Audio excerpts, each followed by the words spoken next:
Route calculation.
Pass on that, using that for this trip. Just do.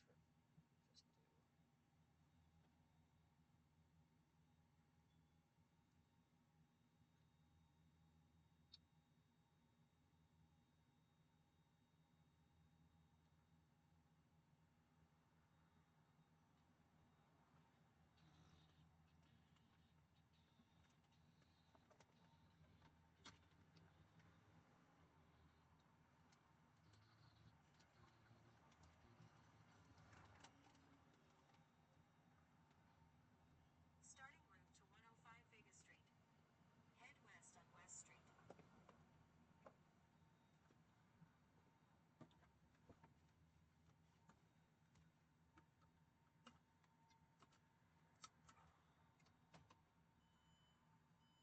That was shut. Yep.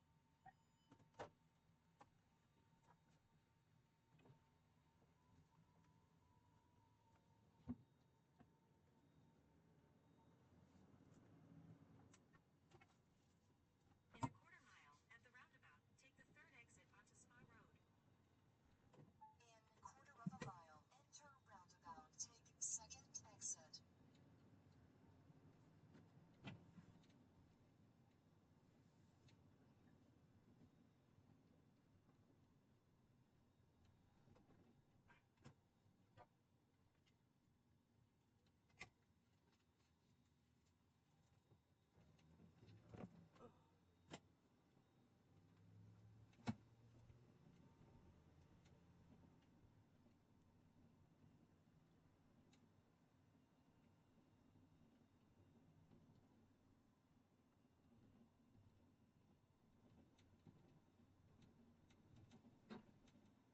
At the roundabout, take the third Enter exit onto Spa roundabout. Road. Take second exit.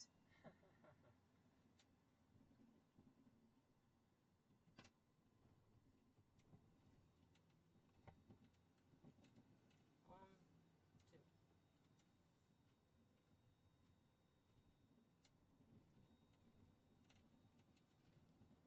two. Take second exit. Turn left onto Brown Street. Then take the first right onto Spa Road. Prepare to turn right in more than 1.5 Are they taking you miles. to different places? At the stop Yes, sign, this turn one is right kind onto of Spa taking a Road. different one. Route calculation. Take next right, then take next right.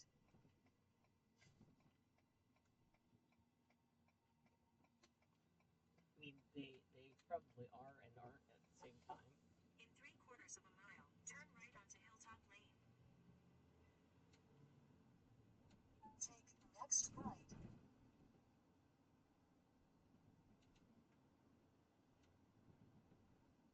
Route calculation. to turn right in more than half a mile.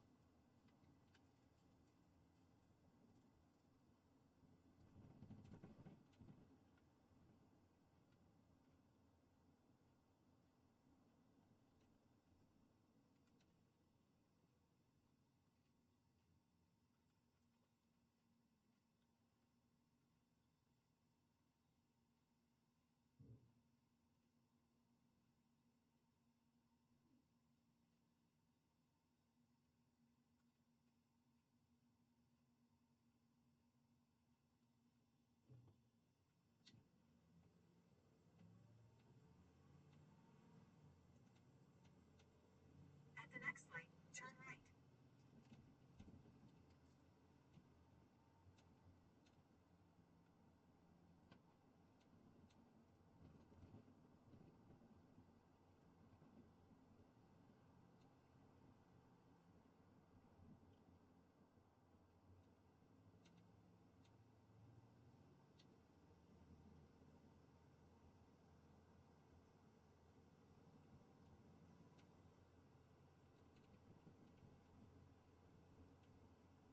In quarter of a mile, turn right.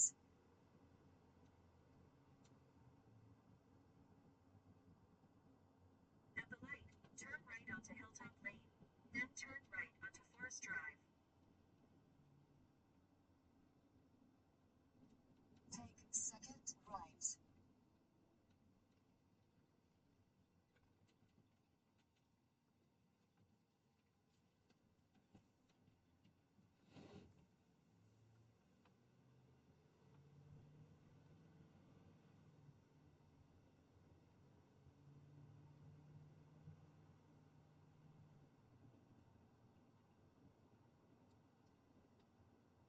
At the light, turn right onto Forest Drive. Drive more than 3 miles.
Hey Steve, what's up?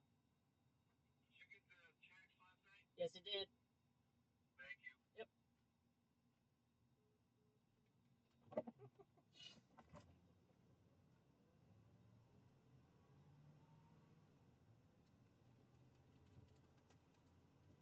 In about 10 miles, keep left toward Baltimore.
Yes.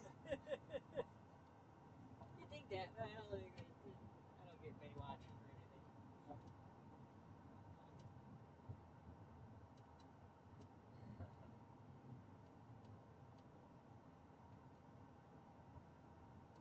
Mostly doing it for the lulls for me. Like, Yeah. if something weird happens or like it's captured. And it's easy. Yeah. It's simple. Well, not really simple. It's easy. True. It's free. It's Yes. free-ish.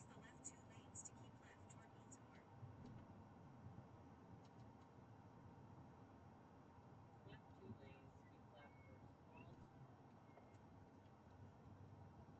Left 2 lanes. Keep left towards Baltimore. 97. Keep left. In about 10 miles, turn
Take next right, then take next right.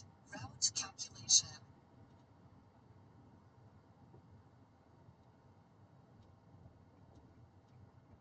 In more than 1 mile, keep right.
keep right in 2 miles.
In half a mile, keep right.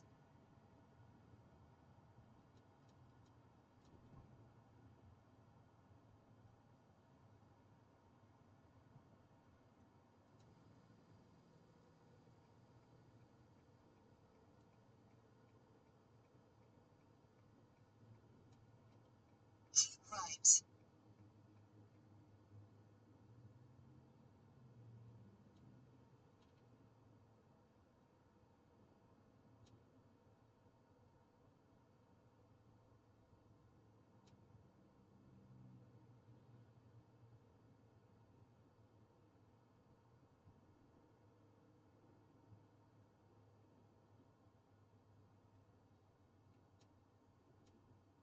In 600 feet, keep left.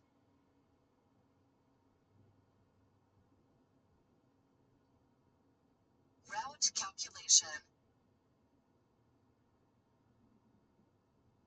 Prepare to leave highway in more than 2 miles.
In 50 feet, keep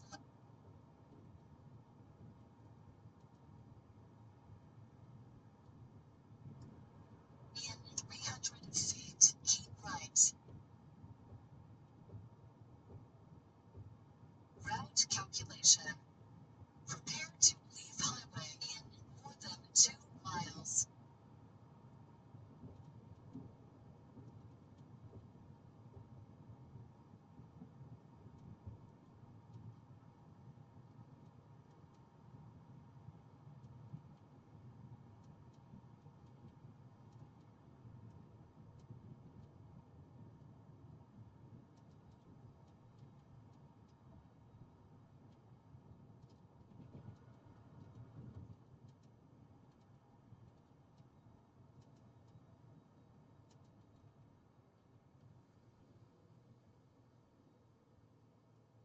Stay in the left 3 lanes.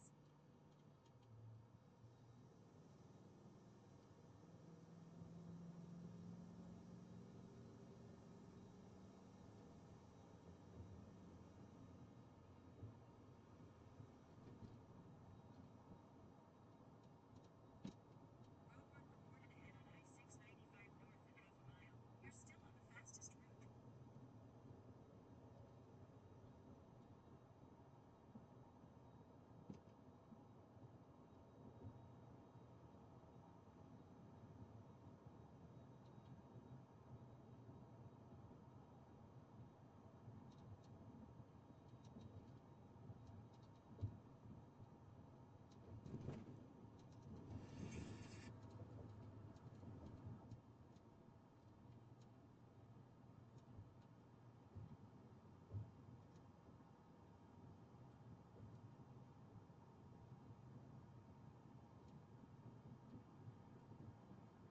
In half a mile, leave highway.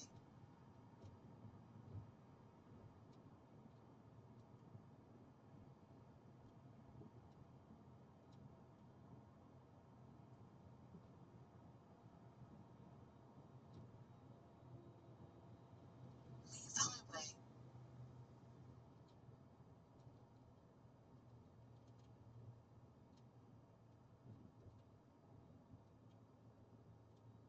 In 6 miles, take exit 24 on the right onto I-83 north toward Timonia. In 800 feet, keep left, then take next left. Route calculation.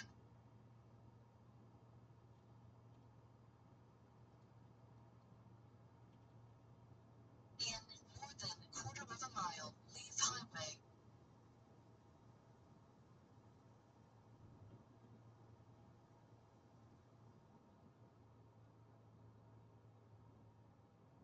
Leave highway.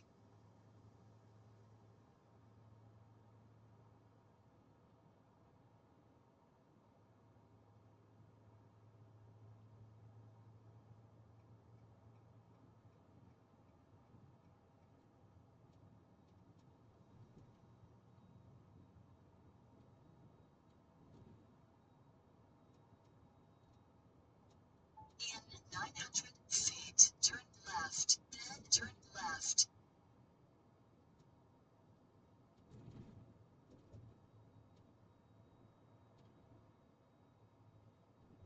Prepare to leave highway in more than 1.5 miles.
mile, leave highway.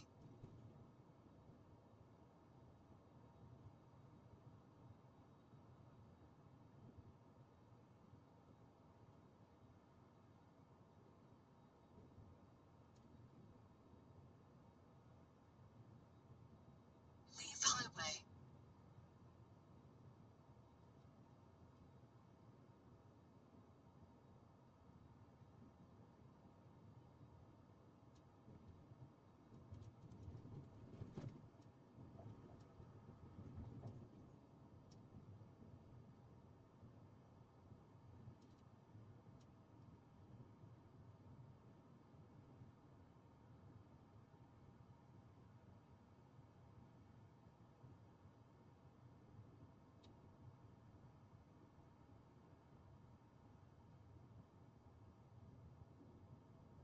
In more than 1 mile, leave highway.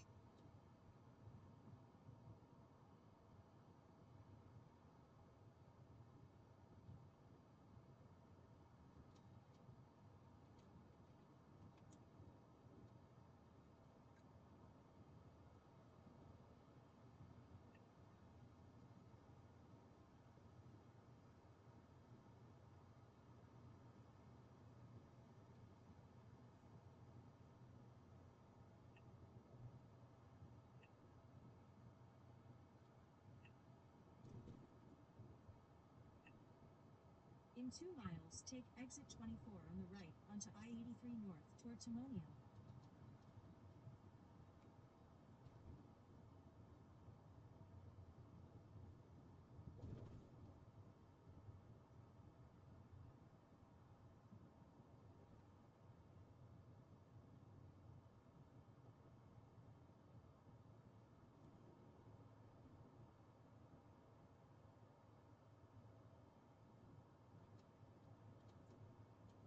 Leave highway.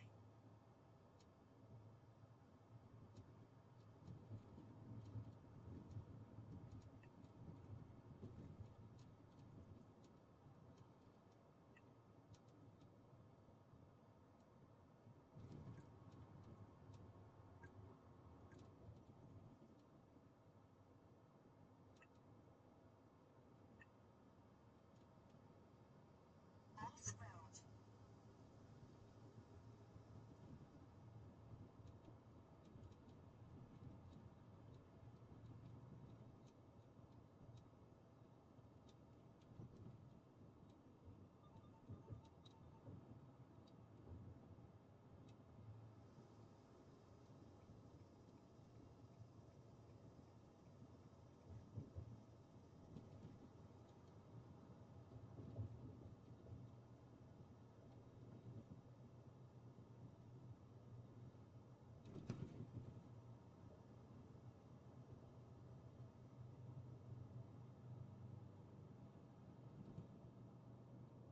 Use the right 2 lanes to take exit 24 on the right onto I-83 north toward Timonium.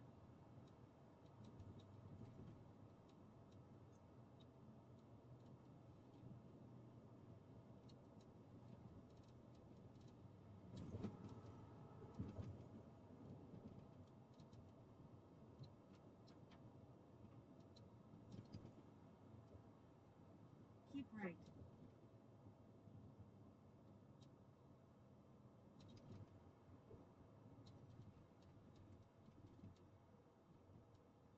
For about 64 miles, continue straight.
Trace 30 outside sector, sit down, and pay attention to the Dragons. Before we get into tonight's episode, we do have some announcements to get through. Beginning with the first of tonight's sponsor, NordVPN, which means another visit from the world's second best magician, Nordo the Magnificent. The magnificent Matthew. Why? Let's talk about the magic of NordVPN and the dark arts. Have you ever heard of malware?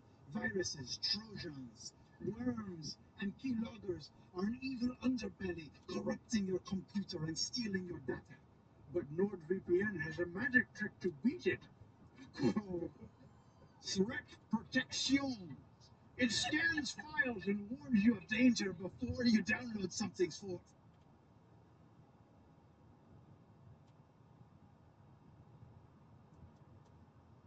Are you sneezing? What's that? I don't know. There was something in the notes. Oh, that was the professor messing up his research? That's right. Do we know what double cross priests mean? You can make a religion check for me. Sure.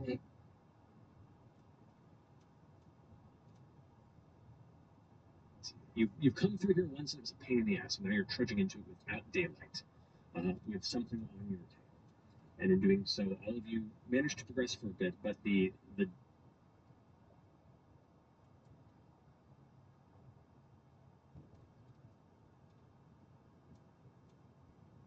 Monster. what are you doing? So, can I?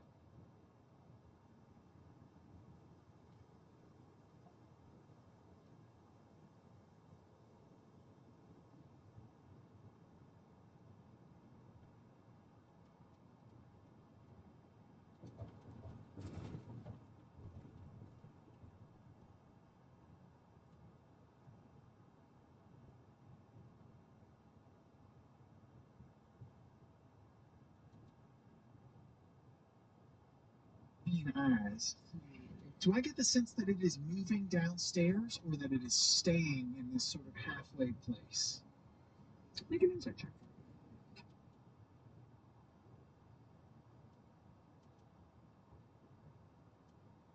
We'll see if we can get about there.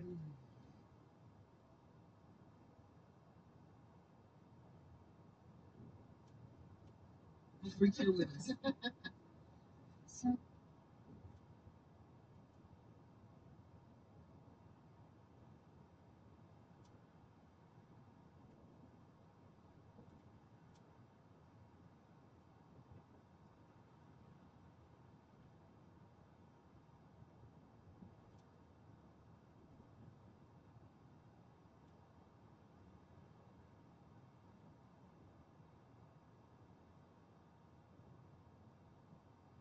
second level spells. Passive on attacks is a second level. So can I? Is it? There's the door.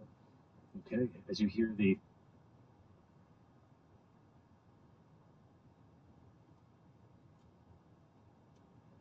Hey guys, I changed my answer. That wasn't a level 3 to you. That was I'm going to use 5 charges for mass kill wounds.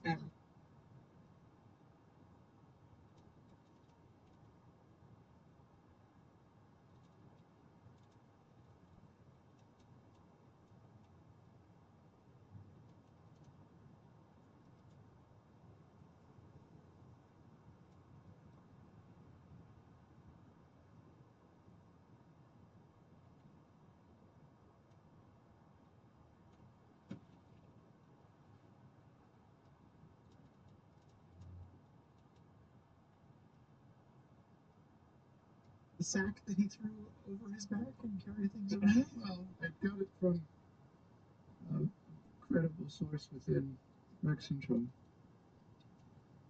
Not from the authority. Here, what do you do? Sounds Take it. You take it, turn it upside down, and you shake it. motherfucker. Sounds going to be different.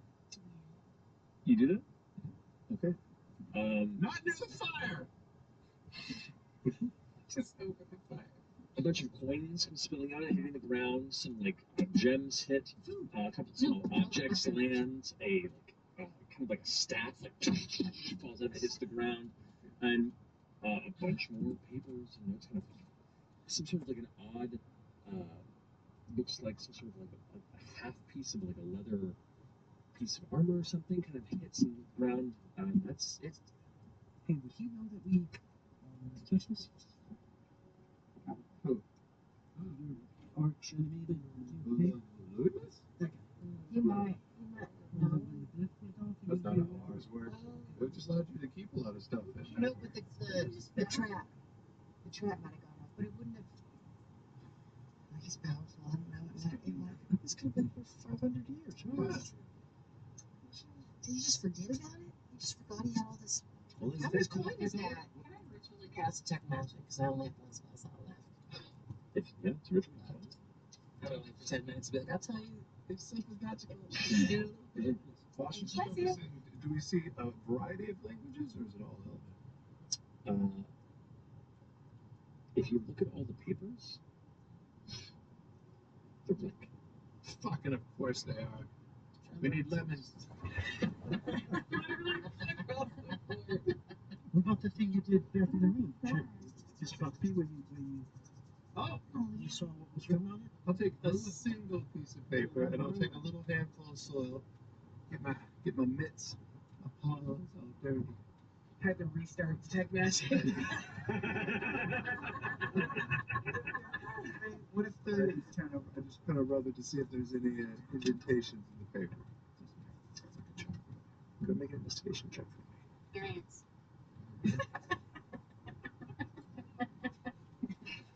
One job. That was a 4 for the guidance to 22. You see a very, very faint layer of scratch marks that you could probably assume to be writing across it, but you cannot quite make out a language on them. But you do see that at least this confirms that these papers do have something that was once written upon. I will cast command on it at first level and say, reveal! It's activated by magic. That's Period.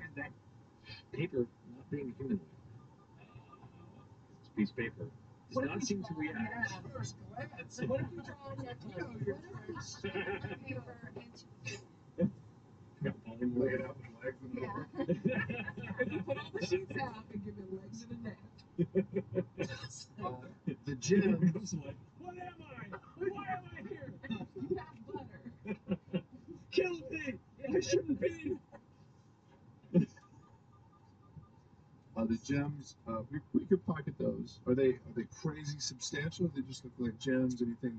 It looks like part of this may have been kind of just a Bug out either a bug out fund or just things that were gathered in a place that was not meant to be found while everything else was kind of gathered in a rush, maybe. The gems are worth about 250 gold at a quick glance. As far as the coinage, about 653 gold coins, about 250 platinum pieces. Oh, that's a lot. Passports. 653 gold and 250 platinum in addition to it? Or? Yeah. There's also an odd, like 4-inch rod of polished pale burgundy wood. That's just like a solid piece of wood that's smoothed, polished, clean. It's no. It's too smooth. It's too smooth. That's some bone Years of this. Smooth polished wood, but also, did you say it was purple? Burgundy. Burgundy? Burgundy. That's right. Burgundy, smooth wood. Yeah, it's like the thickness of a dime. So it's a pretty useless. It's not a dildo. Just like I like it. If you've been doing It's a your s- kegels a long time, It's a maybe. squeezle stick of a beer. Like, you're getting certain. Roll athletics. This seems to be pretty innocuous. It's some money gems, some blank paper, and a walking stick. And then that piece of armor. And then some armor, leather Or armor. piece of armor. Or like You look, it looks like a harness of some kind, like a torso harness. big chest buckle. Sorry. Oh, sorry. Man, I'm so sorry. No, it's fine. Sure. No. It It is mostly of like a darker stained leather, like almost like a vest harness that goes around the torso. There are parts of it that are brass, metallic. You're not quite sure the material, but it has that kind of like brass gold tinge to it. It has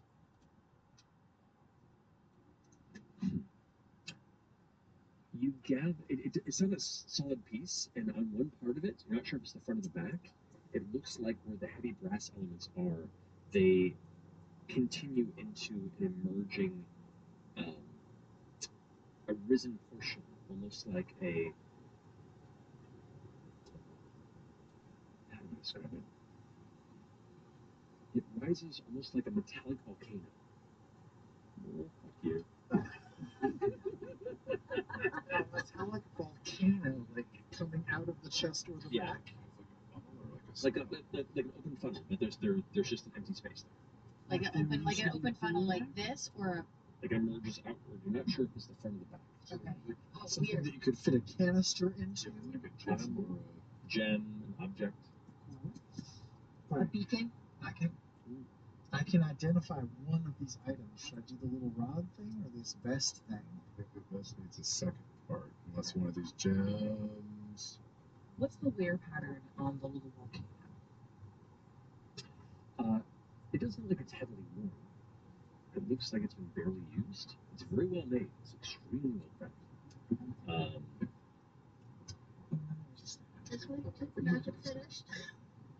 We'll say as you are all looking over this and discussing it, you finish your ritual casting of detect magic, and as you do, the chest piece gives off a faint magical essence to it. There's an enchantment base in it. The staff gives a very strong magical essence, and across all papers you see is a script that is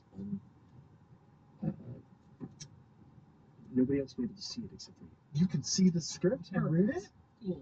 I go, that's magic, give me the papers. So the staff was very magic? What about the Very little, magic. The little What about the little? thing? What about the little burgundy wood? Is the burgundy one the same thing as the staff? Or are those different things? No, different things.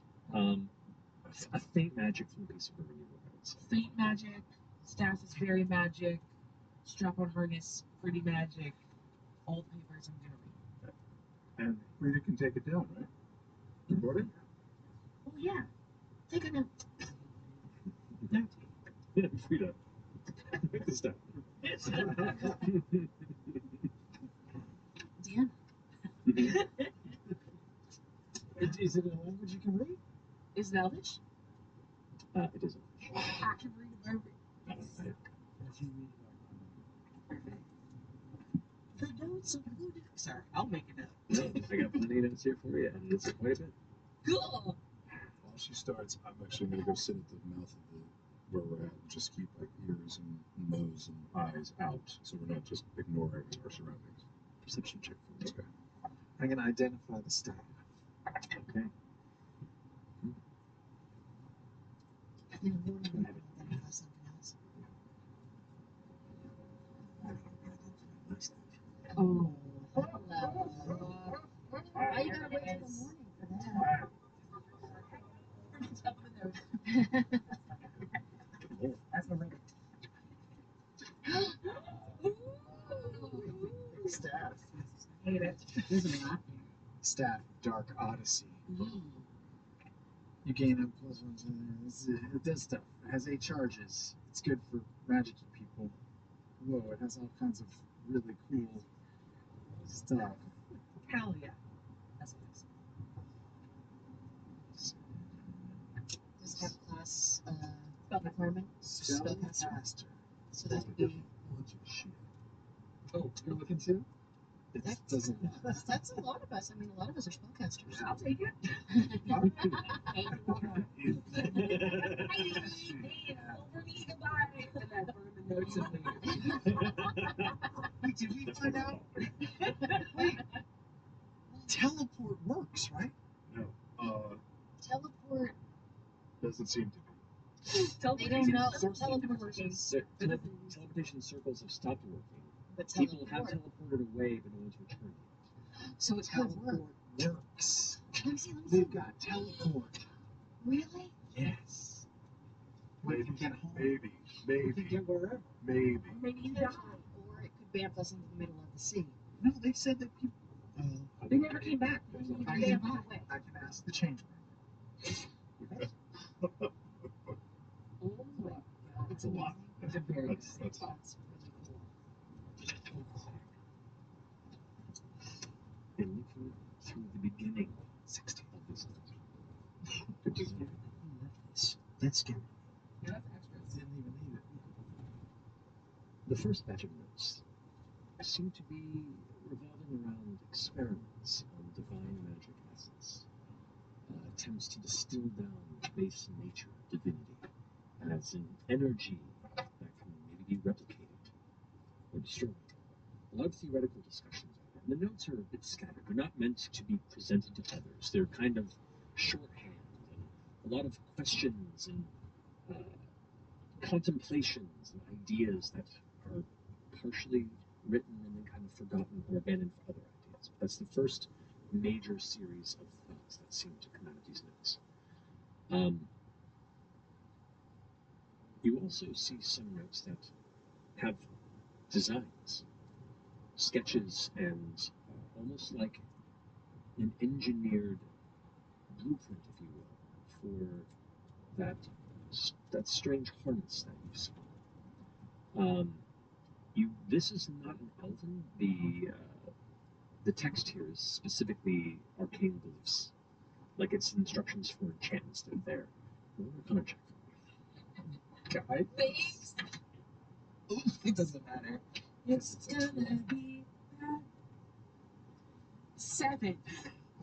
You have no idea what any of the script, runes, or notes around these sketches mean. I will replicate them with minor illusion, so that any of your arcane people might have a better shot at deciphering it. I'll just put it up on the wall.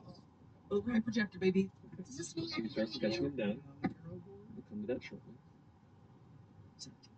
17. Okay. No idea. But there are some notes in Elven that follow those initial kind of blueprints or the conceptual design of it, that speak of a physical regiment of magical infusion. And as you continue on, they note on a synthetic recreation of the powerful natural magics that sustain the venerable wardens of the wilds. And then beyond that, there are additional notes on dryads and fae, and different fae entities that have locations throughout Wildmount. And you can see in these notes kind of hand-drawn maps of the regions. 8 of them have been crossed off. And there are notes about feeding the root. Does that mean anything? Anyone feeding the root? Does that mean anything to you, Fern? You can make a nature investigation check if you like. Guidance.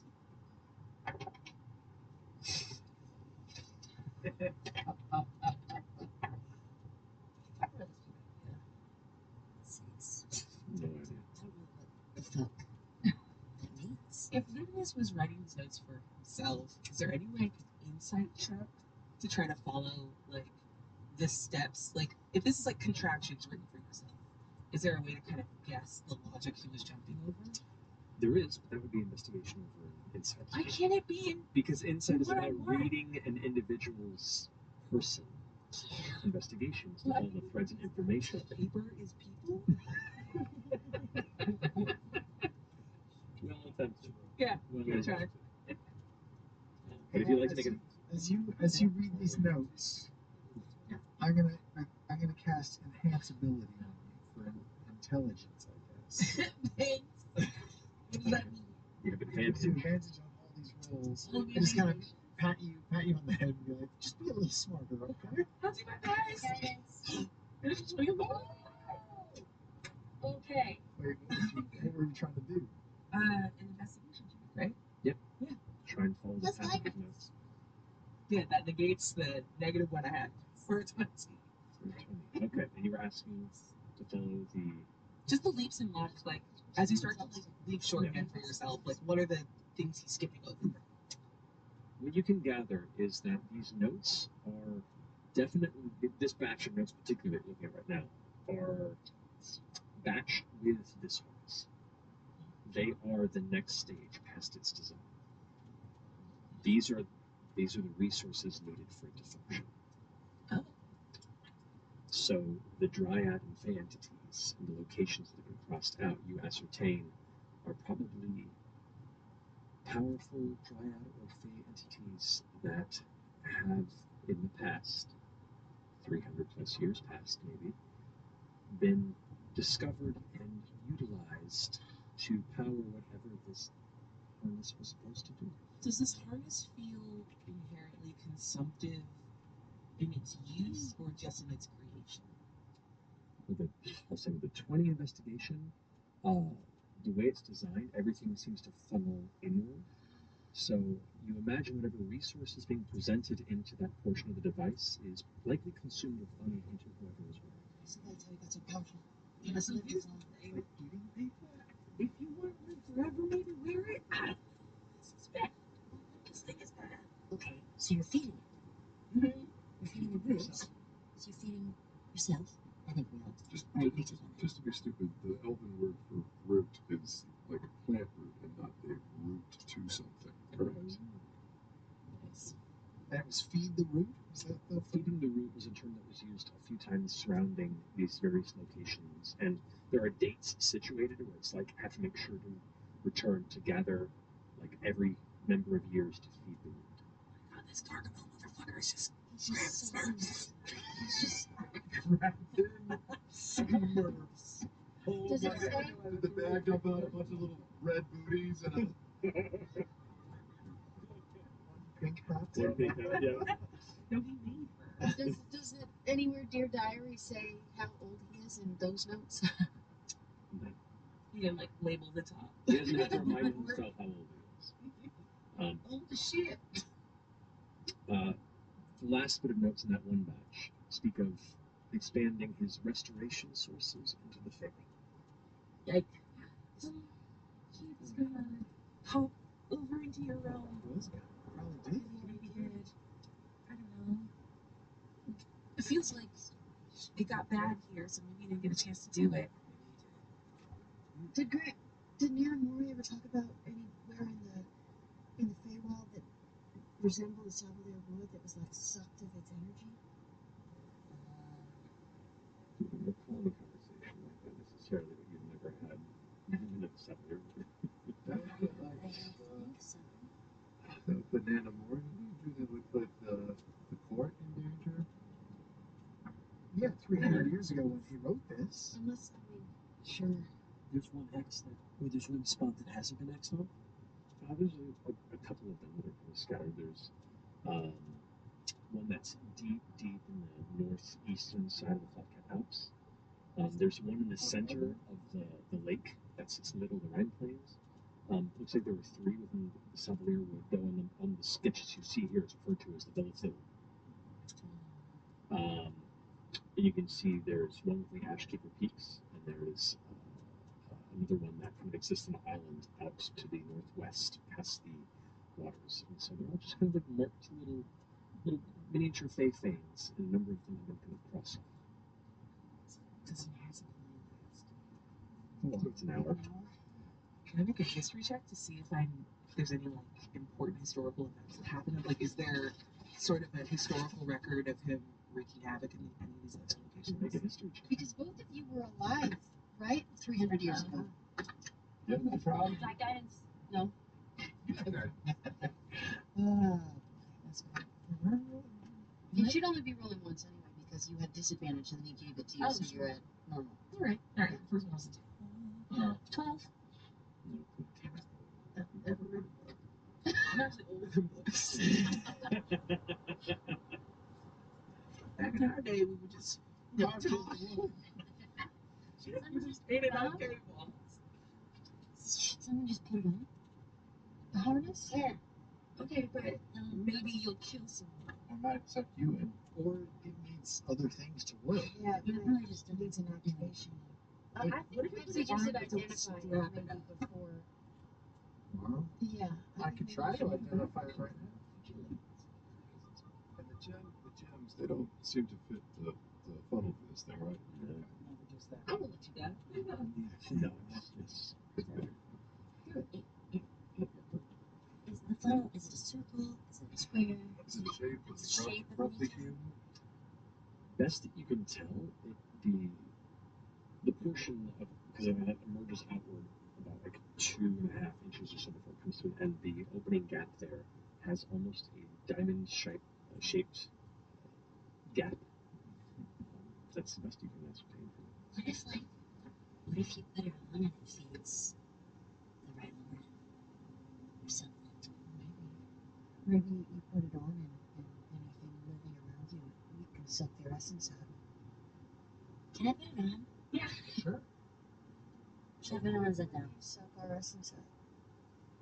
Probably not. Should I just go So I outside? have to intentionally do What it. if you sit outside the door and then if anything scary comes, you just eat its Could also essence identify before? it first and I then can identify it first. That's a really good idea. I forgot we didn't do that. It's just great. It's just good to make me. just You come to the end. You come to the end of that batch of notes and feel like that's about as much as the information you can gather from those. The next cluster that seems to be there's 3 of these kind of batches together. The second cluster is a bunch of notes about Brutus, the Red Moon, Oh shit. studying its curious superstitions and religious scripture imploring avoidance of its dark curse and corrupt power over Exandrian fanes and magical alignments. He makes a lot of notes and assumptions that the great temples fear this moon for some reason, and he wishes to know why. He theorizes that the gods continue to push through all their worship to not even question or look in its direction. And if you can see where the study is an obsession, you can see the perpetual questions of what is it about this that turns them away? Why is it that for all the curiosity and clarity and all the things that are Oh, another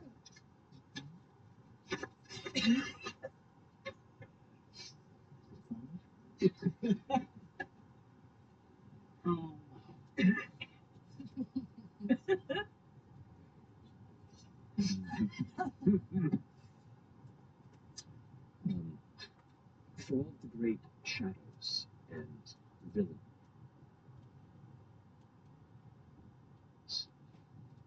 that have been written about the scriptures of history, there are deep understandings that are both within tomes and books, as well as sermons given to inform the populace of faith that what exists in evil should be understood so it can be avoided and fought. But this is the one thing that exists in the skies of Exandria that the gods just say, look away. And that has been something in his mind since the era here in Meleasmere. He notes the odd flares, and you also notice some odd notes in mentioning that he, in learning of the historical rule of this boy,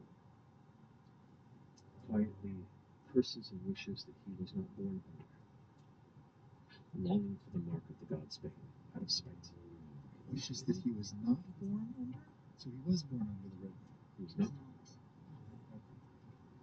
He hopes to employ an enhanced communion ritual at times during the flare in an attempt to understand what may lie within this strange crimson body. He talks about forgotten gods. He talks about the divine unraveling. He talks of an ancient primordial that was sundered after the founding. All these various theories of the Red Moon, and he's trying to ascertain what the nature of it is. Another entry complains of mischief from the Emerald Cross priests undermining his research. But he still managed to contact something, like reaching into an alien dream. It's too far from his abilities, but it exists on the periphery of magic's weave sealed away. He needs something stronger to break through. That's where that batch of notes comes to completion. While I'm reading this, would it make any sense to try to trace over the words you're reading in ink so everyone else can keep the notes and read them too? If you want to, I figured you were doing the illusion. You can't read fucking elephant. I can't. All the notes you're taking and stuff are the elvish kind of shapes. Probably. Use a printer. You guys don't know how expensive that ink is, though. It's already on cyan. You can't print anything else, unfortunately. These are the Pull off the little tops. That matrix screws. Yeah. Really good.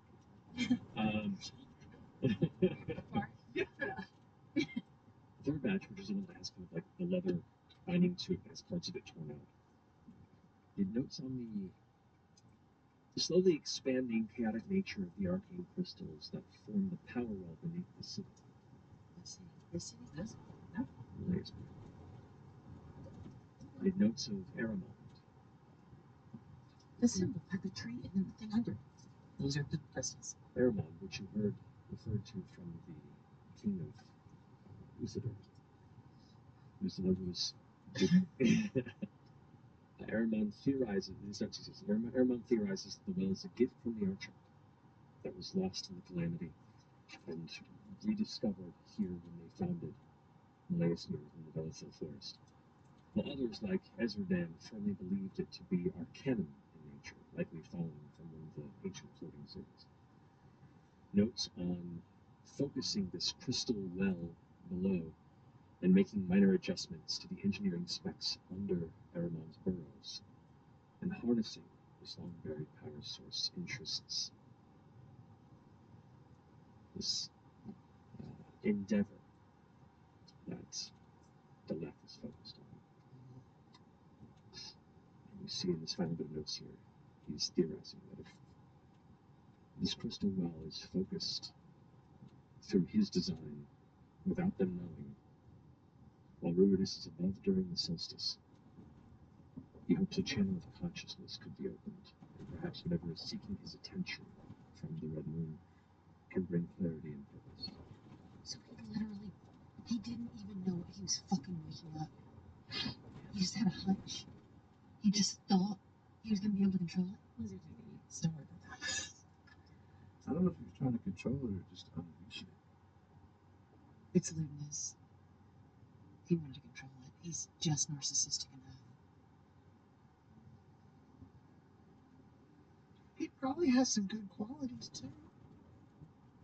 There's good in everybody. Is there? I think so. Crystal well beneath the city. Yeah, just gonna minor illusion, like the sigil of the city. Because it's got the tree above and like this little sun below, right? This was probably that thing that was in the key. You remember? Sure. Yeah. Who would forget? Huh? He was when he was talking. This. I'm sorry. I called you FCG.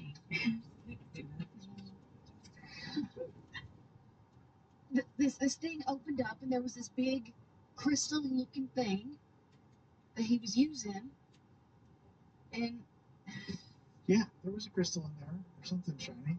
yeah, What was that? You think that's from the well? yeah, I think that's the powerful crystal. Okay. Is this well nearby? Maybe we just go down there. Who's here? Maybe he took it. Probably took it. That's probably what caused the corruption. Like, no more crystal, and then yuck moon? I don't know magic.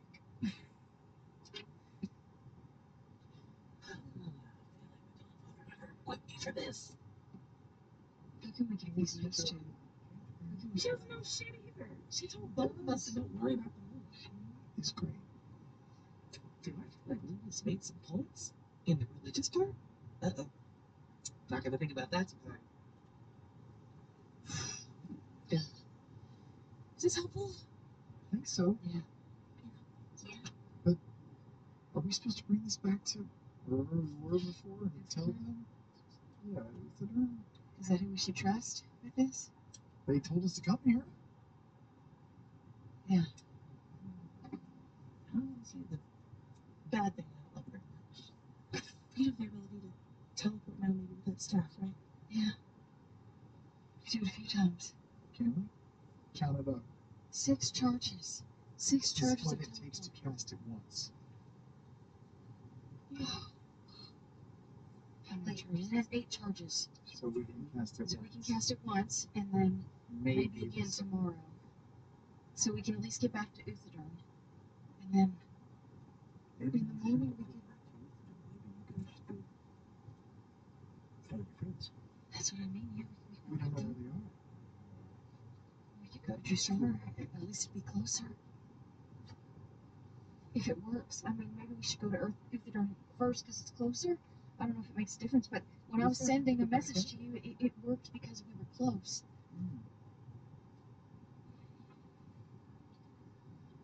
I don't know what you guys should do. Well, we gotta get you guys home. I mean, unless you guys want to come with us. I don't think you should give these notes to the king and queen. Why? What? Because you don't know who you can trust. But they told us to come here, and they don't like leaving us either. It's affecting their people and their kingdom as well. This is affecting the whole world. And y'all might be doing the most important thing all in Alexandria right now, but, you know, maybe a couple more heads leaning in could help. So, I've been trying to think. Okay, so further south of here in this continent is where Ludinus eventually ended up as a part of something called the Cerberus Assembly. It's like a bunch of mages, like wizards, they all rule. There's a king, but we know who's really in charge of shit. Anyway, I made some shit for them. It's not a big deal. I don't know if they would be totally chill with him trying to unleash all this stuff, so we could tattle to them and maybe see if there was some people there that could try and stop some of that. At least they'd be close to him. Or the other group that was really hot on his ass was Vasselheim. You know, they sent ships and the fucking what were those things called? There were these big ships. They were crazy. What the fuck were they called? Yeah. Judicator. Yeah. Oh, adjudicator. No, just judicator. I think it's adjudicator. It's just judicator. Adjudicator. Thanks, Pepper. Luthadorn doesn't really have anything for us, I don't think. Except the people who sent us on this mission. So, If teleportation magic works, you can send word back to them eventually. yeah, I don't know what they would have. Like, what do we do when we take it back there? It just goes there to die, right?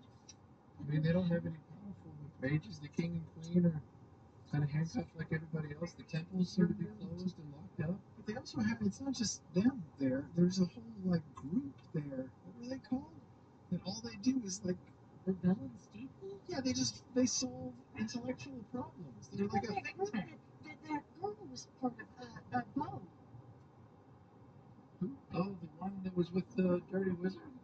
I did not, It wasn't that dirty, but That was pretty clean. Ferdinand, I don't know who you're talking about. you never met us. From the back, but my There God, was this, she had abs for days. oh God, I just saw from the back. Anyway, she was part of the Cobalt Soul. Koboso? Oh, Well, Caboso is from what it sounded like she said was a group of people that I think it's like a she was like she was a fighter. You should have seen those abs. I don't know why librarians would have abs. That does feel weird. And then there was a wizard from the assembly, right? Oh, was he from the assembly? That's what he said. Oh, I don't know if he said that, but he's good at it. I think he said that. they were on our side. Was that guy who turned into a lens? No, I don't know who that was. I wrote something down. I don't know if this has to do with anything. Someone turned into a lens. He was a handsome sort. He turned into like a little ball. Or you said you wrote something down. It was very sad. Well, Baestra, people there may know lewdness. Does that mean it? Best. Sure. Good job.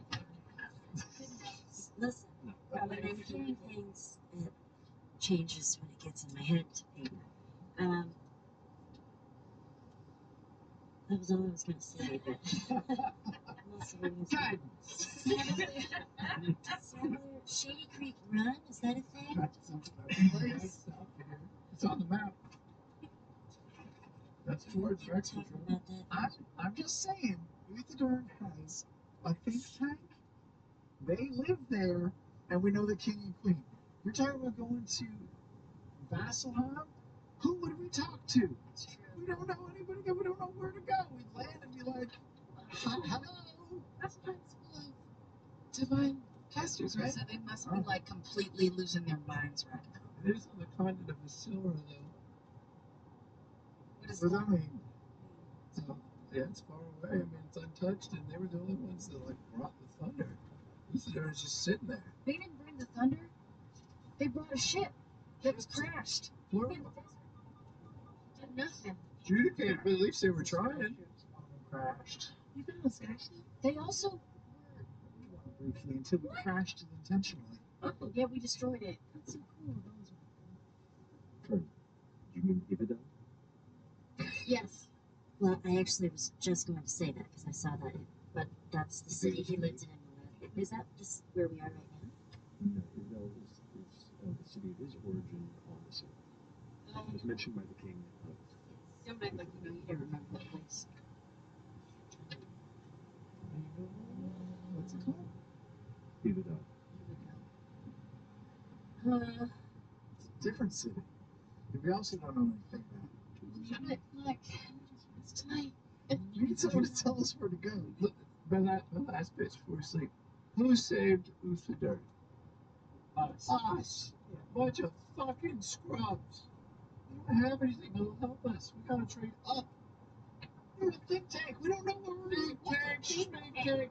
They didn't have anything. In about 10 miles, keep right onto I-83 North toward Harrisburg. They were talking about they were going to hit their timeshare. Let me tell you, they were going to cut you. Like, yeah, some people were in the back room and they're like, "Oh, we're bitching." And I was like, what about the timeshare? Like, they all share a condo or something? Oh, it's a great concept, yeah. Menagerie Coast is full. You gotta take this little tour though. One day. 6 of us, and we've come to a bit of analysis paralysis. I can't imagine giving this information to an entire city. Aren't you like a little bit of. What's your color scheme? Do you have the emerald on you? Rose gold and emerald. Are you like an Emerald Cross priest, maybe? What is that? I don't know, that was something in the notes. Start messing up his research? That's right. Do we know what Emerald Cross priest You means? can make a religion check for me. Sure. Sure. Religion. Yeah. Oh my god, I just know the natural lights are still untied. 19. Okay.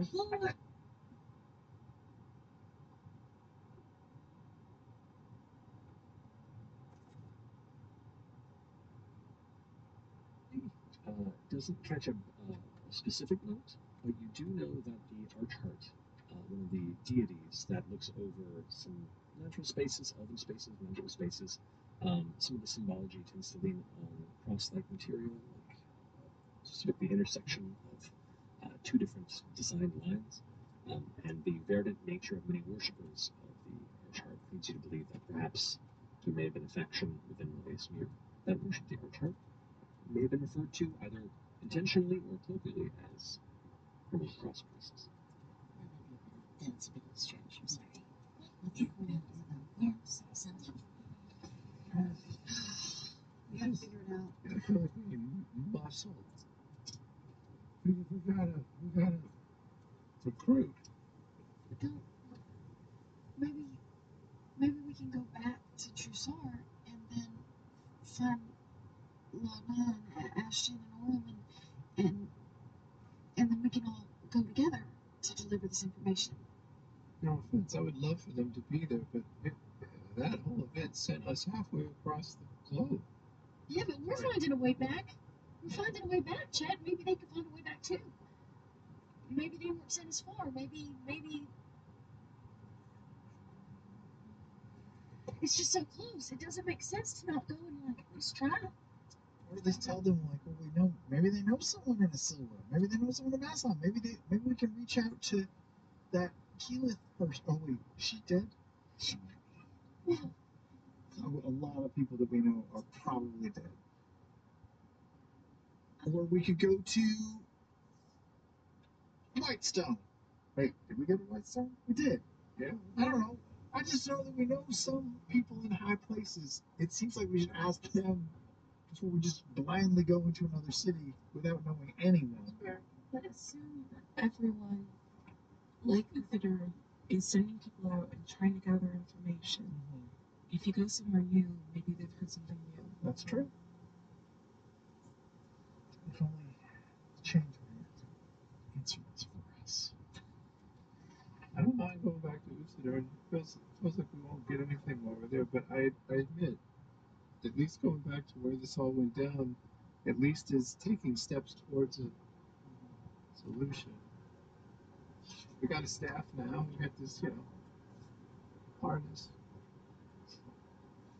The chest piece. Yeah, what's the Archmage of Domestic Protection? That's nothing, right?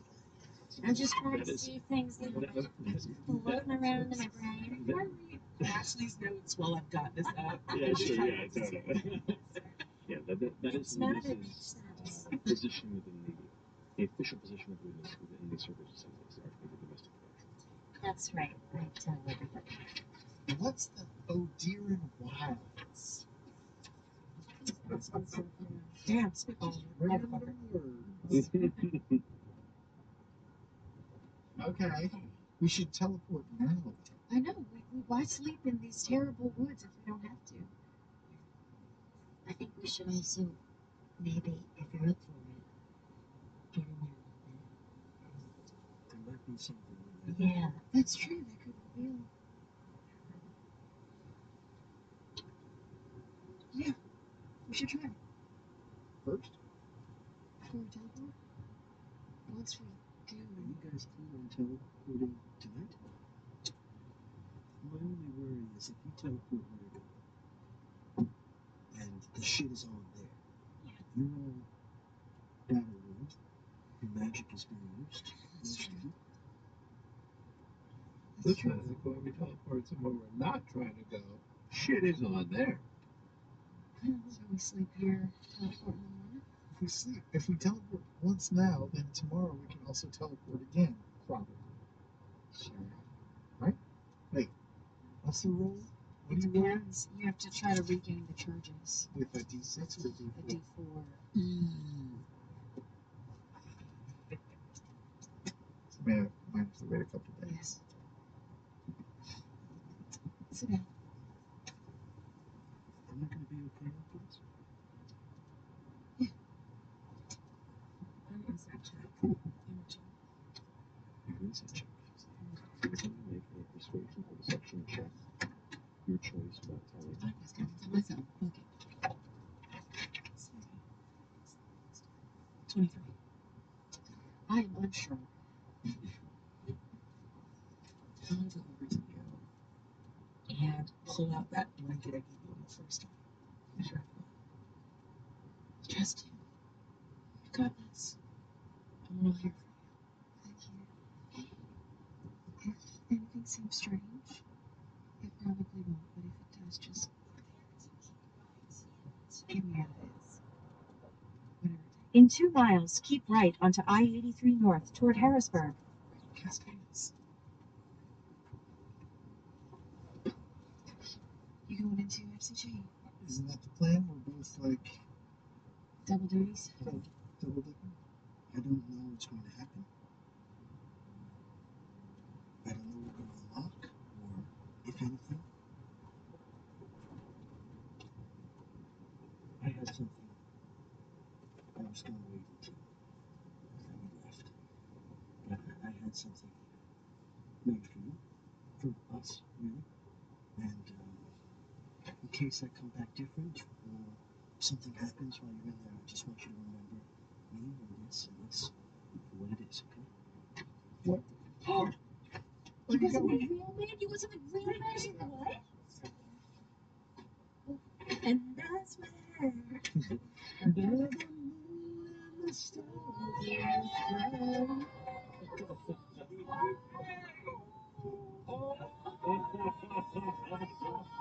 That's your fault. That's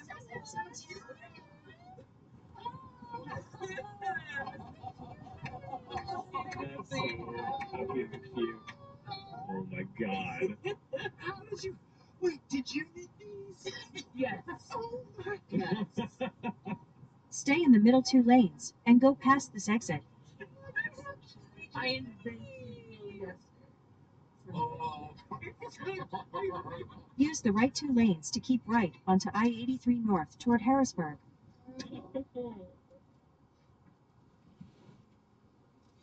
Let's do this. Yeah, we're just gonna see some memories. That's all, and then we'll make more. In 1.2 miles, take exit 43 onto 2nd Street toward Capitol. What would I be enhancing? Are we making ability checks in there? We might perception, stuff like that. I don't really know what to enhance. Off the Wisdom? hand. It's not okay. That's good. It's like You know what? They're both kind of concentration. Oh, they are? Okay, never mind. Yeah, get that on. Get it on. All right. Imogen, FCG, Frida, all at once. Let's Okay. I'll try to do it at the last possible second. You guys have the full minute. Use the right lane to take exit 43 onto 2nd Street toward Capitol. Okay.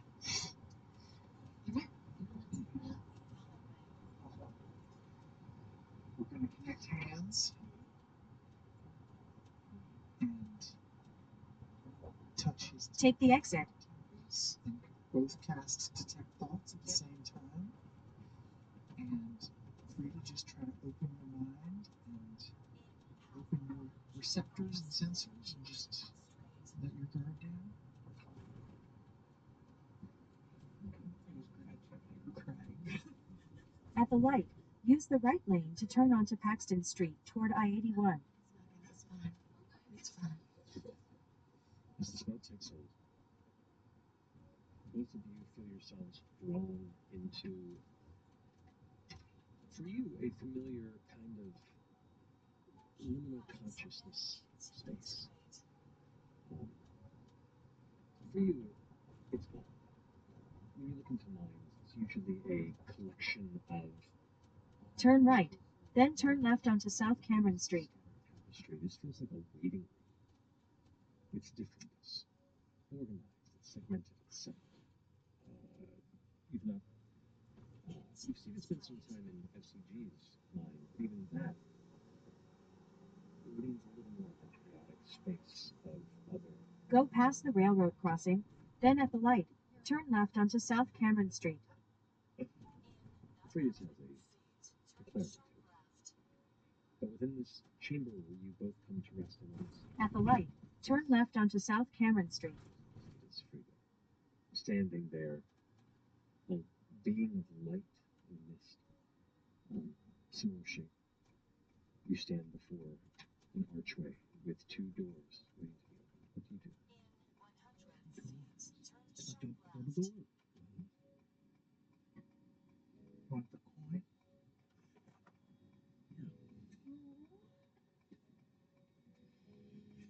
I'll open the door.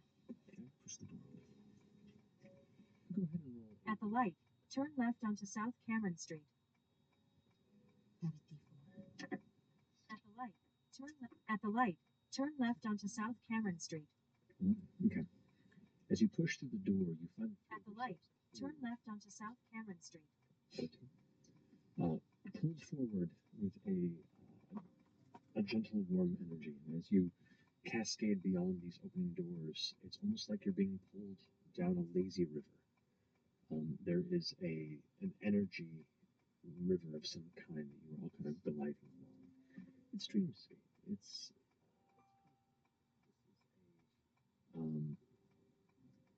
a trek through a consciousness where you pick up memories. You pick up waking moment, you see a hooded figure, metallic mask, rousing them from a dark, closed space of an indeterminate period of time. Does it look like D, who we saw before? D? D, Yeah. You see memory of D, pulling you from an extended stasis. You see struggle. You see survival in a harsh wilderness. You see wandering through unfamiliar streets and fear in the eyes of people as the consciousness of freedom steps seeking connection and being held at bay or fled from. You see children playing, and that protective energy swelling from within, and that fear fades. You see the laughter and smile on Deanna's face over a cooking fire. You see the polishing of armor. It is a smattering of memories, but for those minds you've delved into, much like FCG's up to a point, it's a fresh existence. It's like peering into the memory of a child, though there is a much more extended, sourceless confidence and maturity. Can I focus on a few words or images? If you'd like to, yeah. Frida, that child made you feel safe. And I will first think of the names that I heard in the tower that started that itch. Laren, and a few other words, a few other names. And when I see the children, I will focus on the dream that FCG walked in with me, and the child that he saw. And see if that brings anything new to the surface. Sure, I'll do 20.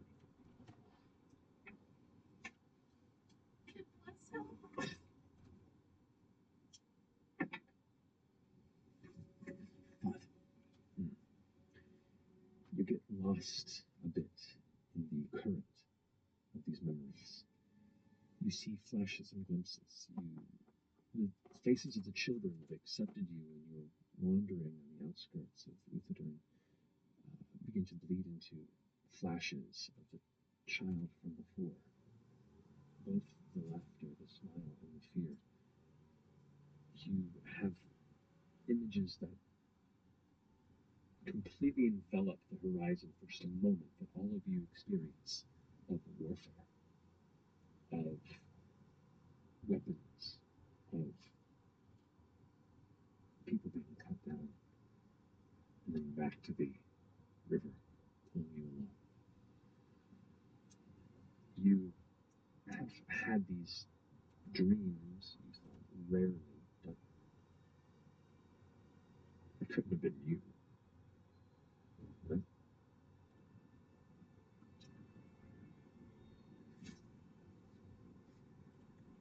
I look down. What do I see when I look down?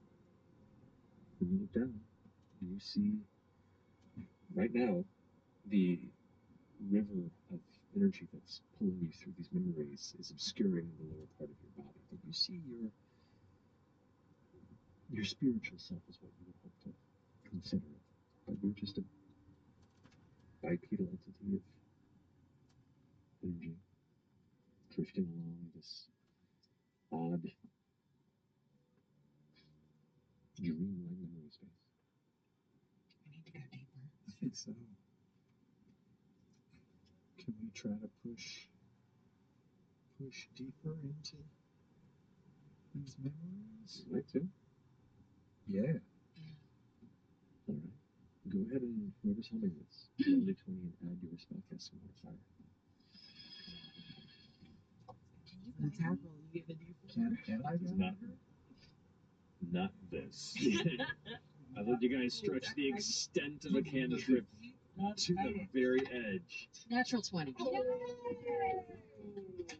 Yes. Now can we use that? Yeah. For a 17. Ooh, there's a nut. Frida, you feel this bright pain in your mind, like Use the second or third lane from right to merge onto US 22 West. as that pain begins to build, you watch as the spiritual form of Frida begins to kind of like tense up and fold, and this white Continue straight. from them as you push deeper into their consciousness, and as you Stay in the left 2 lanes. of warfare seems to emerge once again. But now you look around, and it's less For about about 97 miles, continue straight. there's bodies on the ground. You see robed figures armored. Somebody rushes out of a room, and you now look forward and watch as they fall to the ground, bloody, collapsed. And there, standing before them, is the spiritual form of Frida. You are just witnessing this firsthand, but the rest of you watch these motions. A warrior cutting through For about 96 miles, continue straight. structure. A very beautiful, unrecognizable structure. Where are you, Frida? Does anyone look familiar? Not in this room, no. You just know they're the enemy. Who's the enemy? I push forward. I keep moving. I don't know. What about the people that are falling? What do they look like? Are they dressed like? Some of them you can see have brown and gold robes with kind of like gentle leather accoutrement armor over it, or chest plates. Some are preparing to begin to cast spells before a blade catches the side of their throat. Another individual ends up casting a spell that lifts another figure nearby that you can just see out of the periphery of your vision, like it's thrust out of memory. You watch as a soldier runs up with a spear and shield up towards Frida in this moment, and Frida takes a hit to the shoulder before grabbing the spear and the shield, peeling it away and breaking the individual's neck and dropping him on the ground, and continues pushing forward. You're still witnessing this, and it feels alien. It's like you're writing somebody else's experience. This isn't you, but you're experiencing it. It's an odd third-person perspective, but still within that space. Frida, who commanded you to do this? Who's your superior? Who's... It feels right, so I lean in all the way, and I follow. Okay. I don't know who's commanding me, but I know an objective when I see one, so I'm going to keep going. Go ahead and roll your 20.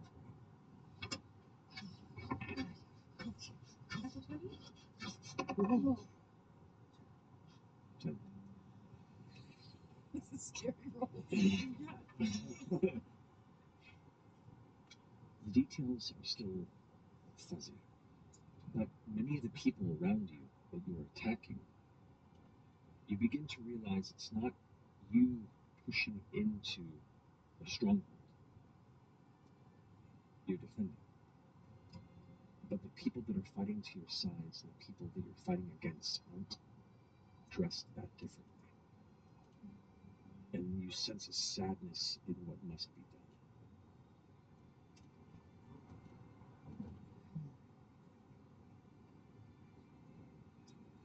You're not fighting an enemy on the outside. These are friends. You're fighting an enemy from within.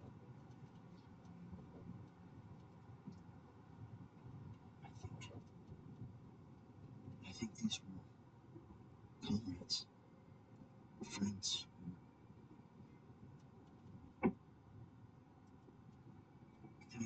I turn behind me. What can I see behind me? What are we defending? You turn around, and as his consciousness shifts, the rest of you can kind of begin to see some clarity and focus on the opposite side. This beautiful structure that you're within. Long halls, tall, somewhat arched ceilings with large runnings of almost like pipes or metallic tubes that run throughout. The floors are metallic, the walls have a metallic sheen to them, polished with details.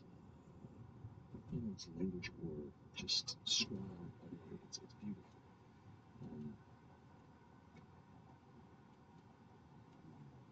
That's all you see currently. Can I read the language? It's not a language. Okay. Can I read the language? Yes, you can. Yes, of course. Sure, let's just go. Do you continue forward with how you were commanded, or do you push back? Then it's clear to me that we're defending whatever's behind me. Yes. We turn back. Okay. You follow the impulse of freedom. As you turn back, others begin to move past you. They give you looks of confusion.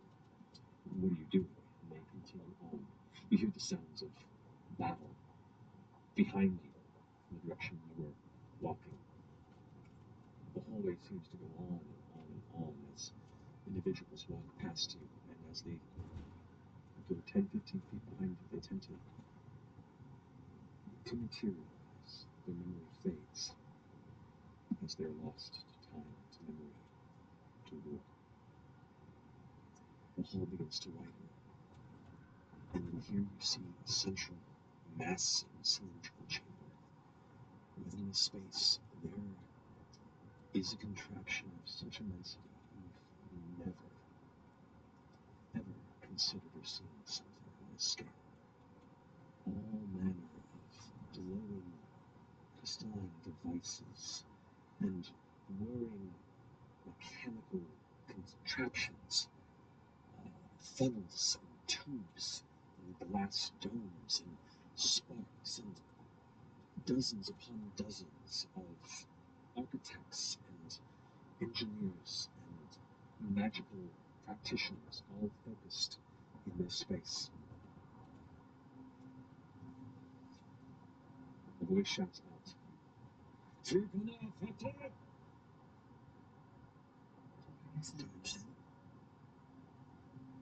You recognize it.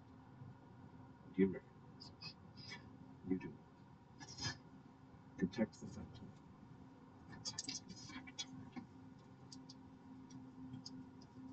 Can I see who it was that shouted that? Do I see a person? Just hear a voice. We understand it. Do we know what the factorum is? Make a history check. Because she rolled an natural 20, I get an advantage on it. You do. You do. Because you're surprised. History? Where's history? Oh, there it is. 10. You're uncertain. You're uncertain. But the room itself carries an energetic buzz. There is a hum that grows to a growl. There is an engine of such immensity within this space, sourceless, that the entirety of the chamber itself vibrates. The ground beneath you shakes, and stones and fallen instruments just move and jiggle and cascade across the ground by the immensity of what is growing within. The crystals are alighting. The space itself is preparing for something incredible. That is just right. All three of you take 8 points of psychic damage and immediately are shunted out of the memory. Resistance. You do. Whoa! Is everyone okay? What was that? What's a factorum? What's a what? Has anyone here heard of it? You've heard of factorum? Yes, I have. I'm just kidding. You've heard of it, Jen? What is it? Malleus factorum? Factory Malleus. Factorum Malleus.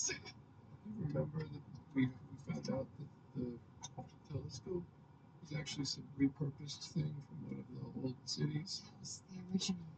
I think it was the weapon that they were trying to. Take down the gods with? Why? How did you hear it? They were the defendants defending it. But I wasn't. No, it's Victoria. Why? One of the early ancient cities. Where you're from Eeyore, maybe, right? So he was on Eeyore. This conversation unlocks one little tidbit of your memory. When you were discovered by you, you were you.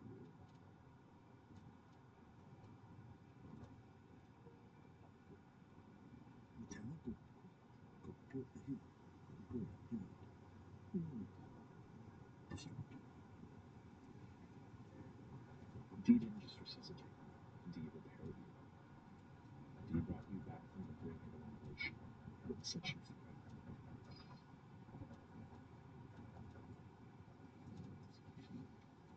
So you blew up. That's why I wanted to go back to Eeyore. Because you knew. Wasn't the city destroyed? But it drew you back. Did you learn anything? Just that this weapon has some sort of a connection to 1,000 years ago. The creator. Did it look like? Did it resemble the Malleus case that we saw? And after this conversation, you can see some similarities in the fundamental structure, the power and energy kind of signature of what you witnessed in our 10th novel a few days back, but on a much larger scale. If Ludinus ever gained access to your brain, he could recreate it completely. Well, he sort of did, right? I mean, what we saw was nothing like what existed then. But doesn't it sound like Ludinus is kind of taking all the scraps from big places and trying to make something? Yeah, he's trying. But he's just guessing. Assuming you told us all the details of the dream, the glowing crystals, did they look like crystals that we saw in the one that Ludinus was operating? Different. They were different. So he's kind of building it from a box of scraps. And nothing that we saw in those visions was familiar to me at all. Places, people, none of them. I mean, there were facets of the clothing that struck some similar chords, but you did not recognize the location. You didn't recognize the machinery. You were over 66. You were out. Piece of shit. You were out. You were saddlehead, homie. Conversely, that seems like very powerful magic, so there might be remains of it.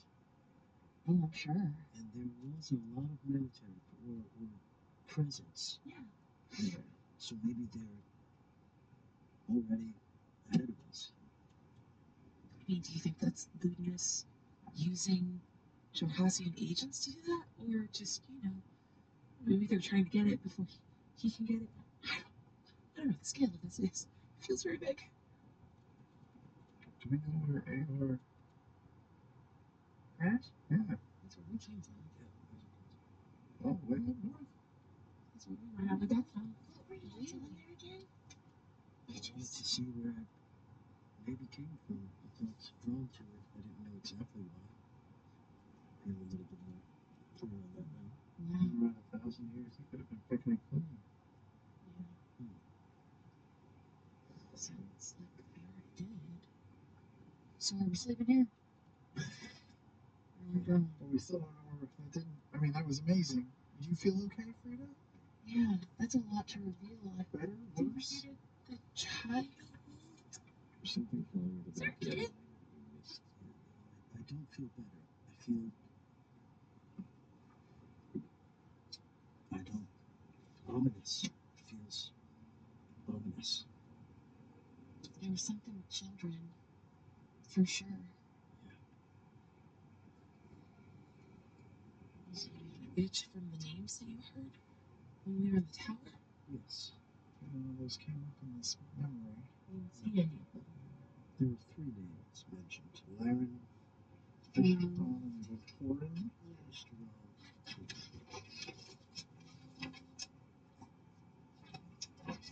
Torin. But, I mean, the Laren one just sounds like overboring.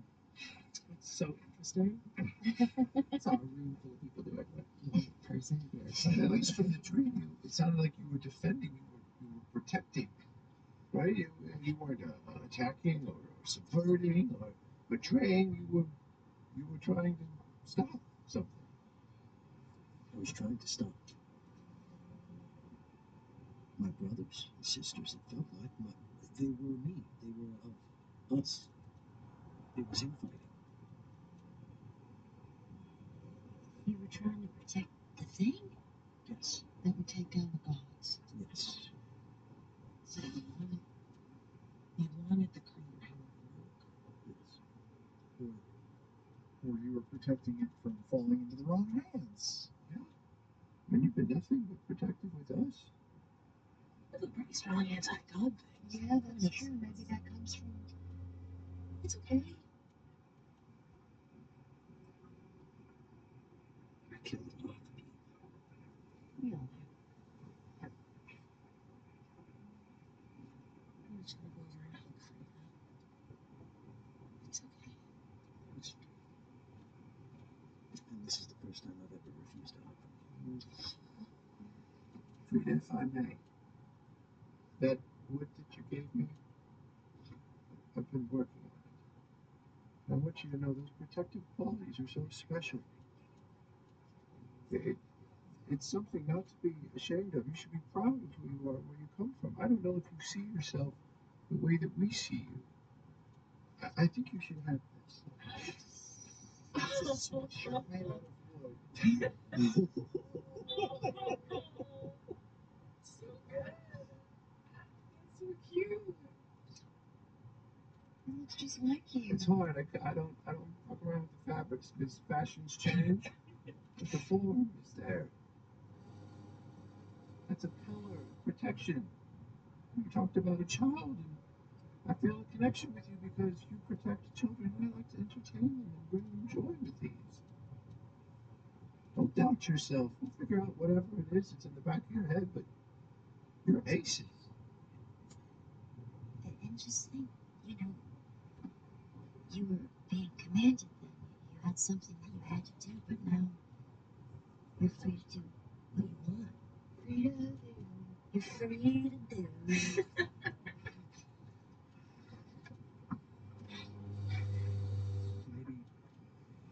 Maybe the past doesn't matter as much as I think it does. I think what matters more is what you do next. What is this liquid substance? My body's dying. They're dying. They need to be fixed. Those are tears. Take a little handkerchief out. Thank you. Well, I think we know something weakness doesn't mean. That's good. And it feels like if we studied the vest more and one of us put it on, we could go, suck in Fern's grandmother and get more powerful. Yeah, what if it is? What if he would have, sucked in Nora? I keep calling her Nori. It's pretty close. Yeah, my grandma's pretty great.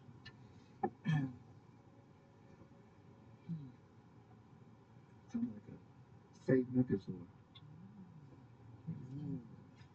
Not sure. Well, I could become that. Thank you all. What do you think, Marquette? to where it's going down? So, I mean, You're right.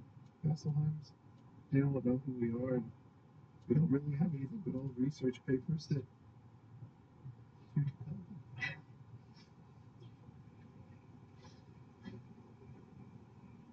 We'll believe us anyway. Time to get back to the fight.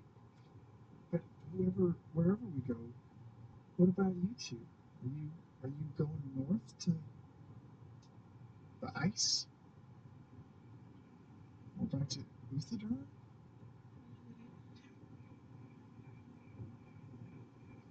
I think this is how we'll find out.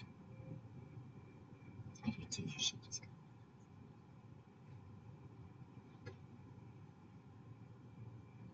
I think Deanna kind of just sidles along to the other side of Imogen.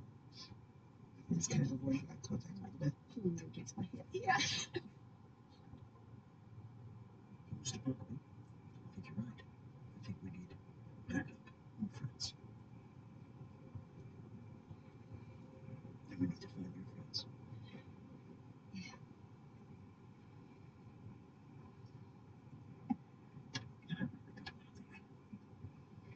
I don't know if I could. I don't know if I could.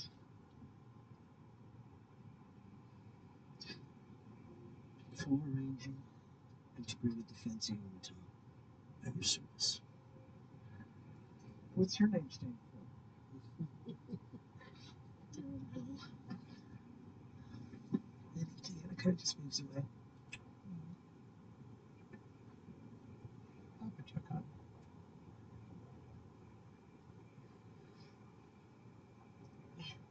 Maybe we stay here tonight. Wake up in the morning and teleport out. Okay. Just in case your rat Rita and all hell's broken loose over there too. So let's take these ones. Stay. Which one of you are having a camp? You all right? Yeah.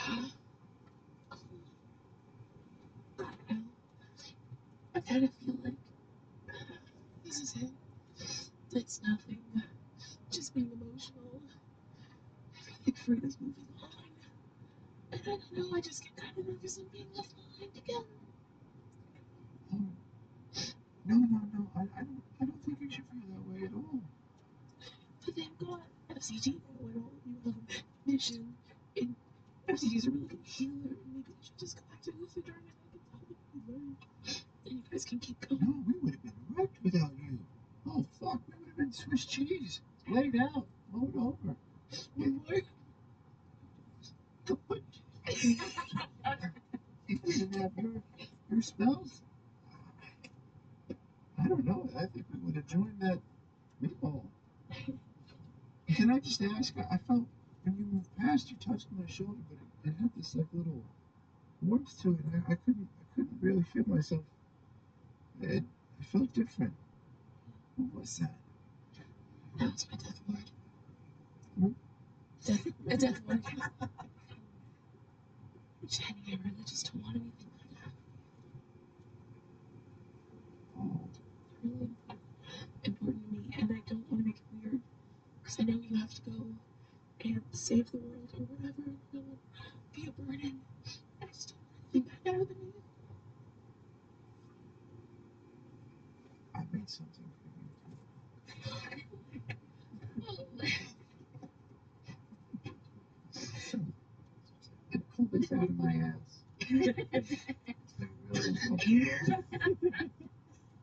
But I don't know if you remember our nights on the beach in the Menagerie Coast. And this was the one that we drank from, we kept, we decorated, but I never forgot it. It's a bitch to carve. So the lines are all crazy, and really to get it that smooth stuff.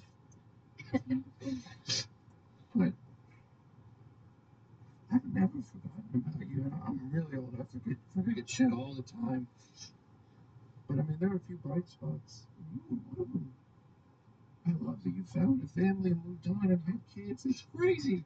And you died and you came back to life. You literally jumped through time. But you have a place with us and with me. Your future is very bright.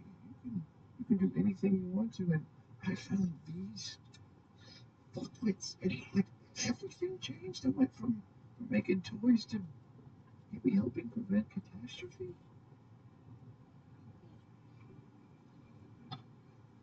Still can't find you. Oh,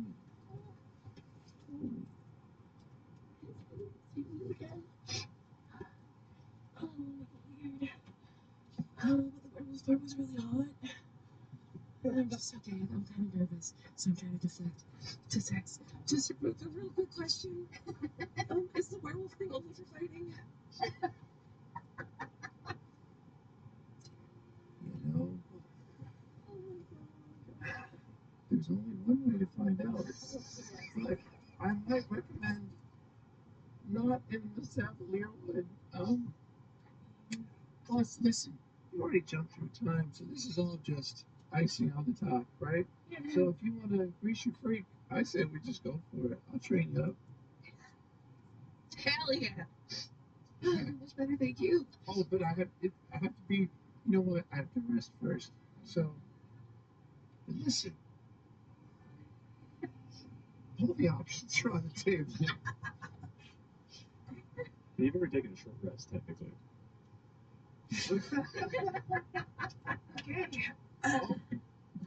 Okay. You feeling? How you feeling? I'm just gonna gently put down the shell. You go, help, help. Chetney's gone crazy.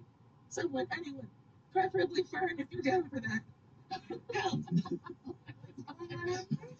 Run, Chetney's gone crazy. The safe word is Parmesan. And I'm gonna just run out of the court. It's so horrible. Damn it. That's okay. I'm very familiar with these woods. I'm gonna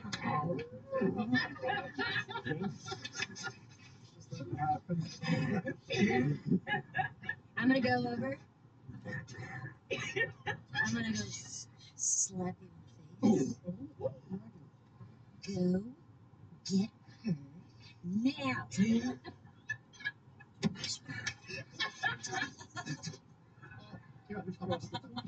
I think it's acted slow. Sweet.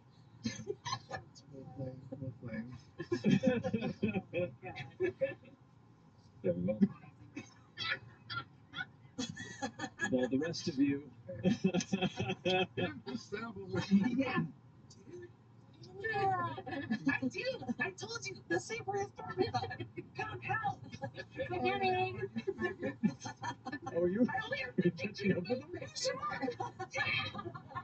You're gonna go watch or you're just gonna Be a part of it. Let's see what happens. Okay. Put it on the board. That's Hair cool, to the baby. moon. Yeah. To just pass them. Jim, we don't know how long we have. I respect that. No, I respect that. Out of this. I respect that. You can't let certain pals We go can like teleport into the moon or whatever. True. I. Yes. Okay, he's good. I played thumb wrestling with myself. That's the saddest thing I've ever heard in my whole entire life. The three of you rest up and keep watch, and there are there are many frightening creatures that wander the Saturday wood, and there are many sounds that put you in a defensive state. You're uncertain which are your friends and which are not. What is so dangerous?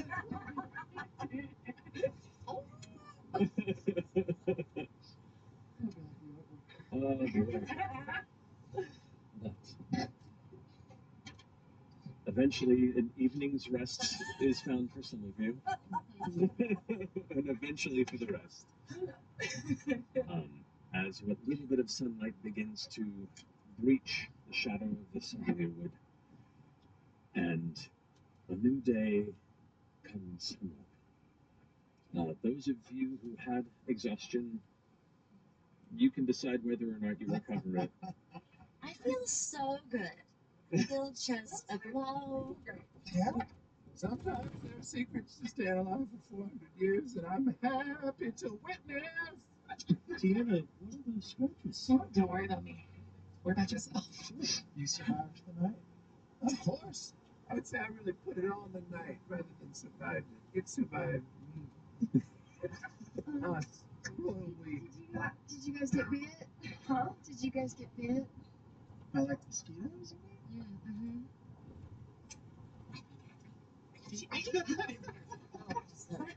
Am I gonna turn into like a bear fawn? You just might. We'll see.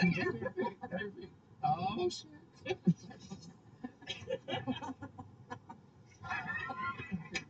You're developing a pouch? Oh my god! Joey popped out. It's yours. Celery. Somebody got to put a search on warning. What a horny episode. I didn't think it was gonna happen. You didn't. How was your night? Oh, it was just, fabulous. Why? How was yours? Pretty good. Yeah. Pretty much to me. Yeah. How's it going? Oh, That's wonderful. wait, it's been a night, right? Yeah. Oh my god, if this is your last night, this is perfect. Yeah, That'd be a good last night. Come on. I'm alive, baby. Better than ever. That'd been so dope. That would have been great. There are a few less wrinkles this morning. My back's a little straighter. Oh my god. So we're going back to Drusar. Did we get our hit point maximum back, by the way? Those of you who lost hit point maximum, yes, you can get back after a long rest. Okay. Yes. Unless they agree. Unless they decide otherwise. And where do we go? Are we going to Drusar or are we going to And you'll come Whitestone? with us, at least for now? I don't think there's anything back for us in Luthadar. Okay. Did you belong to those droids? But that's okay. Some people. We're with you. Amazing. All right. To Drusar or Whitestone? The only other thing I can think of is to tell the Lord and Lady there about what happened. Are they friends? Drusar or Whitestone? Whitestone, we know some folks who are very powerful. You don't know friends with everybody. Keyleth and Yeah. Keyleth, who's the Keyleth, head the of one that the got turned into Ashari. a lens. No, she is probably dead.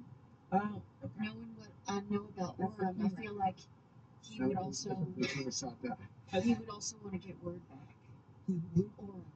So I feel like Whitestone would be a place that he would go to. Or where he's from. We can go to where he's from. I don't know where that is. Zephyr. Yeah, but I don't know how to teleport to a place that we haven't been. I've been there. Oh? I've been there. I've been there. Been to Zephyr? Did you go to Zephyr with Orem? you were, yeah, you've been You want to go there? That seems a little anti. Yeah, It's a real sad place now. probably. I mean, they might not even know that Keyleth isn't. Let's play a little mind game. You get teleport. They get teleport.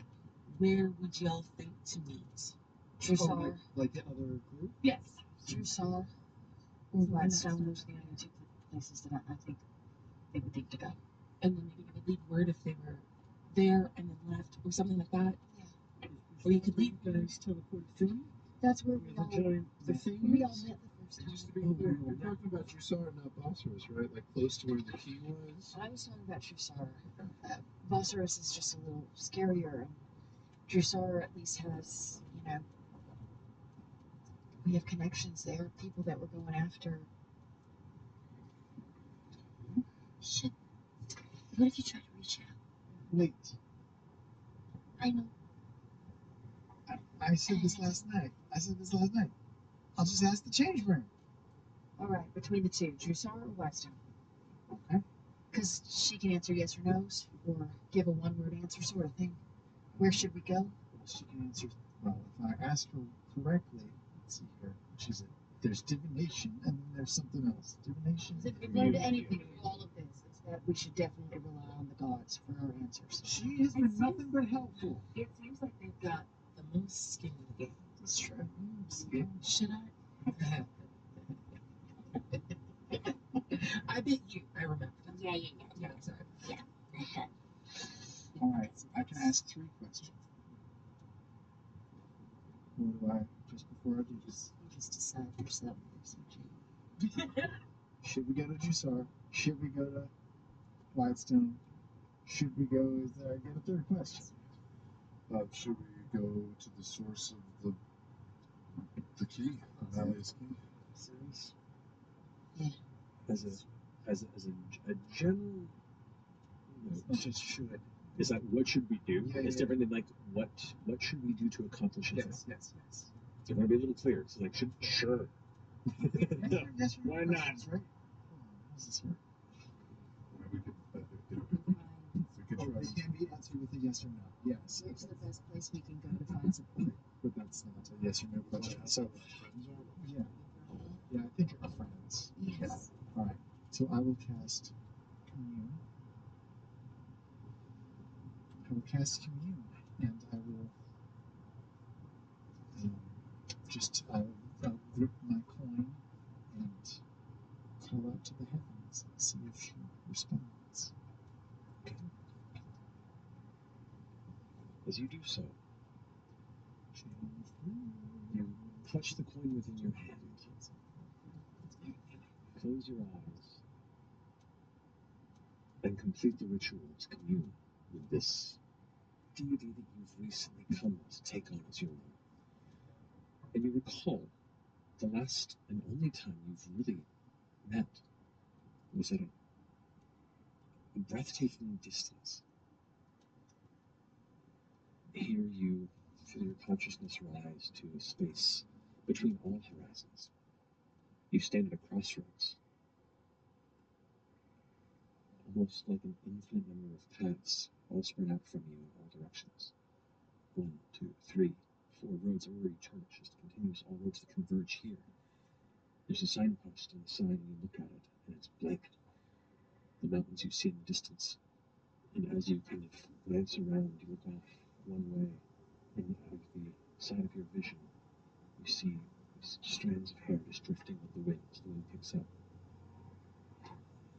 You turn back around, and there you see once more this feminine form upon that same horizon, at a distance where you're uncertain. She looks 2 inches tall, 2 miles tall. You can't tell how far away she is, which is even stranger that her hair stretches out so far as to meet you on both sides, which means she can't be that far. She's on that mountain.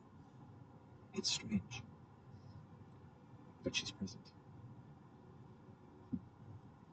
Hi. First of all, thank you for all your guidance and getting us through that little pickle back there. Thank you for sending me freedom. I know it was you. We're trying to find our other friends, and we're wondering if we go to the place where we first met them, Drusar, if we would have the chance to find them there. Maybe not today, but at some point.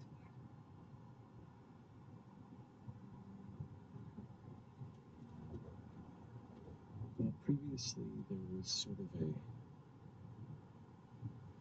an inference of an answer.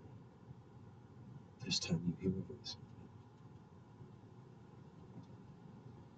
Yes. Wow. Okay. That already helps a lot. Back to otherwise, please. What am I doing?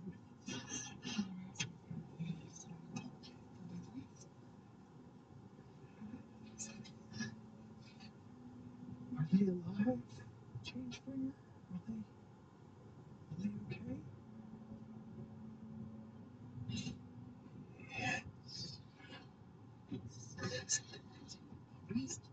She said we could meet up with them, obviously.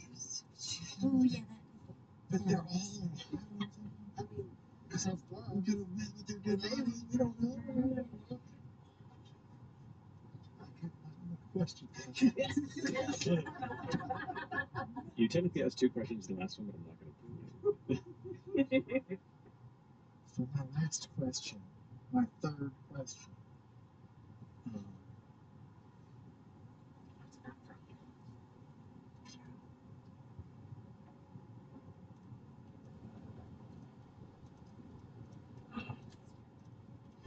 you. Check this box.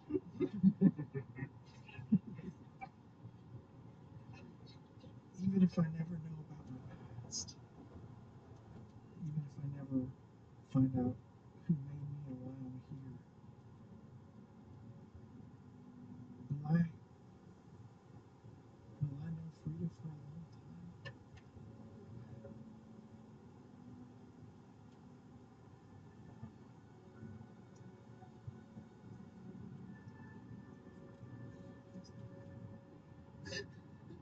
The wind picks up and blows past.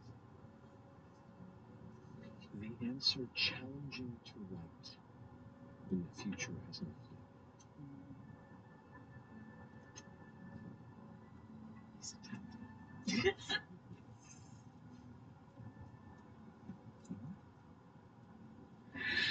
In an immediate rush, the form of this woman rising arrives right before you in a blink of an eye. This towering woman, you glance up at her, you see her dark skin, her light brown hair that now whips around and tangles around you with the wind. Her presence is bold, somewhat terrifying in proximity. Her eyes are just these open, golden spaces. There's an intensity about her presentation, her clothing itself whipping like the hair in the wind around as she looks down upon you. A terrible fate looms for all of Exandria. An alien malice menaces the skies of the Marquesian sands. If you indeed wish to show your faith, to walk my endless paths beyond, then rise to our call. The winds of change blow cold against us all. Yet hope remains unmoving in you. Our grace carries those who carry our banner. Hold it high and traverse the path by a light with purpose and fated destination. Do not turn from this road, for only shadow and solitude awaits behind.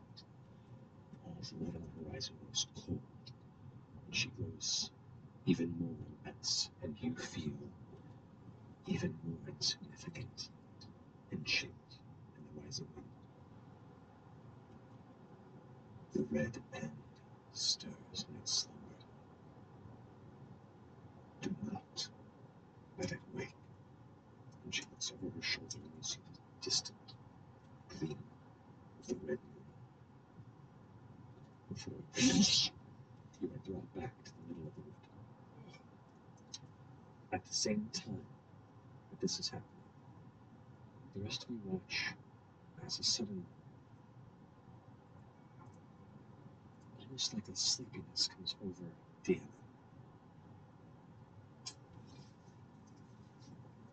Deanna, you sit for a second before suddenly this bright light fills your consciousness. The immensity of a star burning before you, something you've not experienced at this proximity in some time, comes with it a strength and a frustration long felt at times. You try your best to avert your gaze until you look back directly into the source of this light, burning your retinas. And there you see before you in the bright golden shining armor, head burning like the heart of the brightest star, the Dawnfather stands, encompassing the sky, nothing but his light and his presence burning before you. Mortal arrogance makes unions with the forbidden scourge. The ruddy moon beckons over the lands of Marquette. Child reborn of my grace and will, I command you, strike out against those that seek to snuff our light. These gifts I grant you are your sword and shield against the growing darkness. Forsake these gifts, ignore our charge, and be abandoned.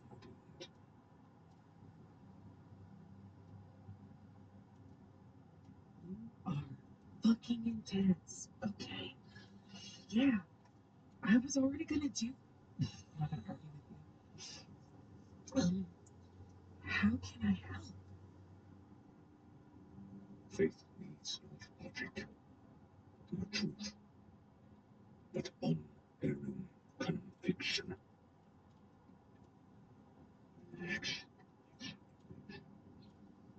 You hear the burning sound rising behind him in his presence. The sound of immense flames, an ocean of fire crackling. The red end stirs in its slumber. Do not let it wake. The flames burn bright and surround you in warmth and hot. And before it turns to pain, you awaken.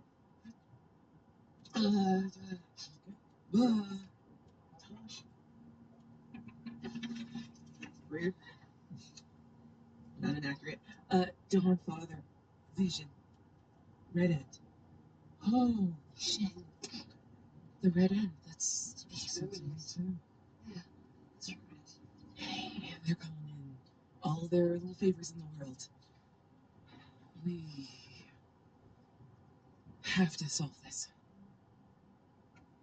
They're desperate. All right.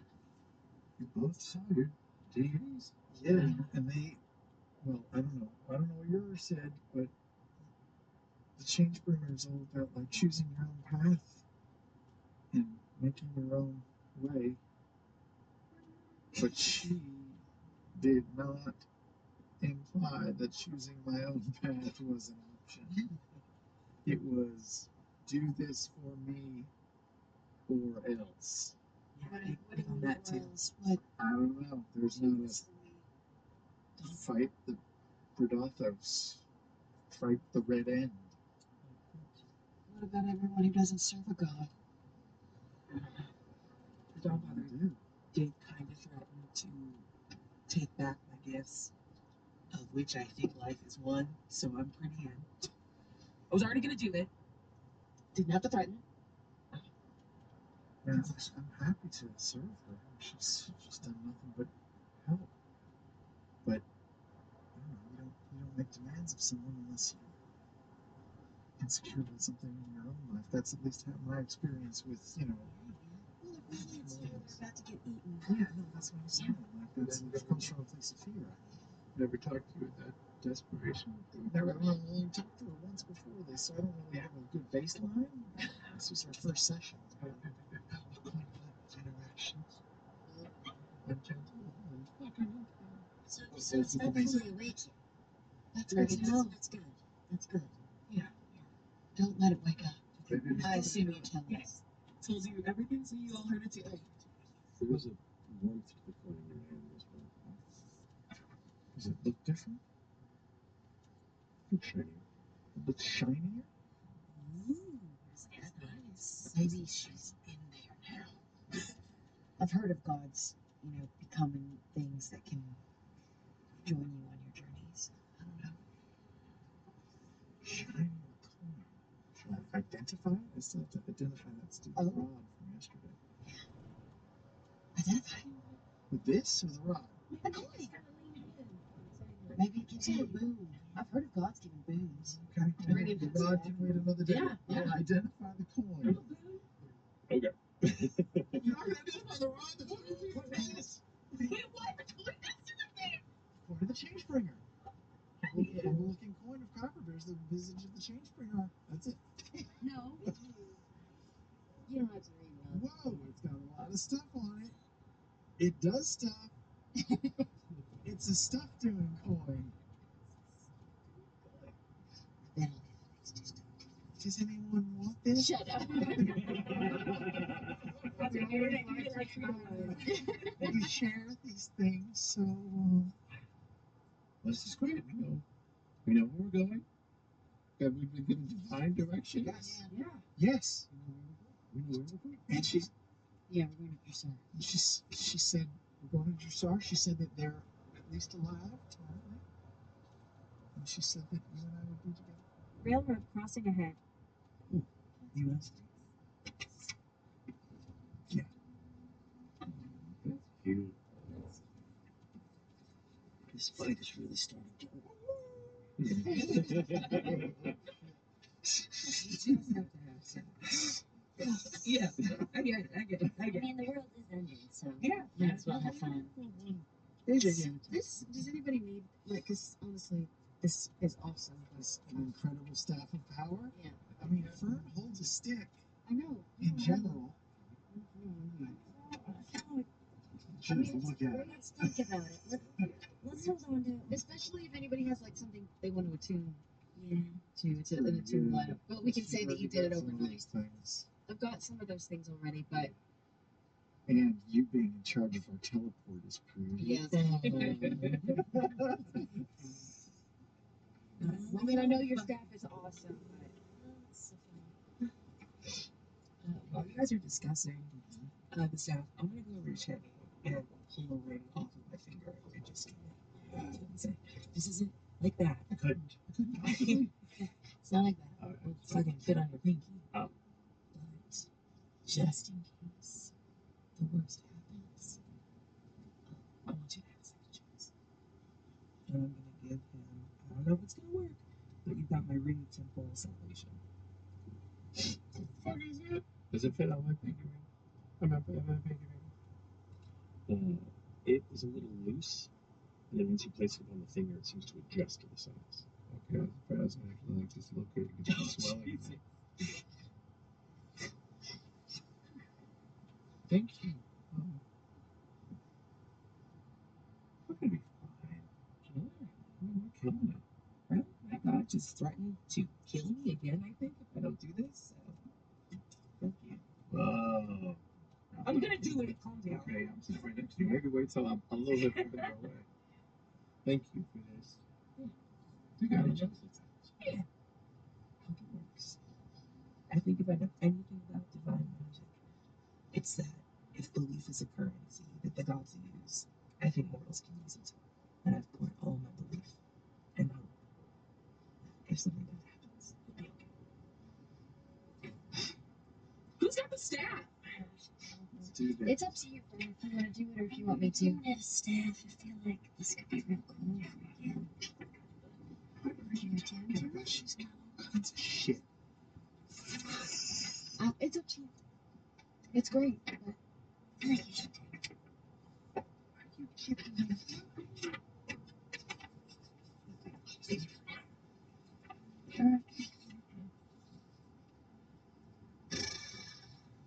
Is it useful? Is it useful? well, we'll use it for now and then we'll see. Okay. Yeah. Yeah, I'm gonna take off my gloves that we got and hold on to those, and then attune to the staff Okay. so that we can. And I assume I would have done that, so we don't have to just sit around for an No, hour. that is easy enough to do in the morning. I'm just gonna attune to it. All right, go for it. It's just attuned. With the little Slim Jim dildo Yeah, thing? yeah. You're gonna just attune to it. Yeah. I can't tell you that. You can take time to learn it. It is a rod used in transferring to other realms. Oh. This one in particular is attuned to the thing. So with a spell of significant power that can do this, it normally requires a focus to go to that location. Whoa. Oh, But you still need a spell that just helps you go. Correct. You're a plane pilot? yes. That makes two of us. That's not teleport, that's plane jump. Plane shift. Plane shift. But it requires a focus for each location it wishes to go. I don't really need keyless, but it's what it does.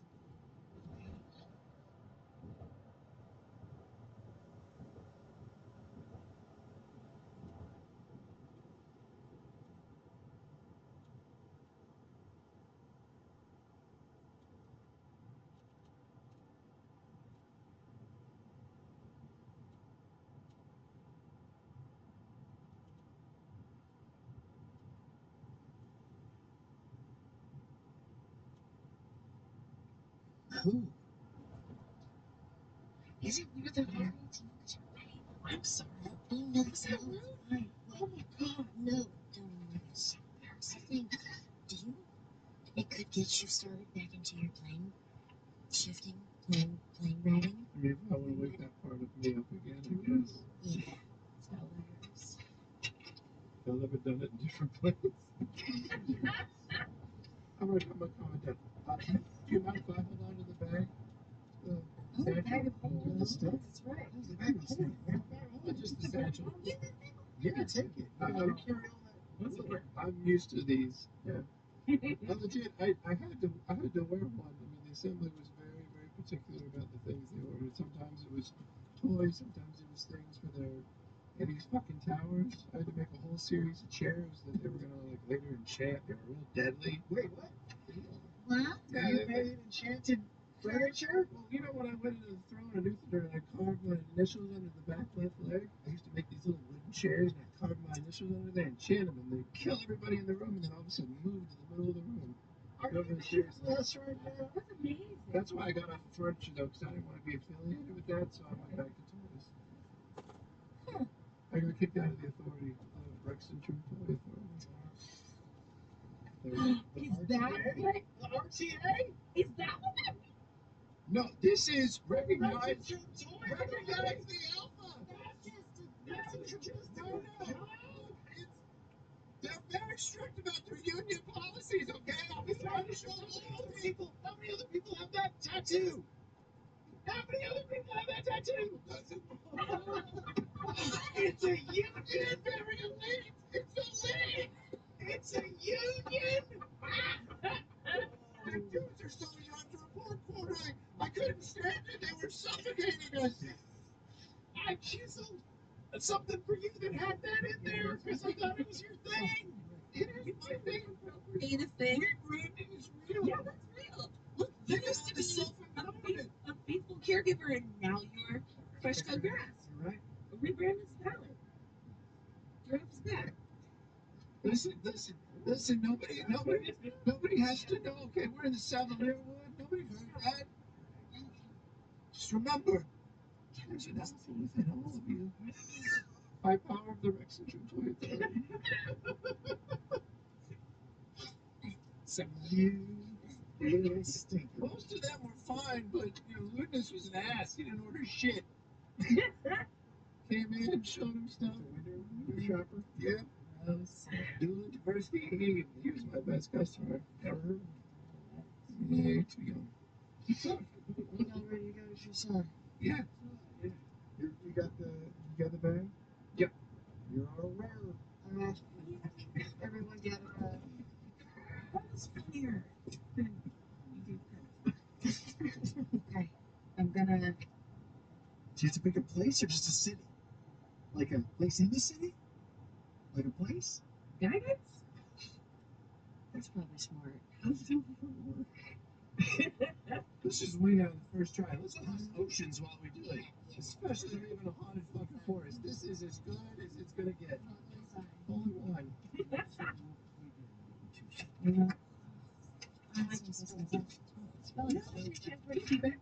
Choose single object or a destination you select. So I'm just gonna, the destination you choose must be known to you, and it must be on the same plane of existence. Your familiarity with destination determines whether you arrive there successfully. Asterisk's house? Or one of the inns? A very familiar place. Spire by Fire?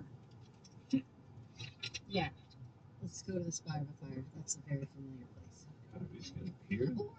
Or, you know what's even more familiar to me? Is our house. Me and Londa's house. The old lady? Old lady, what's her name? You don't remember the name? Shidana.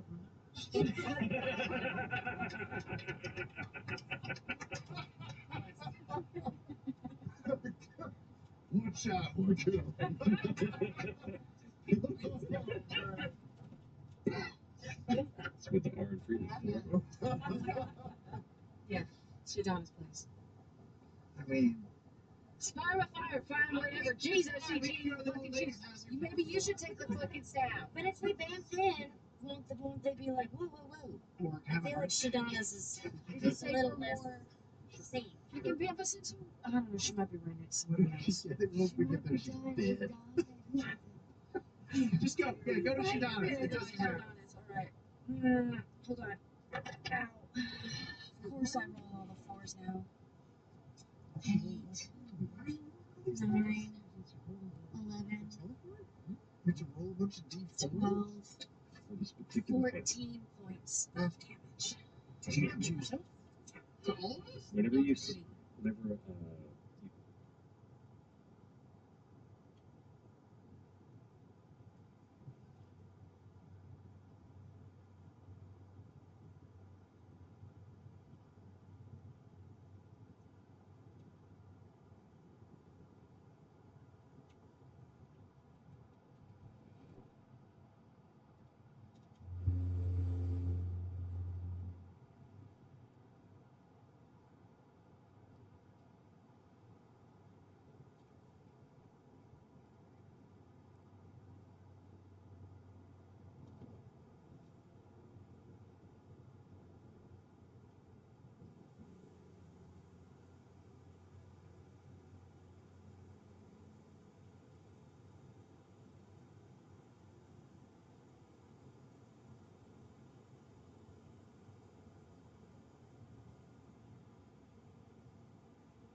and the charge within the item, it does a d4 point of psychic damage to the user. Oh, to psychic damage. Maybe the staff is for you. Nope, it's just damage. Oh, damn it. Too bad. Great. That makes sense, right? That's a lot of power. That way it's not meant to be resisted. Yeah. Alright, so you feel the charge of the staff come through here as the energy expends. You can feel it definitely takes its toll on you. Not terribly, but enough to leave a mark. But as you do, you focus on your troop of friends around you. Concentrate on Shadana's house? What does he say? I don't know. The rest of you kind of look at each other and you're waiting for something to happen. Oh no. I hold yours harder. You start grabbing heads. Yeah, gather up. Everybody, put your hands on the staff. The staff begins to glow brighter and brighter, and you all feel these little like threads of sparkling purple blue energy kind of begin to form out of the staff to reach to each of you. As it does, it connects. You are all pulled into a different space. And we'll pick up there next time. Oh! Oh my god! We made it. We'll do all the rolling for all that at the top of next. We don't even know if we made it, right? No? Oh, we did. Could be. Could be. That's New Jersey.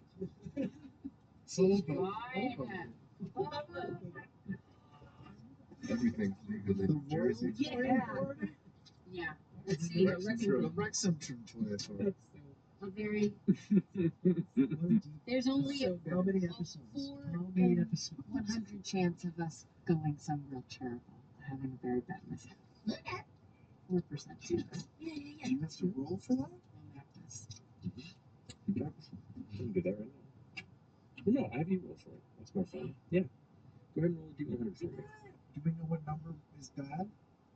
Yeah, 1 to 5 is super bad. Here. You go ahead and roll, and I'll watch over your shoulder, and we won't tell anybody else.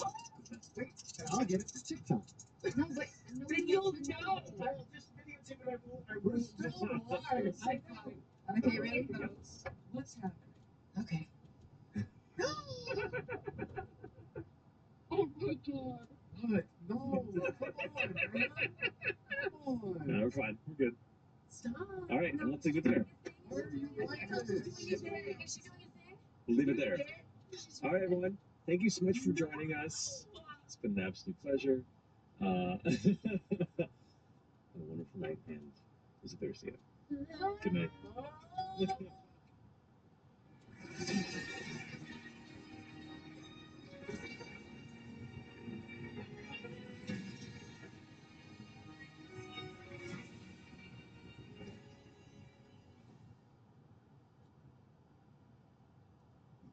Hello, everyone, and welcome to tonight's episode of Critical Role, where a bunch of us nerdy ass voice actors sit around and play Dungeons and Dragons.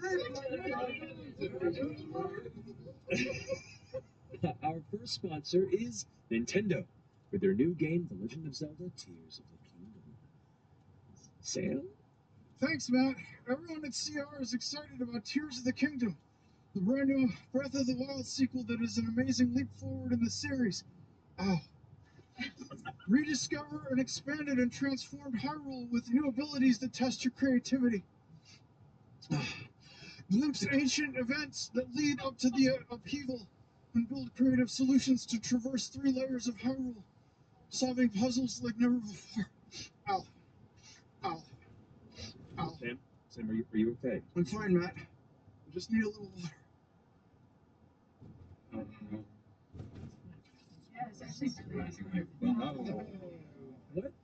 What happened? Well, I was so stoked about Tears of the Kingdom that I wanted to cosplay as Link. I even did my own makeup for tonight, but it was a pollen-based makeup, and my face had a little reaction. It's kind of red. I'm embarrassed. Oh no! I mean, we're all friends here. How not gonna be? Just take off the wrap. I'm sure you'll look great. You really? You think so? Yeah, for sure. I give them a hand here. Or... I don't want to.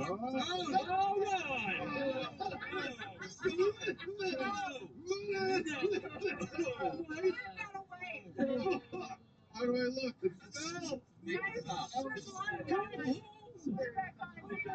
Well, it looks like I'm going to have a lot of time to try out the must-play sequel to one of the most highly acclaimed games in the last decade. Master your imagination as you save a transformed Hyrule. Tears of the Kingdom available now for Nintendo Switch. Guys, do you feel that? Should the air hurt? I don't think it's supposed to. I think it's a I'll bad go to thing. the hospital. Don't forget to check out our Tears of the Kingdom one-shot, but Matt will talk about that more in a bit. I'm going to pass out right now. Matt, back to you. That made a thing. Okay. Well, our second sponsor for the night is D&D Beyond. Be the hero. I know, good stuff. Be the hero of your table with the free D&D Beyond subscription trial. Get exclusive access to monthly subscription perks to personalize your play. Share your D&D books with your party and make unlimited character slots to bring all your character ideas to life. Sam, no! No! Do not! That's disgusting. Start your 30-day free trial today at dndbeyond.link/ I knew it was there, and it still scared me. CR sub. As our wonderful Swollen Regal here said, we have a special thing coming up, our Sweegle. Please join us for a special The Legend of Zelda: Tears of the Kingdom one-shot, sponsored by our friends at Nintendo.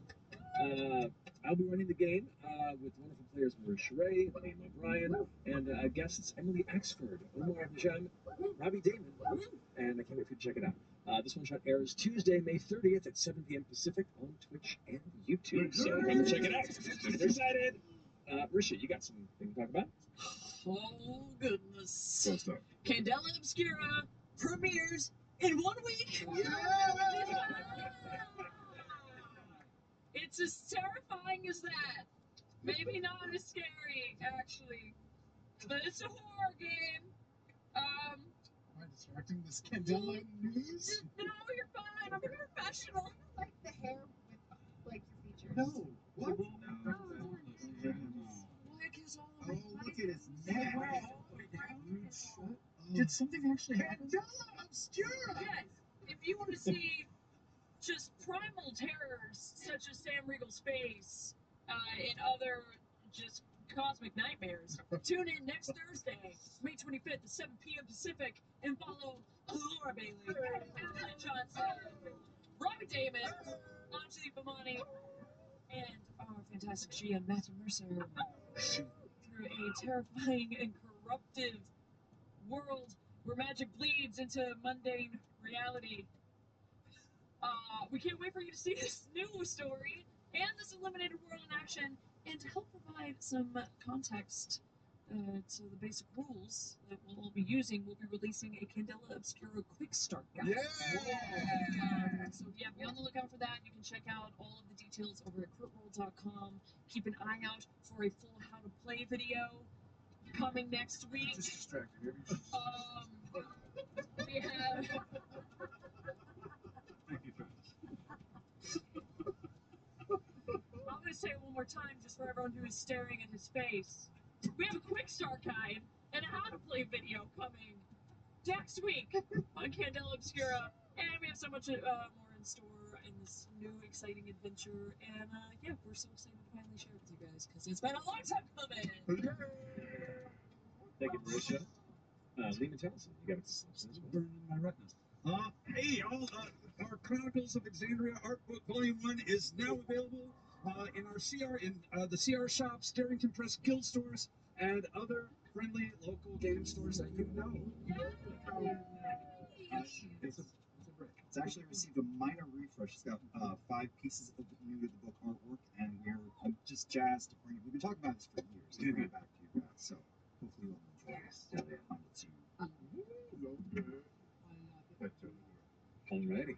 Well, I believe with that, our announcements are concluded, so let's go ahead and jump into tonight's episode of Critical Role.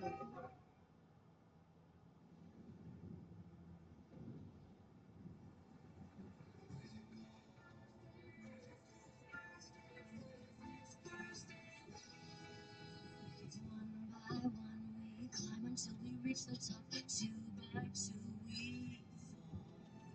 Will we beat our end or meet our destiny?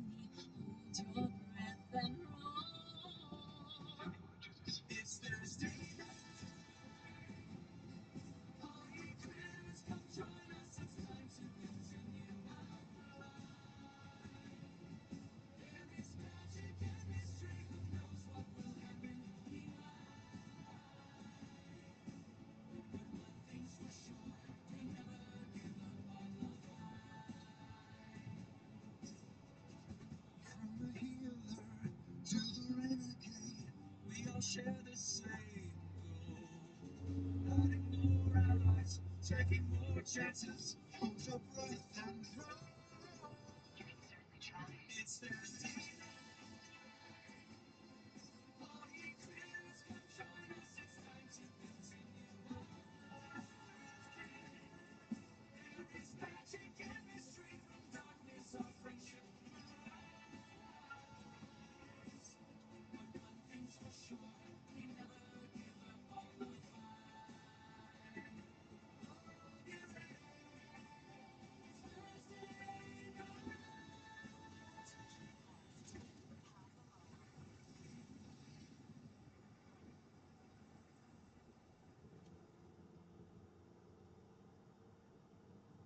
And welcome back. So, last we left off with this half of Belle's house. You, with your troop of found family, had plunged into the dangerous realm of the Hellcatcher Valley in chase of Witness to Leth and Ruby Vanguard as they attempted to utilize the apogee solstice to some terrifying degree in locking on to the red moon of Rudis in hopes of releasing the terrifying predator of the gods. You, along with your friends, managed to circumvent some of the scope of what you thought might transpire, hopefully. But your airship rained down, destroying a number of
Use the middle lane to merge onto US 322 West.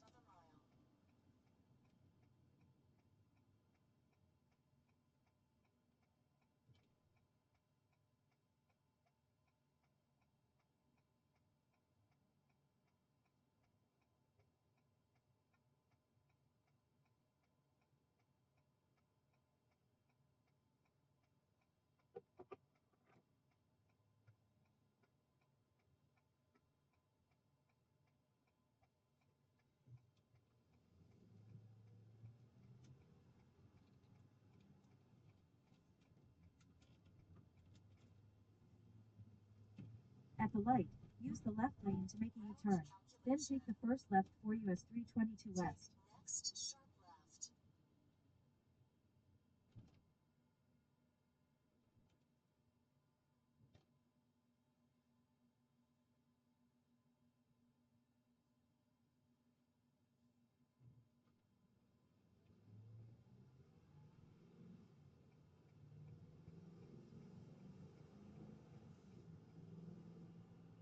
Go past this light, then turn right. Calculation.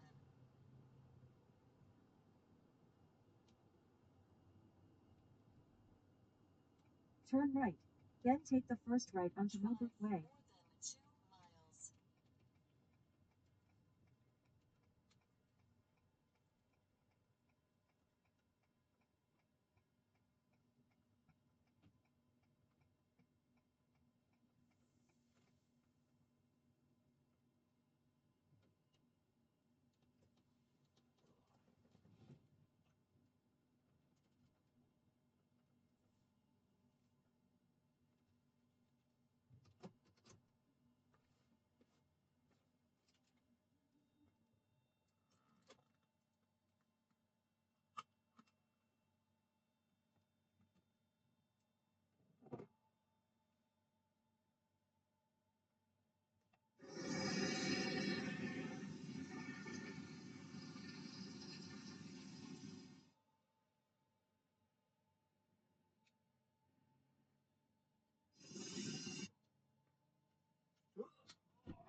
started again. Usually I see. they'll only charge $100 onto a credit card inside. Basically, hang up the phone and call again. Yeah.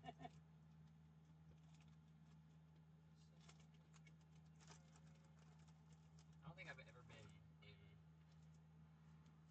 I guess what it's called, State College. Never been here. Yeah. Never been to Penn State. I've been through it. My brother lives here. Really? No.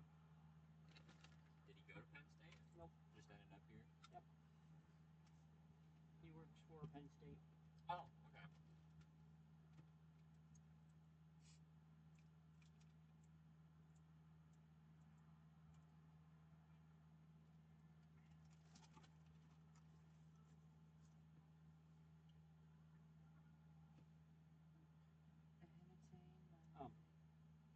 I sent. It's like take photo. Like I said, like waving is. Hi, as we zip by. Hello. Goodbye. Some of the hills that we've driven through, holy crap. Yeah. Take all the ones that I've seen. It's the reason I didn't take one of the other routes. You know, that was pretty, but yeah, driving through. Yeah. I wouldn't want to drive across. At the light,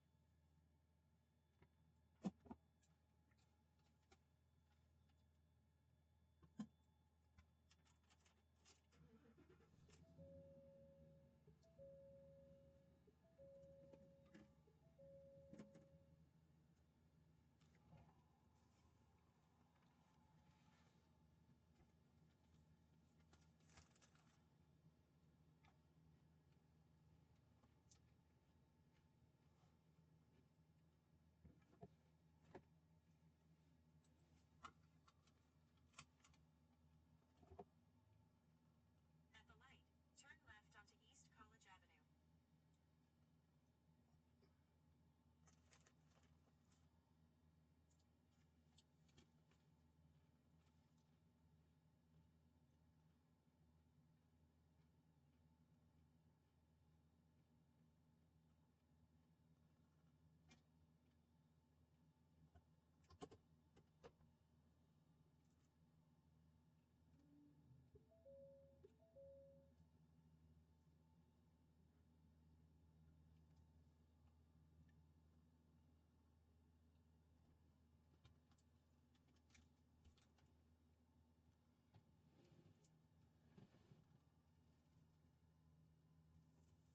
Turn slight right, then take next left. Take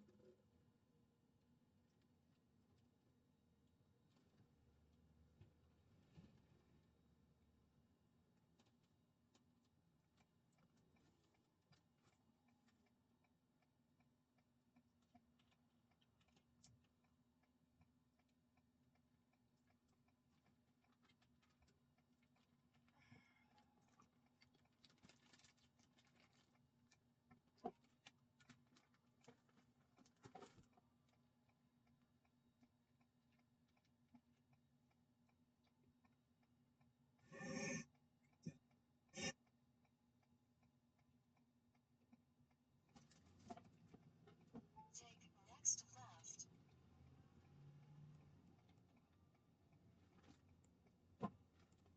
Go past this light, then at the next one, turn left. In 800 feet, turn left.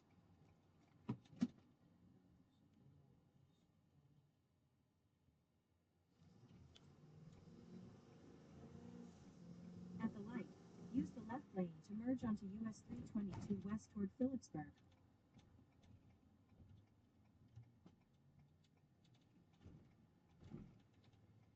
In 100 feet, turn left.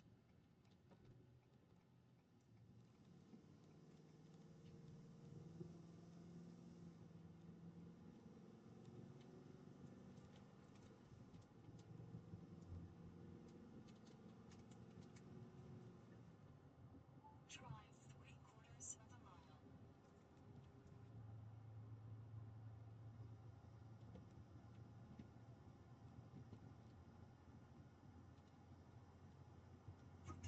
keep left in half a mile. In about 13 miles, take exit 62 on the right onto US 320 to west toward Phillipsburg.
The Vanguard, in its own wake, a number of other ships began to arrive just as you watched. As you were leading, the voice of the Tempest was brought low by Woodahon Fool, and before death blow could be delivered, some dark guardian rushed in to protect her. This guardian, part of Ludinus's plan, was then drawn, compressed, and turned into a lens for his device. The last thing you remember is all of the surrounding world is born, granting their unintentional energy towards this climactic blast up to the red moon. And a bright white light engulfed you all, and you awoke in a strange land.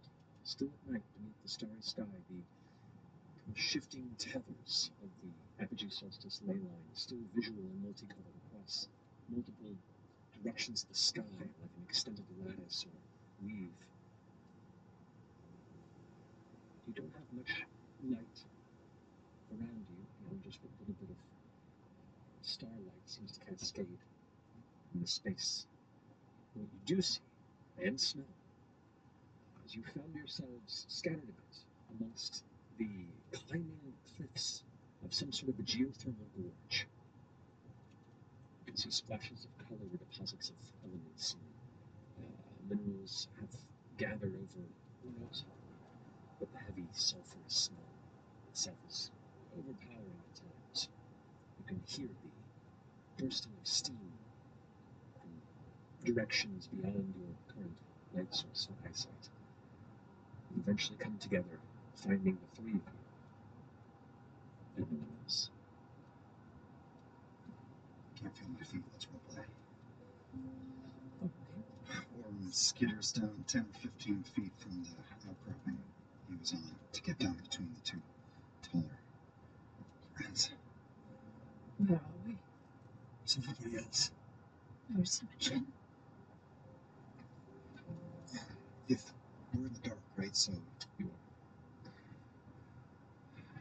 can't see anybody from here, can we? Just nose around. make a perception check with advantage. Yeah. Only because it's dark at night, but disadvantage is the So- together roll. So I'm gonna look both for our friends or anybody, and I see the line of red from Ruidus down over that mountain range, and I'm trying to guesstimate how many miles away we are.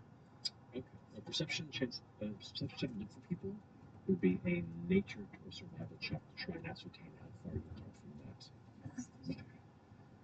All right, I'll handle it right here. First. That's 20. 20. 20 on perception check. You can pick up. First off, you can barely make out the gorge stumbling a few hundred feet further down before it begins to even out. And this gorge, the rock is jagged, it's sharp in places. It has been flecked through erosion. Broken stones have caused edges to be almost glass-like in places, where others are a little more worn with time and weather, from what you can tell. But it's a few hundred feet down to the base of the gorge, and you can glance in the other way. It's a few hundred feet, but running the other direction to try and get out of it. You're not certain which direction you're facing, other than the direction of the red moon, but even without knowing where you are, you're not entirely certain how that connotates which way is north, which way is south. So you're saying we're not entirely sure if we even need to go up or down. We're just in the middle of a gorge. You're really along a cliffside of a gorge with no light. No idea if it's safer above or below. And there's like a big crevasse in between us. If the gorge is between us and the direction of the beam of the moon. Where you are now, you are all kind of sitting on the edge of a cliff, like an outcropping of it. There's climbing up, and there's descending further down. So we're on a slope. Correct. The little faint bit of Ruidus and that red thread that carries it anchored on the horizon is deep on the horizon. You can barely see it. And it looks to be kind of the left direction. Like if you're facing out into the expanse of the gorge that descends, you're not certain how far away it opens. You can't really see the rest of it. You just see it kind of vanish into darkness. It's kind of to the left direction. That beam is really far away and small in our eye line. Correct. Survival. 18. 18. Not too bad. Not too bad. Now looking up and trying to ascertain the constellations, the stars in the sky. You're not entirely certain where you are, but you can pick up, at the very least, based on where that moon is and where you're not, that's likely to the south. Likely to the south. This is likely to the south. We still have the map. Should we look at the map? Do we have a map? We do. It's in the hole. Oh, yeah, right. I've got the maps now, bitch.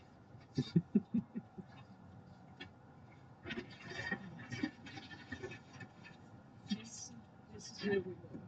This was the expedition. And the city was to the south, roughly. Yes. Yeah, this is where theoretically is where we was. So if it's the south, we are either in the Rudon Desert, up towards the Indian Wilds, which is the beginning of You said that the moon and its laser pointer were still off to the left. If you're like facing it with the gorge opening, it's to the left of the gorge. Okay. And with a survival check, did I think that the light and Ruidus were to the south? Correct. From where you currently stand. Okay. Okay, so off the map, maybe. I don't see anything to would I know of a location of a giant canyon or gorge? In 2 miles, take exit 62 on the right onto US 320 to west toward Phillipsburg. Straight east region. 18. 18. Not too bad. There are a number of gorges, chasms throughout Exandria. as far as something this large, especially with this kind of mineral and geothermal setup,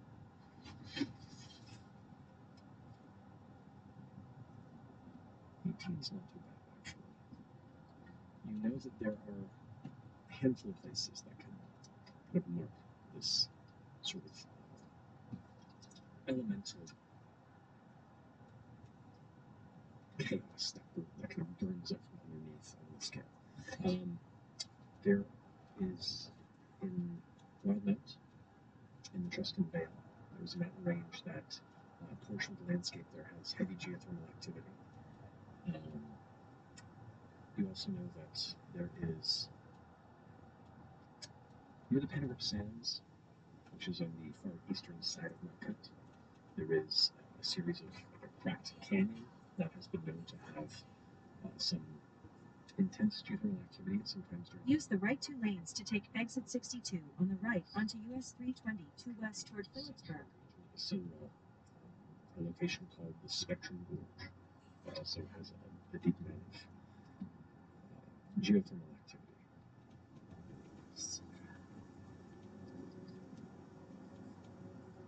Keep right. Does it make sense that we would be, if we can still see? In about 12 miles, turn right onto North Front Street. With that information, and your survival roll, and how far and low the moon is on the horizon, it's possible. Yes. And relay this information. There's the Truscan Vale in Wildmount, but that seems odd. Panagrup Sands. Crashes down and sits on his butt in the dirt. Still, Can you hear anybody in your head? I close my eyes. Just concentrate on Imogen. Just whisper her name in my mind's eye. In the stillness, you hear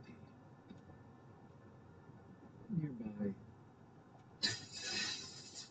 of steam geysers and feel the occasional rumble beneath the rock of your feet, but no response, no voice, no Imogen. I don't sense that. What happened? It's like they were trying to. Everyone was just trying to assimilate. What if she's gone? What if she's not here anymore? What if they killed her? Hold on. You're not hurt anymore than I thought about it. Are we hurt? I mean, you're as injured as you were towards the end of your row with the Ludinus and the rest of Ruby Vanguard. When I died, when we were in Bosphorus, didn't you all say that Imogen, the white light that we all saw, was that similar to what she did before? But just on a much grander scale? Yeah. This was. I don't know, this felt different. I don't.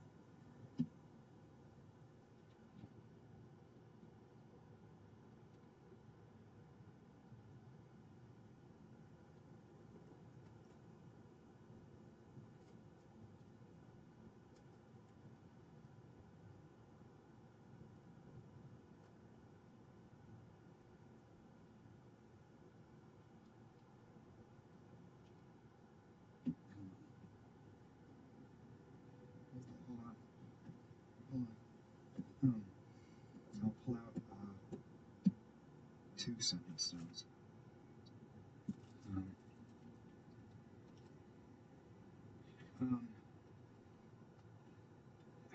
Caleb Widowgast?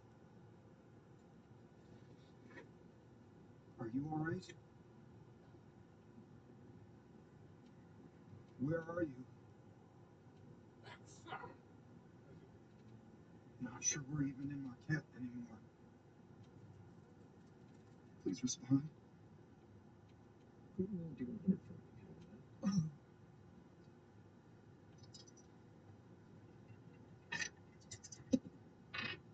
75. 75.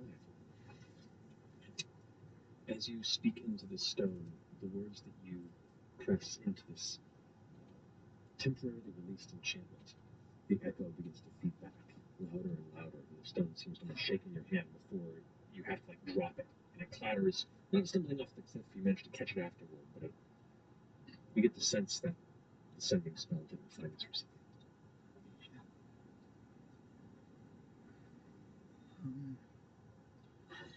Okay, well, I got another one. Hold on.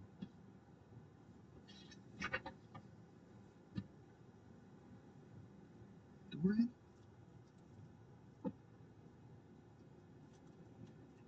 Can you hear me?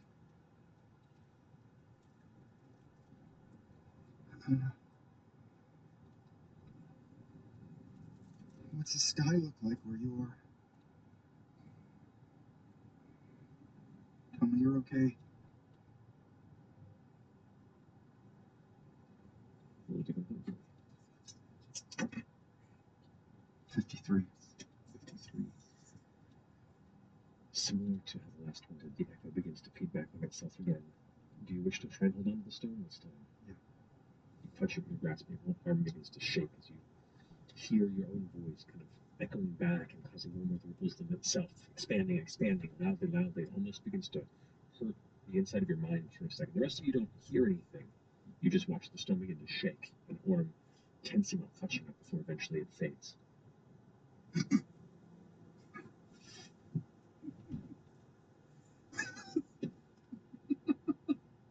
Why are you laughing, Ashton?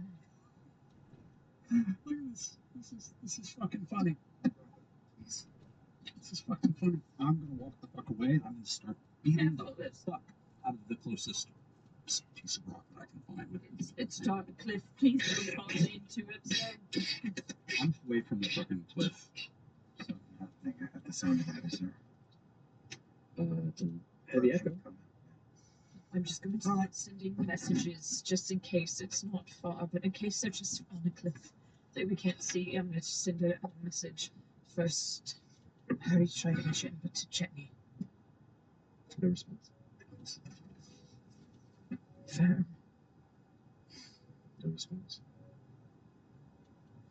I don't know. FCG, one last chance. No response.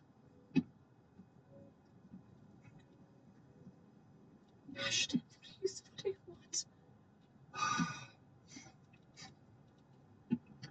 Just feel a little better.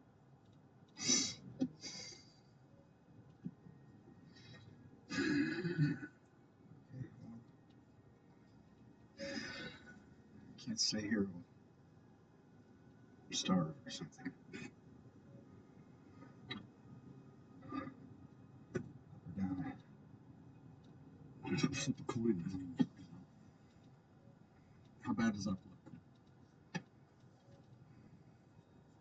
It's as treacherous as down does. Just an upward motion. We can't see the bottom. You cannot see the bottom of the gorge from where you stand. What you can see, the stars above. You can see the gentle waves of the colored ley line bits of energy that just kind of shift and move ever so faintly like distant drifting river currents to the sky. I still have Pate, correct? You do? I'm going to pull him out. Aye. Are you alright? Yeah, I'm okay. Not too bad, eh? Do you have any recollection of what just happened? It got kind of crazy, didn't it? It's just sort of bit white and flashy and stuff, and now we're all just in a weird place. But, you know, I'm used to just riding along with it. That's fair. I need you to scout for us, if you wouldn't mind. Yeah, cool. You have your dark vision, right? Like you can see within like the crevices of the bird skull that's attached to this necromantic construction of yours. In that void, there's like a slight blue purple energy that kind of flashes. Try going down first. Yeah, she could do that. The ribs tear out of the center of the body, forming the odd bat wings, and Bobby's eyes also gloss over white tint of that blue sheen. I hold on to arm shoulder just because vertigo on this clear face. as you ride through your miniature drone VR experience. Adventures of California. Exactly. Cruises through and down past the edges, and you can see there are these spires that climb up, created from who knows how many centuries of just mineral buildup, and there are these steam plumes and heavy toxic fumes that kind of pour out of cracks of nearby opened kind of subterranean elemental rivers kind of burst and collect down below. There's no color to his vision in the dark vision, so you can just see the textures and the forms and the bits of bubbling and boiling liquid that you can see gathered in pools of extremely hot liquid. Clambering down, go make a perception check for Pate for me, if you don't mind. Pate's perception. Yes. Oh, let me see. That's his wisdom, right? Yes. Wisdom modifier. Yes, dark. How his, not his passive perception, just right. Just full and wisdom. It's 8. 8. All right. Eventually skitters down to what he thinks would be the lowest portion of this part of the gorge, and it's about a 400-foot descent, mostly sheer cliffs and drops with occasional smooth declines. Pretty treacherous, but upon getting towards the bottom, you can see there are multitudes of different levels of pools that are giving off kind of acidic fume, and some that are just kind of boiling with heavy, thick mud. Alright, so just tell him in his head. That looks awful. Head on up. Here, coming on back. Gathers up to join you. I send him up. Okay. Once he gets back to the scout. Cruises by. It's about 150 to 200 feet until the lip of the gorge is accessible. Still a dangerous climb, but not impossible. As Pate begins to consider the edge, there is a ring of extremely dense flora, a forest or jungle-like cluster of growth that seems to have heavily affixed itself to the mineral-rich earth and soil just on the outside of this gorge. So right as you come up to the lip and the edge of it, there is just a thick cluster of forest that seems to surround it on all sides.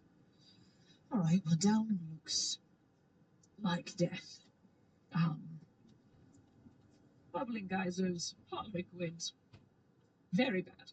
I think we should go up. It's likely to get ambushed. I do too. We don't know where we are, but the only thing we can do is head towards that. So maybe if we get to the top and go around the edge and start heading that way if we can. Alright. Do we have some rope? Probably always. I have rope. Alright. How shitty a climber are we looking at above us? There are. It's not impossible by any means, and there are safer routes than others, but a lot of the rock here, it's hard to tell until you're at it how strong or fragile it is. And a lot of the edges are pretty sharp. The makeup of the particular rock and the way that it's either eroded or crumbled or recently broke and fell in there tends to be kind of jagged at certain points, so it's not easy. I have my immovable rod. Oh yeah. Perhaps I can give it to you. You can maybe get a bit of a head start. And we can just keep moving up with the rope tied to it that way. That's a great call. Put you in the middle. Alright, I've got Featherfall in case there's any emergencies. No, actually, you maybe want to put you in the middle. If you've got Featherfall. If you go tumbling down, I can catch you. Yeah, let's not lose anybody else on this. That's great. This day sucks. At the next light, turn right. So how's this thing work? It's just a little button at the end. Click it in place and it won't move. Quite handy. Weird. Alright, well, Do your boots still work? try to leap up the canyon face 10 feet. Yeah, At the light, turn right onto North Front Street. like 30 or 40 feet. Alright, I will with rod and rope. And I'll tie the rope for now around my waist while I do my flea jumping. Okay. And leap up. Alright. I will say for you all to climb the side of this cliff with this setup. Let's go and do a group athletics check for me, if you don't mind. Athletics. Does it help if Orem is mountain goating up and then tying the rope to an immovable rod so that we have it's essentially like Yeah, putting it's adjusted the DC to a lower DC, Understood. but it's still a test. Does Earthwalk help at all? Earthwalk for you? Yeah. Yeah. You can walk through the gorge.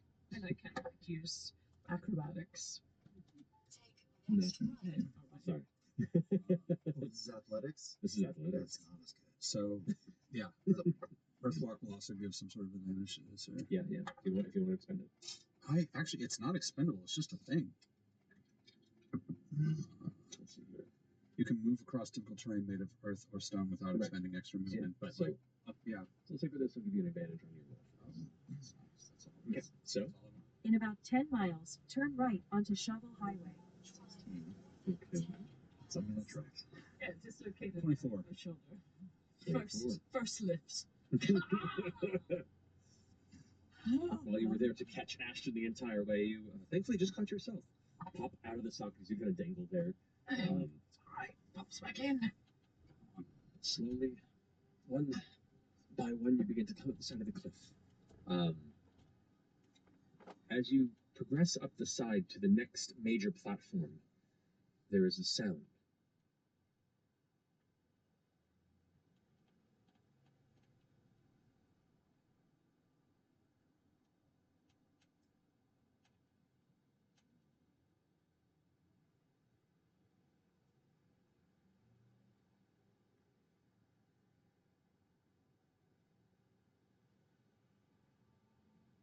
That begins to call your attention just as Laudna begins to. Railroad crossing ahead.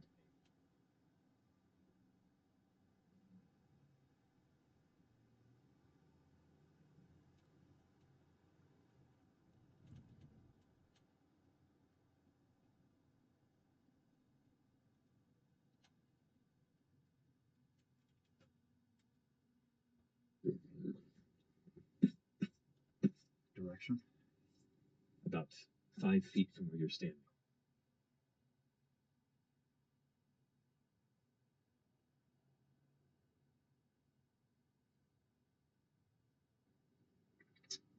And I'm the first. A massive spout of extremely hot steam begins to just spray out of the side of it. I need all three of you to make dexterity saving throws for me, please. Okay. I have advantage on this also? You did hear and see her coming, so you No, feel it's barbarian. Yeah, okay, good. So, Just a dice. 21. You take 6 points of fire damage. 10. You take 12 points of fire damage from the steam. Being proximity to it, that makes sense. And you? 16. 16. You take 6 points of fire damage. Alright. You actually kind of blocked most of it from your two companions as they climbed up, but you have a brightly stinging face now. Great. It begins to Good 2 days. withdraw from the buildup of steam. Do you think it turns into a tan? I think it turns into blisters. Does it look like a thing now that it's stopped doing that? Can we identify these things if we come across things? Just geyser went off. Yep, there are a whole number of like small cracks and areas where you can see slight protrusions of mineral and little bits of steam and heat that rise out. So now that you've immediately seen one, it will help you in avoiding things that are of a similar sight as you move upward. Yeah, I start turning my 31 passive perception ears towards bubbling in the ground. Yeah, got I'm it. pretty sure if I get hit with too many of those, my skin will just fall off. It's barely on there. I know, exactly. Yeah, just It's slip not away. great, just slough. Mhm. Slough off. Slough off. Well, slough off. Slough off. Slough off. Continuing to climb using the same technique, you make it up 2 more ledges. As you reach up to the edge with the rod, and kind of push up carefully, looking around the space with your extremely well honed passive perception, you see something moving in the shadow of this cliff. And this is the top, or this is... You're about to climb. This is the top. This is Mid- 2/3 of the way up from where you begin. alive? You see something shift in the shadows, something like is calling this cliffside home.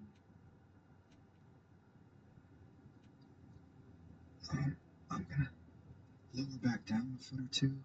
Or on my grip. Or on the grip, it sucks. Click. I'm reaching down. Oh, okay. Gosh.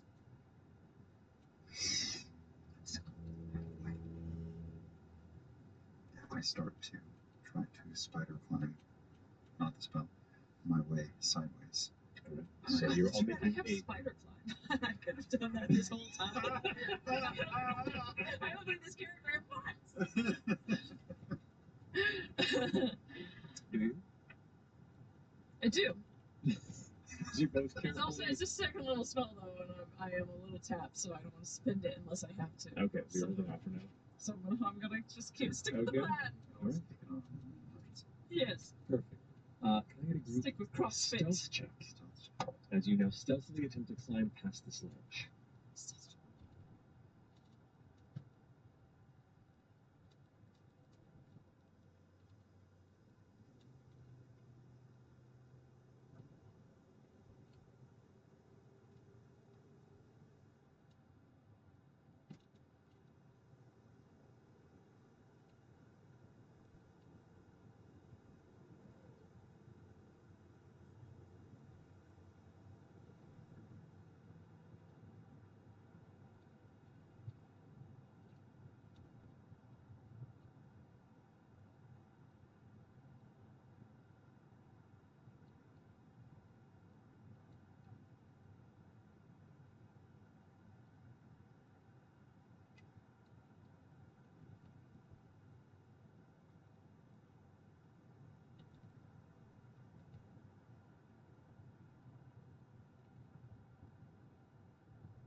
Railroad crossing ahead.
Prepare to turn right in half a mile. At the next light, turn right.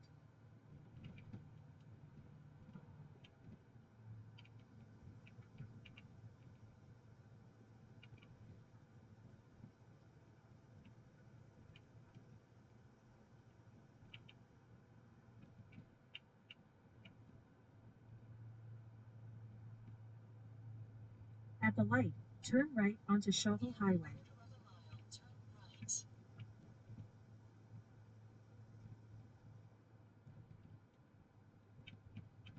The light, get barbecue.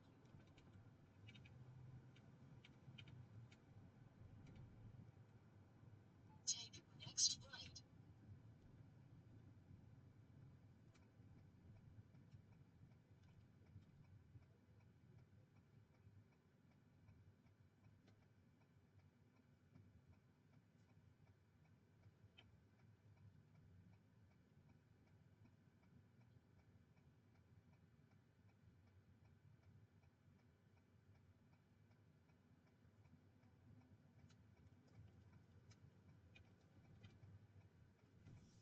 In half a mile, turn left onto Shiloh Road. Route calculation.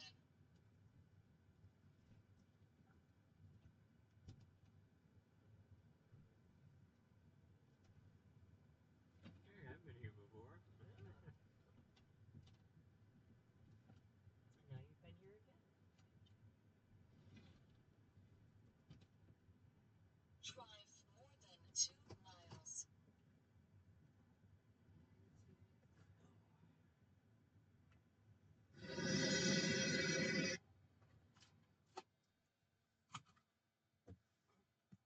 Barbecue time. For now or later or whatever.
messes me up. Oh, Yes. yeah. Well, I was looking at that. It was tripping me up too Yeah. for a while. So I was like, that's not the angle in which Yeah, that key is you supposed to take be your key out. Yeah.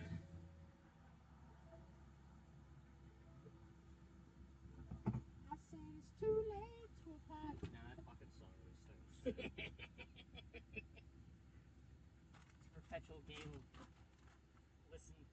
It's Headworm, whatever, yeah. earworms. Whatever last earworm I listened to and didn't complete. If it was just a snippet, it's even worse. Too late to close my thighs.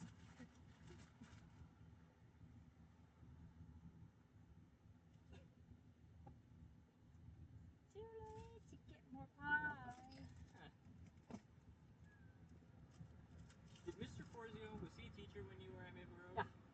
Because all of those mini, like, parodies, that's very much... Porzio? Yeah, that's Should he go and to his it. kids do that Dusted. all the time.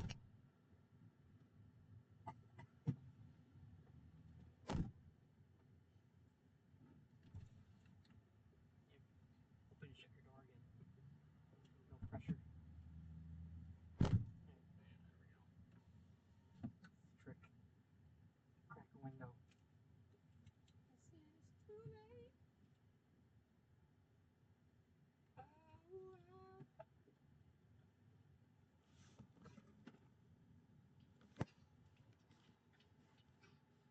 Holding on your rope got me 10 feet off.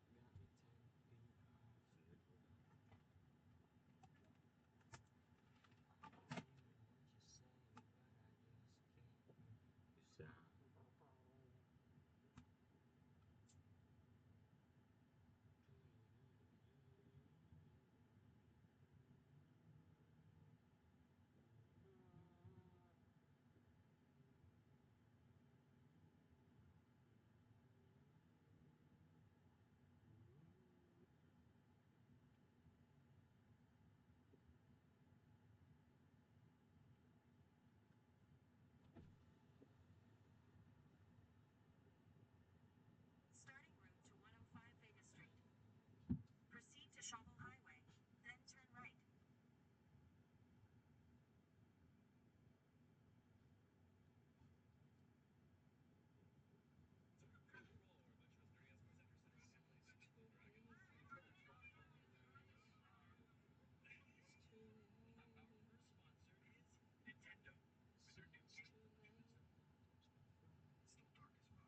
assume you're on towards the road, I assume still.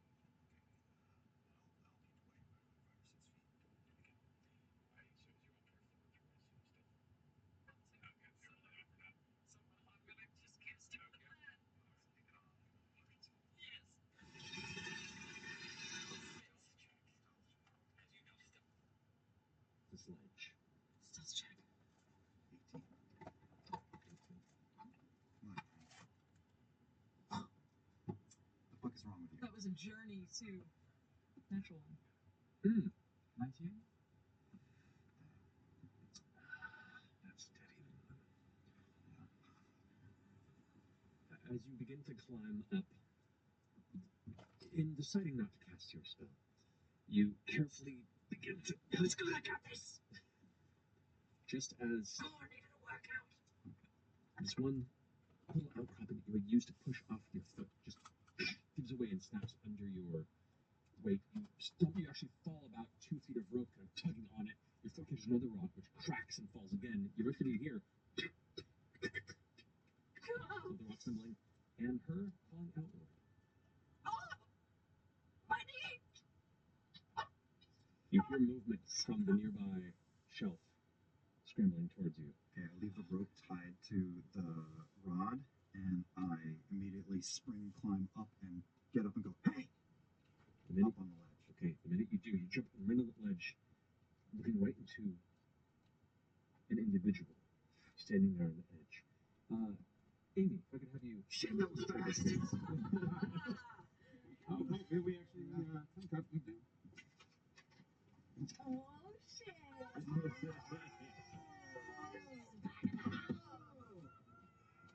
In about 1.5 miles, Turn left to merge onto I-80 West toward Dubois.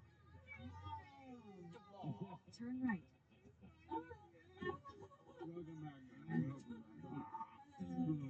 Welcome back, guys.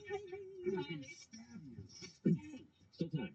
So sorry. That's not I good. want to after. As you spring up and land, you, having been taking stock of where the hell you might be and why, you hear some skittering nearby, prepare yourself to try and stay hidden, and then suddenly watch as a smaller man leaps in front and shouts hey to you. What does he see?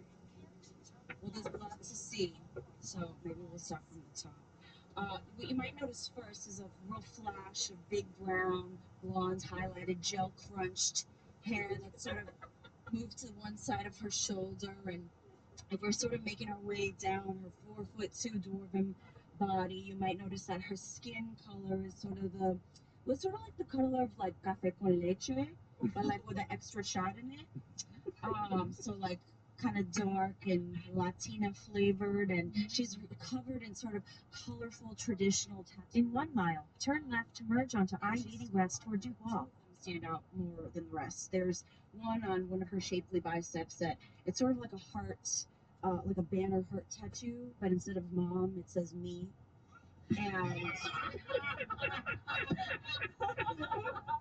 on one of the sides of her neck, she's got a really large cursive D, sort of like adorning her neck right next to the 2 hoops she has that say "fuck off." And her body looks like one of these, like, you know, those party balloons, like inflated party balloons that people glue into shapes. Like you take one and twist the middle like a few times, so she's like real tiny in the middle, but like big up top and on the bottom. And she's sturdy and like really stout, but kind of like committed to being hyper feminine in the way that a lot of women in male dominated fields tend to be. So like, use the left lane to merge onto I-80 West toward Dubois. And she's got these really pronounced eyebrows, but she has like a slit in the middle, is sort of shaved in. And my favorite thing about her, turn left.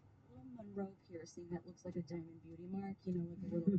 And her vibe is very much like my Nuyorican cousin meets like a rockabilly sort of girl meets a mob wife meets like Real Housewives of Staten Island. And she's wearing a corset and pants and jewel encrusted boots and a really ornate gold belt where she's hanging like a really cool great sickle, and then also a whisk. And her face looks pissed as fuck. Okay. Who are you? In about 12 miles, take exit 111 onto Pennsylvania 153 toward Penfield. I'm sweating. First of all, where the fuck are we? I have 2 friends hanging off the edge of the cliff. Can I have them come up with us, or are you about to? Hey, you need help? I got a whip. Okay. Can we look to see how far they are from the landing? You go ahead and glance over the side, and you can see there is an iron-like rod that is just floating in the middle of the air. And from it, you see a tied rope, and dangling below there are 2 figures. If you want to quickly describe yourself. Your current state.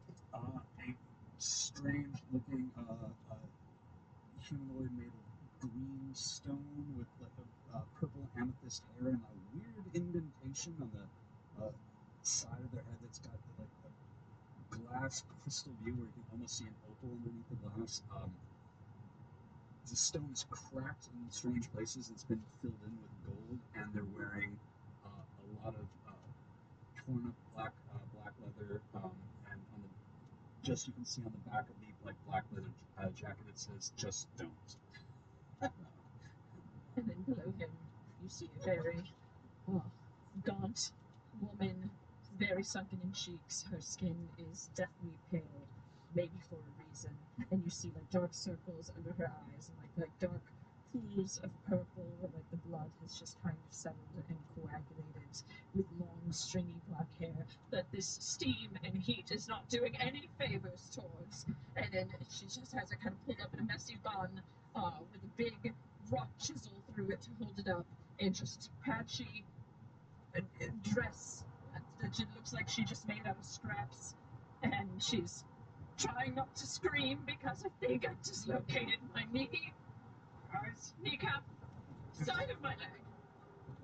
There's someone up here, but Baby, I hate to tell you, they look half dead already. Can it reset my knee? it's used to it. We'll get you patched up. We're cool, right? So far. What can I do to help? I got this whip. I've got the green guy beside me. Okay.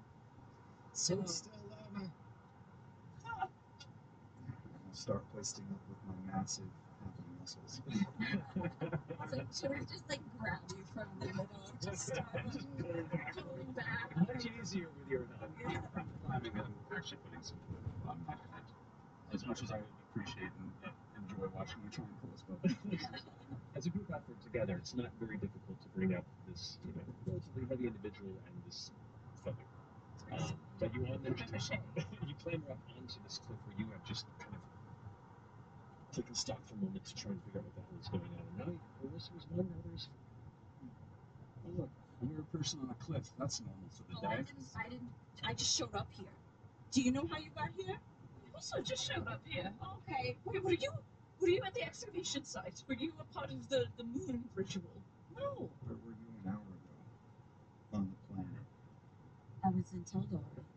I was looking for my fucking ex-fiance who left me in a lurch. I was about to find him, and all of a sudden, poof, loud noise, crap, here I am. Some guy talking, here I am. He left you? Yeah. That's what an asshole. Oh, it's a very long story. Close. I want to hear all about it, but first, what's your name? Mona. I felt like you had to think about that for a second. Yeah, I gotta think about it. I'm not gonna tell you my real name yet. I don't know you that well. What's your name? Zed. You don't look like a fucking Zed. My real name is Oran. Why don't you want to tell us your name? Because I don't know you. What if you're looking for me? What if you know about me? Should we know about you? You're very fabulous. Are you famous? No. Not for good reasons. Okay, what's your name? Lorna. Oh, that's beautiful. Like the poison? Oh, you have a good ear. Yeah, no, I've been You around. know your etymology. Every fucking new person.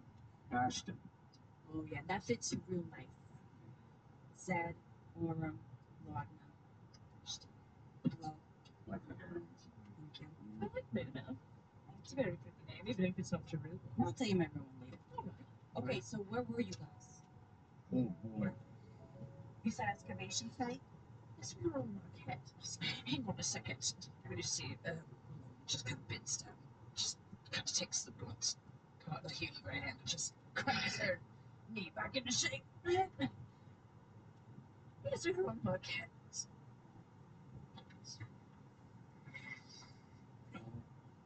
It was a lot. Were you outside? Wherever the fuck you were? Did the sky get weird? Did you? Yeah. It's the last thing you saw before you came in. Well, I saw my dumb fuck ex-fiance's face from like, I don't know, like 100 feet away. I was about to go grab his ass. And then I saw the sky, like I looked up and there was like all these colors and stuff, right? And then there was like a voice, like a speech. Did it sound like it came from a crusty old elven man? Yes. Super pretentious. Super pretentious. Like, he didn't think he could smell his own farts. Yeah. That kind of voice. Kind of like that. That's right. And then a crack. But you were in Taldori. Yeah. You can't even lose. You know that guy? The sky looked like at the end. Well, I wasn't really, I was just kind of like focused on one guy. But it was like a real like bright thing. And then here I am, hot as fuck. I don't think we're on Taldori, by the way. I don't know if we're on Marquette either. You do glance up on it, and as you're kind of telling the story, you look at them, you can see some of those colored threads that you recall from this, but where you were, they were much denser. It looked like they're all leading in a different direction from where you were. I'm from Taldor. Oh, yeah? I didn't. Not just now. Months ago. Okay. Saffron. Where were you when you got yoinked? I was there. What were you doing there? I was born and raised there. Oh, you were born and raised there. That's nice. It's a nice town. The best. Does your ex-fiancé live in Saffron? You know what? I actually don't even know where the fuck I was. I don't even remember. I think I have some sort of amnesia or something. I just was like really like I have like a sense about him, and I was following him for months because he left me high and dry. Not just at the altar, but with a bunch of whatever.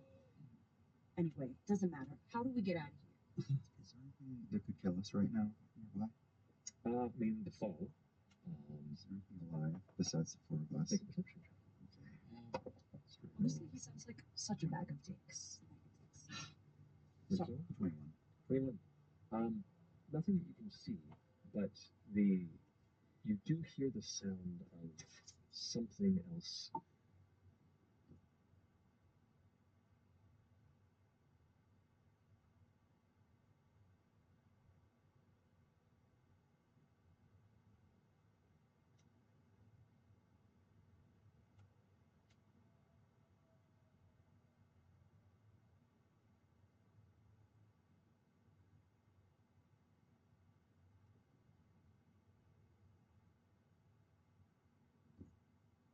That doesn't resemble the bursting of geysers releasing of steam.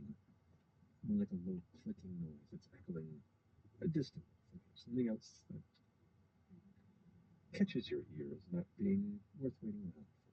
Put that in the bad column. We were in the process of climbing out of this crater. Mm-hmm. Come with? I would love to. Okay. How do we do it? Well, how much further?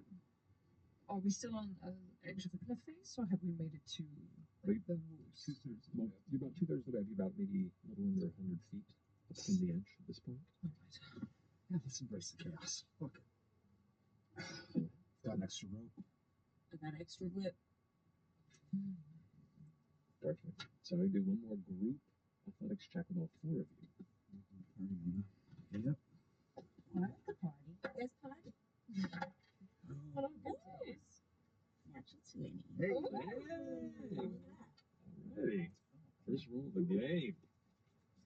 Goddamn. 8. Okay. What is that? Oh my god. 11. 11. So that natural 20 put you over the edge. All right. Two successes in the group. So, as harrowing as the journey along this cliff face continues to be, your new companion seems to know her way around physical activity. She has a good eye for the nearby stone and ledges that seem strong and durable, and manages to catch you a couple times and then approximate moments away from stumbling, until eventually you begin to clamber up to the very edge of the cliff, and where the stone begins to give way to earth and root, and the trees greet you upon reaching the gorge mouth. Now, as you stand at the top, you can kind of take in a little bit of the sights around you. You can just now see from this point in time the edges of the gorge, a bit of starlight, and a little bit of that faint, colorful glow from the deep sky ley lines help kind of frame. This is a large canyon that spreads out for probably a mile and a half, 2 miles across the way. You can guess. It's hard to tell depth without color and that much detail, but it definitely looks massive. From where you stand here on this edge of it, if the moon, the red moon Ruidus, still visible on that edge, is to the south, then you are probably on the northeastern side of this gorge. Well, we're out of the giant hole for now. Well, I think Some improvements. until we get our bearings, follow the edge. There's got to be civilization around here somewhere. Just keep walking. Towards Ruidus. So we were going to head towards the big, scary moon that fell out of the sky. If you wanted to join I us. would love to join you, but how about first we take like a little bit of like a drink out of something, and she pulls out like a flask. Oh, thank Maybe God. A little alcohol in it, and passes it around. Oh, thank God. Oh, God, thank you. You might need that for your knee. Yes, please. I need it for my everything. Just. That's not, oh, no. Oh. Gonna get sunburned with that. While Mona is passing out the drink, and we've been climbing the hill for a while, do I get the sense, using my fighter abilities, that she's either has any levels in fighter, and how is her dex compared to mine? You do not sense any levels in fighter. Her dex is not quite as high as yours. But it's not too shabby. What are we drinking, by the way? I think that she would have some sort of like liqueur, like maybe strong, like real strong, but like almost like Anybody ever have an Alevka? It's sort of like a Polish drink. Mm-hmm. It's sort of like a limoncello, but super strong. It's almost like Everclear or they use Spiritus. Yeah. It's something like that. So just a sip will do you. Orange drinks a little longer than you'd imagine. You can drink a lot. It's volume. I probably take twice as much as I should and never break eye contact. Oh, tense. That's very reasonable. I just want a sipper. I'm a lightweight. That's fun. There's literally nowhere for it to go. It's true. Right to make a ride without already. How are you actually feeling now that we're not hanging from a cliff? Oh, I feel like I'm still hanging from a cliff in my head. Yeah, you don't look good even for you. Ah, thank you. Yes, I'm obviously deeply terrified about the rest of the group, mainly Imogen.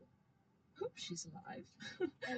Compartmentalization is very strong at the moment. So you guys were traveling together, and then you got separated from a part of your group? Yes. About twice as big. We were miles, hundreds of miles, maybe. Literally an ocean away. Maybe an ocean away. And like you. Another knows Imogen. She's very Adjusting capable, the very sock capable, was very strong. She got a little bit wrapped up in this whole red woman business. I don't know anything about it. I don't fuck with the gods. I don't do any of that. Well, I mean, to wear toe shoes and socks, you need toe socks. She had a very strong connection to Rudis, and it turns out Foot there were gloves. quite a few people across Exandria who have a very strong connection to the Red Realm, and I don't know. Hope they're still here. Maybe they're new. Maybe they're all giant hive minds that are just destined to take over the world. It's kind of hard to say. That's really fucking scary. Yeah. It's a scary one. Try not to think about it. So should we look for other people? Oh, that hadn't occurred to me. Just get out of here. That's a good idea. That way. We pointed the moon. Okay. Can you see the direction there? So where you stand, like you're kind of, the gorge itself is almost towards the base of a gentle valley area. And so you don't really have a good vantage point for other bits of the surrounding terrain. All you have is right now the marker for the red. So I think, like, just trying to guesstimate, even if I have to go off course to return to course. Yeah, totally. Okay. So following around the edge of the gorge, are you staying within the tree line, just along the side, or are you? It's about a 5-foot gap before it goes to just straight gorge drop off. Yeah. Okay. Let's not slip on any rocks in the dark. Okay. Hit by something and go flying. And still dark as fuck, I assume. I'll just constantly listening and looking, and I'll lead the way by like 5 or 6 feet. Okay. Alright, so as you're all carefully going through, I assume stealthily as you journey, slow but steady.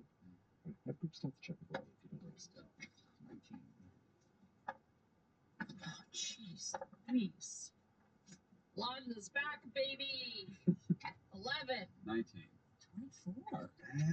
Nice. Your bones are just snapping a lot. I'm resisting Oh my God, so it's so hard to good. look at all your shit. Yeah, no. So maybe Mona goes up the rear, like like they're booking in. You got it. So as you're moving through here, you get a little bit close up to the trees and the floor here. A little bit of light that you can muster from the moonlight. You imagine during the day this might be a beautiful area. You see pops of color. There is a vibrance here. All the growth here is extremely healthy. Overgrown, you would say, this close to the mineral-rich gorge. The air around here, it still carries that chemical like sulfur smell from the interior of the chasm, but now there's like an earthy, almost sickly sweet wind that occasionally cuts through the smell as you move across the edge. That kind of natural earthiness with almost like an extremely potent pollen-like smell, like a very sweet flower scent with other natural scents that come through with the occasional of the wind. It's chilly, but you're surrounded by In 2 miles, take exit 111 onto Pennsylvania 153 toward Penfield. A little bit more context with the lush mineral forest and the chilly breeze. Does that clue me in a little bit more to my 3 potential locations from earlier? Yeah, was it forest or jungle? It's hard to see this close up. If it's forest, it's extremely overgrown forest. You don't see any of the trees that look like jungle vines or anything, but the brush, the ferns, the tree canopies themselves are extremely thick. Humid? Or not really? You would think that, but the air itself isn't that humid. Especially as you pull out of the gorge, and which that sort of moisture that exists in there by the thermal activity is more sparse. You do hear the rushing of a nearby river, a little ways into your journey, and you do see eventually there's a river that cuts through and then it turns into a waterfall that cascades down into the gorge, which was part of that kind of distant hissing sound that you heard as you climbed. You realized was now one of those sounds was a waterfall not too far from where you landed. Which is different than the clicking sound? Yes. Clicking sound never quite caught up to you guys.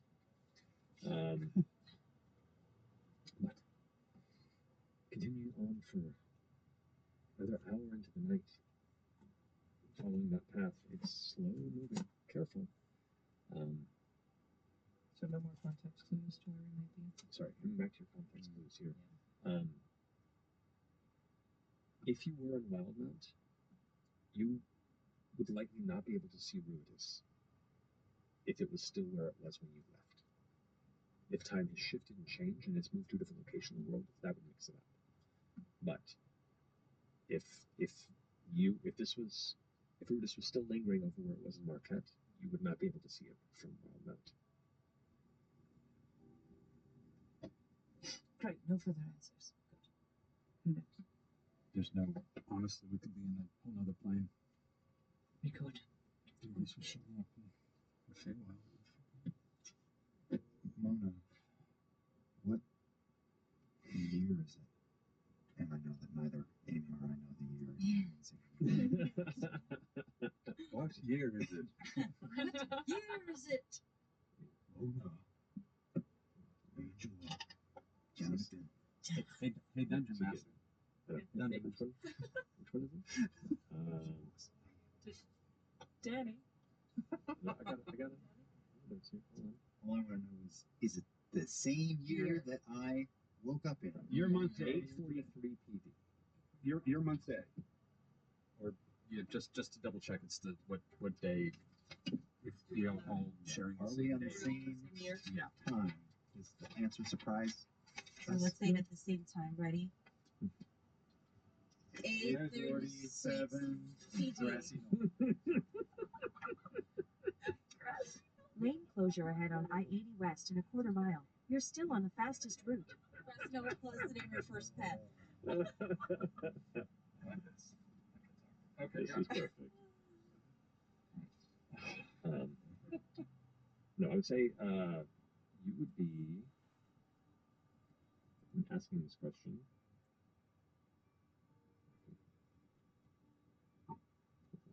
We would know what day it is, but we would know if we vanished on the same. Well, I just want to know if we ever jumped. If we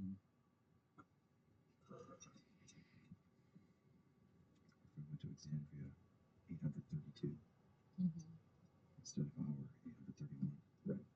For the sake of my sophomore function of my notes, the date is pretty spot on. So there hasn't been a lapse of time.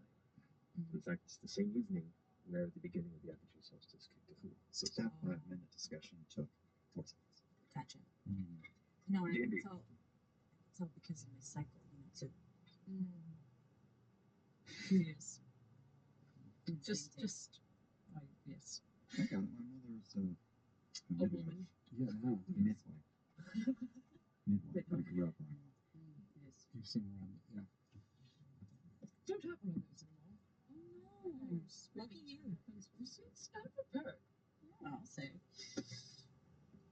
Okay, so what time of day is it? Like, is it nighttime This and is like middle of the night? middle of the night. You've been journeying for an hour or two at this point, both climbing up the side of the cliff as well as along the side of the gorge, heading in the direction Do of we the see like any lights, any kind of civilization, like anything at all that would suggest we're close to a settlement or anything?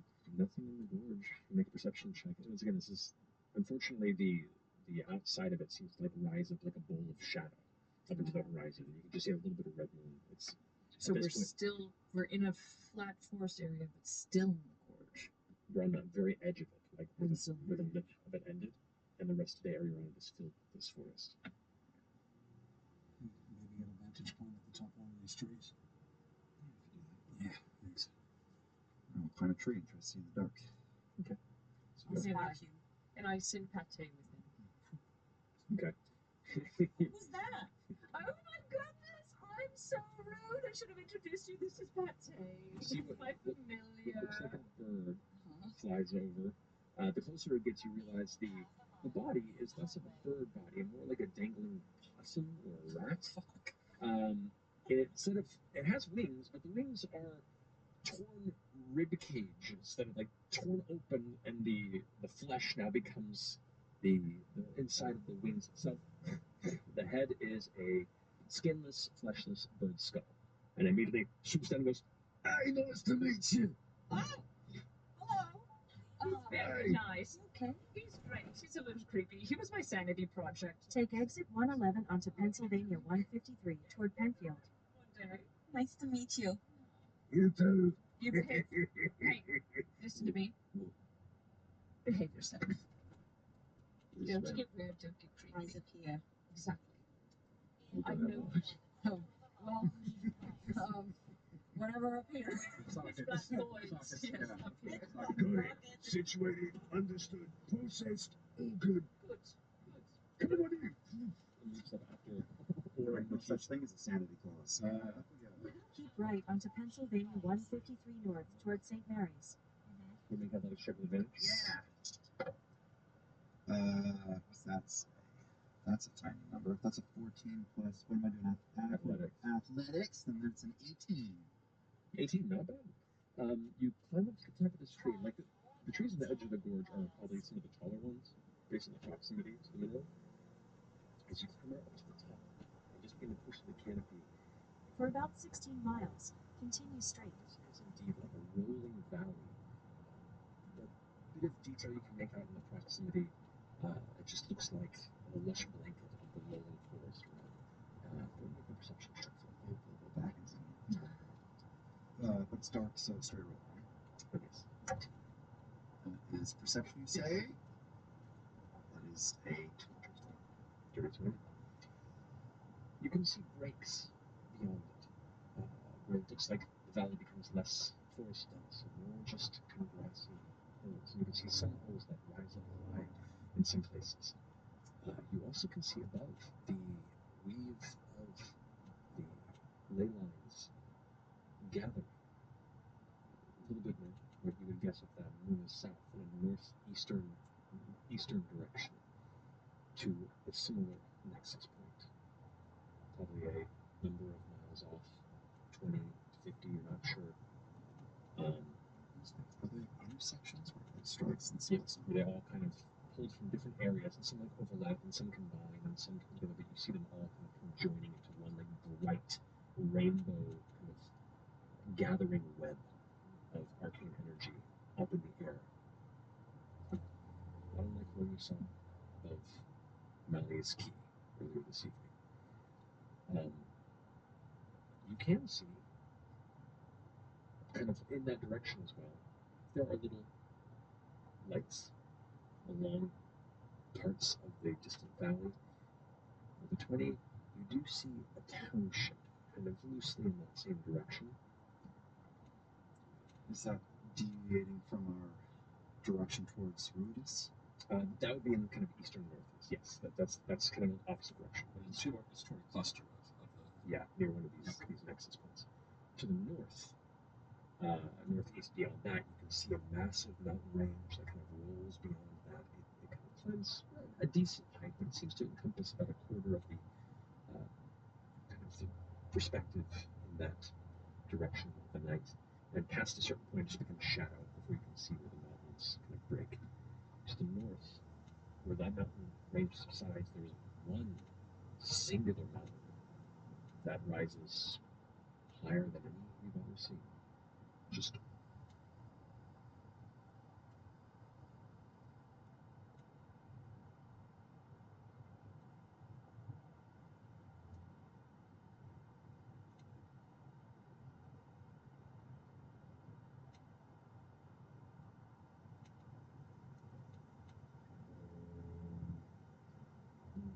spiral-like peak that seems to climb up to the point where it disappears into a little bit of cloud cover is gathered in that space. And the only reason you can see it is a little bit of starlight is glistening off of the snow cave that encompasses the majority of this peak from the summit. I've read a decent amount. Have I read where the highest mountains in the world are? Oh, history check. Still a high DC. Super low roll. 12. 12. Unfortunately, not quite crossed your attention. Maybe you can find somebody. To the far west and southwest, a very tall and dangerous looking mountain range consumes about a third of the horizon. Like a crown of teeth. It just kind of marks this deep shadow that leaves the entire western side of this valley. You just sense like you don't even want to travel near it almost. To the south, in the direction of Ruitus, you can see beyond this valley where the hills roll, some other small little bits of mountain ranges come to an end. And you're familiar with this side. Beyond that, faint glittering of water of an ocean that stretches far beyond from the landmass that you currently stand in. Where's the place we needed? The silver. But is that where the jagged cracked? The jagged teeth. The residence called the Shattered Teeth, right? Shattered Teeth is elsewhere. Well, that's Wild Mountain, right? That's south of Wild Mountain. I don't know where we are. Elsewhere for what? Because we public. Yeah. The way we find out as we head towards the town, honestly, not to tell you your business, but I think you need to sleep at some point. Were you talking to me? Oh, I thought you guys had come down. Never mind. All right. Okay. Hey. So you get in your house. Okay. So there's mountain. We're on a nexus point of a lot of goddamn mountains. But there were towns or homes, and then a village or town of some kind. So I think new plan. We head towards civilization by the pond. I like that plan. Place to sleep, place to find out where we actually fucking are. All right. Does the river that we found kind of follow along that way? It furthers more, it goes directly east, which goes somewhat in the direction we probably have to eventually diverge unless the river itself continues that direction. But from where you're seeing now, it's going east. How long a trip did that look like to reach that? With that perception roll, you're not entirely sure. You don't have enough light here in the middle of the night. You just kind of saw it and kind of gathered a ballpark distance. It seemed it could be 5 miles, 20 miles. In about 10 miles, turn right onto US 219. Follow the river until two split from it. Cities tend to pop up around rivers. You're very smart. I like you. Yeah. You're very smart. I can tell. It's nice having new friends, especially with like such a stressful time. Listen, if you want to jump on my back at any point, I can take it. Give me a break. It's great. You're so strong too. I'm strong. Yeah, too. Like, what's your occupation? None of your fucking business. Yeah. Oh, okay. It's good to have a friend. All right. All right, so you progress following the river to the eastward direction, deep into this forest on the ridge, taking it stealthily or not. Slower speed and stealth, but Railroad crossing ahead. I don't know if this is helpful, but I think I might have dark vision. indeed, that does help you see. Can I? So maybe I should go to the front and kind of see like if I can see anything past. Sure. Just to see, and then we can decide whether we should go stealthily or not. I also still have pass without a trace, so we can move at some decent speed if we were so inclined. I don't want to take all night getting there. So pass without a trace. Yeah, I'll spend some pass without a trace. 100 miles. It's going It's to going take. to take. But at least we'll get closer. Yes. All right, so I think moving at a very reasonable speed with pass without a trace is probably the way to go. Okay, so everyone go ahead and make a stealth check for me. And add 10. Okay. Add 10 to whatever. Oh. But not. Yeah, you add that too. And so it's all. yeah, oh everything. wow. Okay, let's see. Let's do some quick math. So that's 34. Did some quick math over there? Yeah, just a little bit of math. Did you guys party? Mona, bring us John Salton. All right, so that's 34. 24. What I rolled? Dirty 20. Okay, 20, 10, 29. 29. Fantastically quiet, and as you watch Ashton kind of focus a bit of their essence outward, let the shadows grow even darker around the spaces where you walk, and the ground gets softer as you step forward. It's been a bit since you felt even this confident in, stealthing through natural spaces. It kind of feels nice. But the four of you begin to trek alongside the sound of the nearby river, as it kind of begins to fill the air with its own din, the rushing and clattering of against stone and rock. You hear the occasional loud owl or evening hunting creature kind of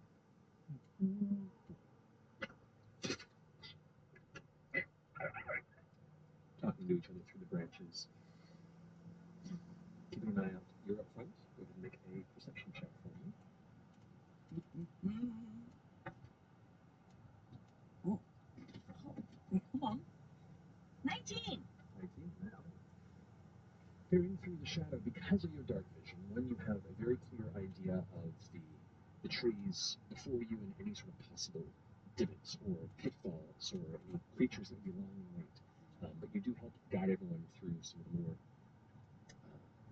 helpful to your ankles continued support pathways. As the jungle floor here is rather tangled and filled with various roots and traps that can pull you or knock you over. But what really catches your attention is a small little fire, a little source of flame that you immediately notice the flicker of. How far? About 200, 300 feet off. Wait. There's a fire. What do you think? Can I make out, once I see it, can I make out how many people or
very small, like the saddest little campfire I've ever seen.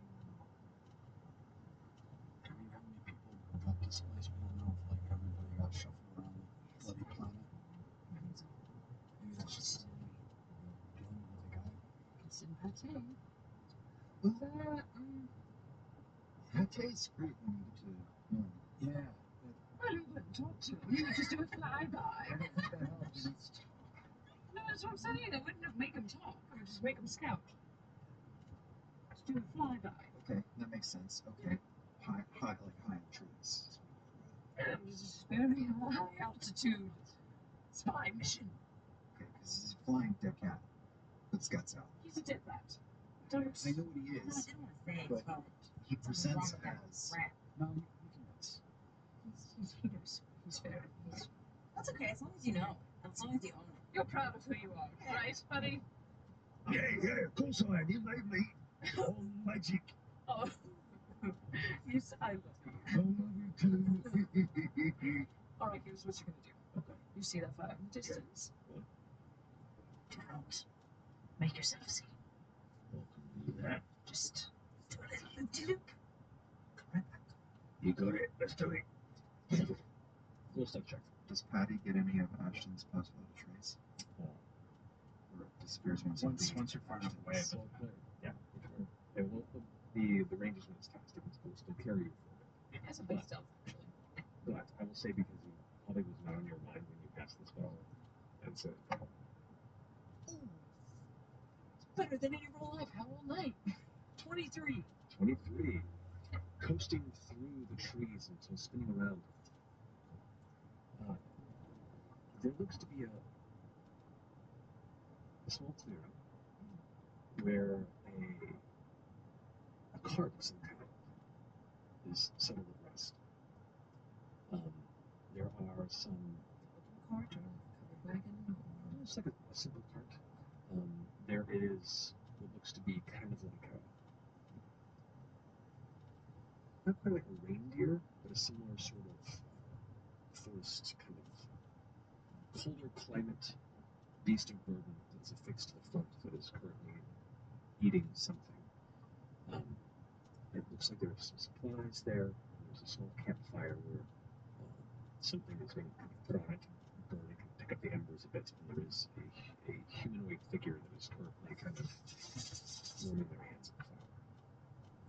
Can I notice any weaponry next to them? Anything that might look like a malicious Perception check for Patsy. 18. At the next stop sign, turn right. The bright light, especially to be unseen in the flyby, but no like visible axes or swords or anything hanging at their side. You can see some tools. But actually, Pate's 18 perception, though, there are some nearby graves. At the stop sign, turn right onto US 219. Does the beast of burden look like Yakul, the red elk from Princess Mononoke? His distant cousin. Parents were really very distant. Just seems to be a single. In about 12 miles, turn right onto Montmorency Road. Seems maybe just traveling with a single cart. Could be nice to get a little bit north. We'll see what they're about. Worst case, there's 4 of us. One of them. You and I mosey up and say hi from a distance, so they're not going to make some silly movements here for a second. No. Yes, I know I'm so intimidating. Part of the charm. Just got used to it.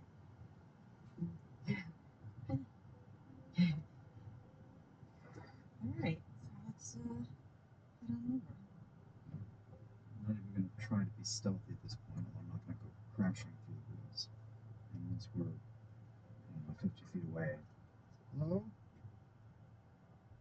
Excuse me? Hey, Karsh, do you come to the table for me, please? There he is. Oh, he came in here.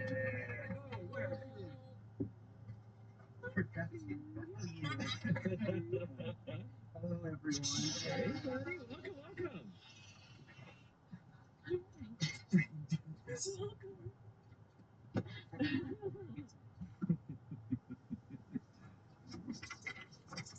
Guys, it's about to go down. Okay. All right, so as you are kind of in the center of this forest, fire in front of you, you hear a voice introducing themselves, getting your attention from just beyond this small little crack grove. What do you do? I freak out. Oh my god, what is that? I turn towards the direction. I'm not very good at this, but I close my eyes and I fire off a crossbow into the darkness, hoping I hit something. Oh, but they didn't notice. It was one of the tools on the side right there. Was a crossbow hanging off the edge, and it was firing off into the wood. I'd say roll an attack with disadvantage. Is that this one? Yes, you got it. And is this towards my voice or Pate's Again, flat towards the voice that I rolled. Again, and take the lowest. Yeah. So disadvantage, roll twice and take the lowest. That's it. You do it even better. It's a 5 and a 1. The man turns around, fires a crossbow, and the bull goes. It was misloaded. So not unexpected, given my track record. I turn around and I run. I start running away. You don't have a chance to get a good look at this figure before they just yell and start running deeper into the forest away from you. Hey, okay, that didn't start well. We're just looking for some fire. We can talk at a distance. Hello? Stay where you are. Okay. I can't see you. Maybe just come a little bit closer. All right, I'll come to your fire. Me and I'm gonna come to the fire. My friends are a little ways back. I promise we're just looking for somewhere to plunk down for the night. I say as I move closer. I was looking for somewhere to plunk down for the night too. Can I go around while this is happening? Can I go around and see if I can get on the other side of him? Yeah, make a stealth check. I assume we can hear all of this. Oh yeah, you both aren't too terribly far off. 22. 22. What's your passive perception? Also, I do what? Oh, then I have to 32. Well, Your passive perception. it is passive perception. Yeah, so you managed to scoot around unseen. Just there. Just to see if he, just to see if he pulls another stunt, I can fucking knock him out or something. Okay. So I'm coming up, hands in the air, blade is sheathed on my back. You see a little guy, just a little guy who's barely above 3 feet tall with a shield and a sword on his back, arms in the air. You got a clear shot of me. I'm really not looking for any trouble. I'm lost. My friends and I are lost, real lost. Me too. I have no idea where I am. I was Oh, you want to know who you see? I thought I couldn't see you yet. Because you were not around. Oh yeah.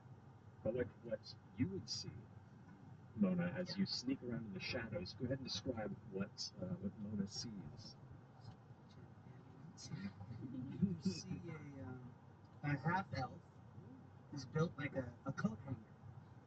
Long, sort of light. Oh, he's 6'4", but appears way smaller. He never stands up straight. About 200 pounds, so yeah, he's soaking wet. Long, delicate fingers. He appears to be a young man, but you're not really sure what his age is. No scars, markings, no tattoos. Brown skin, shades of green and gold, kind of a little glow to him. Totally unkempt, mangy hair. And his eyes, you can see in the dark, are large. They're gold, amber, with a very dilated pupils. And he's basically got a face that carries the expression of what the fuck is going on at all times. He's an innocent. He's he looks innocent. He's not what you want to be in this world. No armor. He's a farmer. I'm a farmer. He got a green cloak. It's made of rough wool, whatever we had around the house. Leather shoes, and potato sack, basically, with rope pulled together, and I have a crossbow, as you now know. And some other stuff. And should I tell them what weapons I have on me? No, they haven't seen anything. Yeah, go fuck yourself. Anything from the other side of him, I'll just yell to Aura. I think I found another dead one. You hear this voice from right behind you. And then, so I fire off another. No, I'm gonna go fucking loco. Okay. No, that's not. What do you want to do? What do you want to do? I'm gonna shoot. Hold on, let me go to my spells. I'm gonna shoot a 5th level.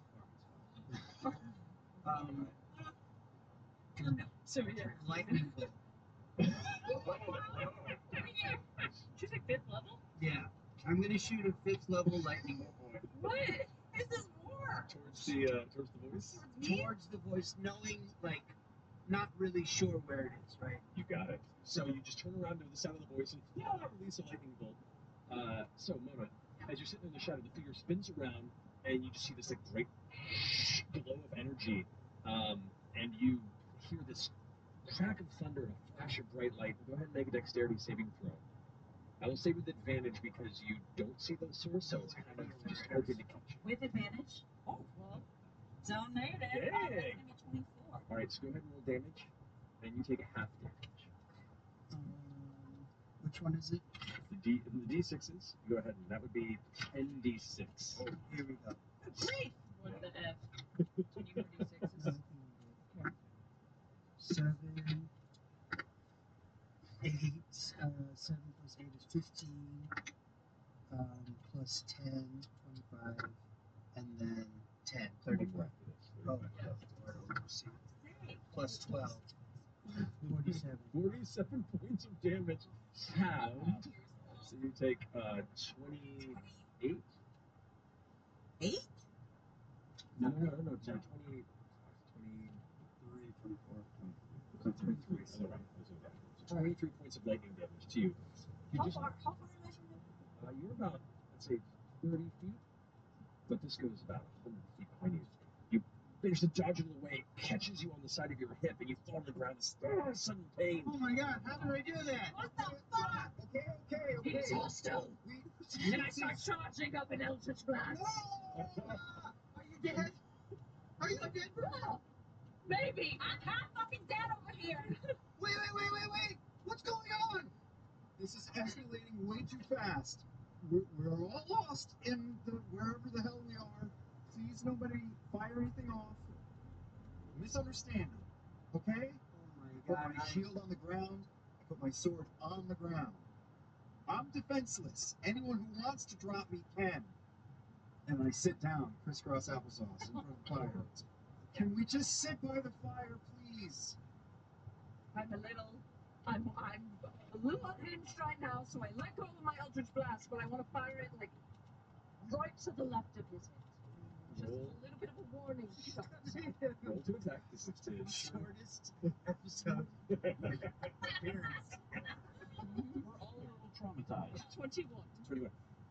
This kind of undead-looking, scraggly woman who's charging this energy releases it and goes right past your head by an inch. Oh. Thank you. Oh boy. Okay. Yes, I agree. Truce. I didn't agree on a fucking truce. I can help you. Okay, well come help. So can I crawl over? All right, like sort of like get over there. You now see this dwarven woman touching her side and they're crawling out of the nearby shadow. So, oh my god. I already do. I'm so sorry. Yeah. My name is Bordor dog son. I'm not the son of a dog. My father trained sheepdogs. We're sheep herders. I'm obviously not the son of a dog. Anyway, let me help you. I cast. Can I do cure wounds? Yes, you can. Second level. 2d8 is which one is? Hey guys at home, is this a d8? That's the one. Okay. So 7 and 5 is 12. plus 4, so 16. Bring 16 back? You do. All right. So I'm freaking sorry. In 1.7 miles, turn right onto Ridgeway St. Mary's Road. Surreptitiously, like, steal something innocuous from him that I will maybe give back later. Something Sure. in his body. Go ahead and roll 7 hand. Let's teach him a lesson. That shit at. That is going to be a 19. 19. What's something that she finds on your body without you noticing that she pockets? That's a good question.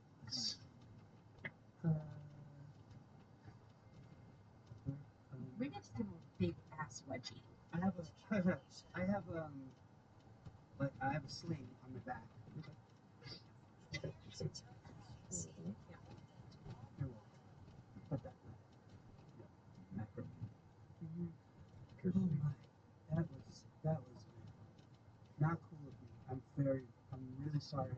I'm very scared. I have no idea where I am or what's going on. I was on the mountain, and then I was with my sheep, and I've never. Are you dead?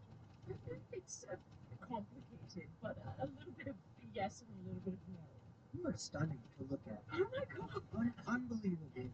Wow. Oh. You guys all, I don't really meet many people. I'm on Where were you yesterday? I was on the mountain. I was in the Sirius Mountains of the Gwendolian Empire. Gwendolian? No, you got it. No. I can see it on my side. Wildemount. That's called. Yep. You want to give us your fucking street address? I wish I could. We don't have many neighbors.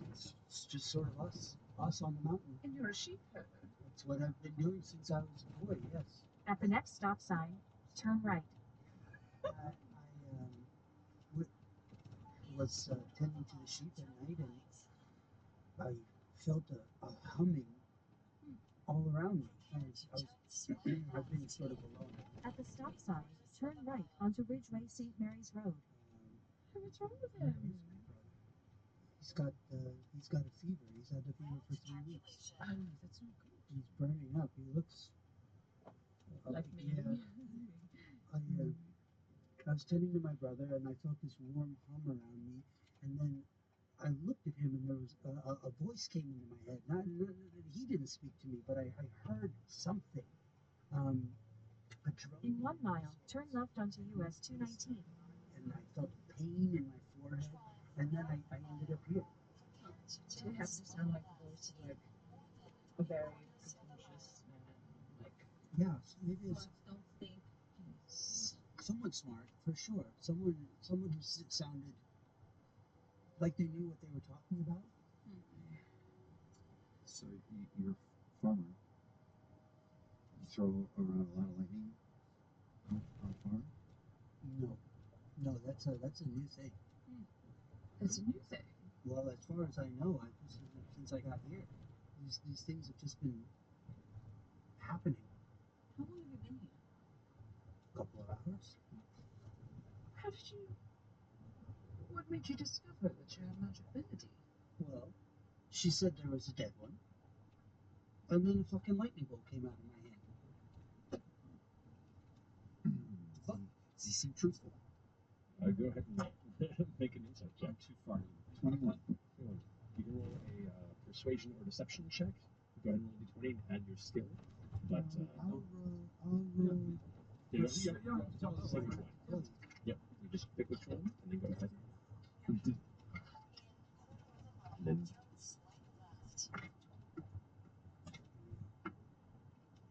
Turn left onto US 219. it's a natural 20. That's the grog dice. That's the grog dice. First, both of you guys get natural 20s in the way, and that's great. Yeah, I mean, we're just to be telling the truth. Alright, you said you're a sheep farmer? Yeah. You got any sheep? At the next stop sign, turn right. What do I have on me? Actually, you would have had whatever food was in the cart that dropped into space with you, which the cart's somewhat damaged.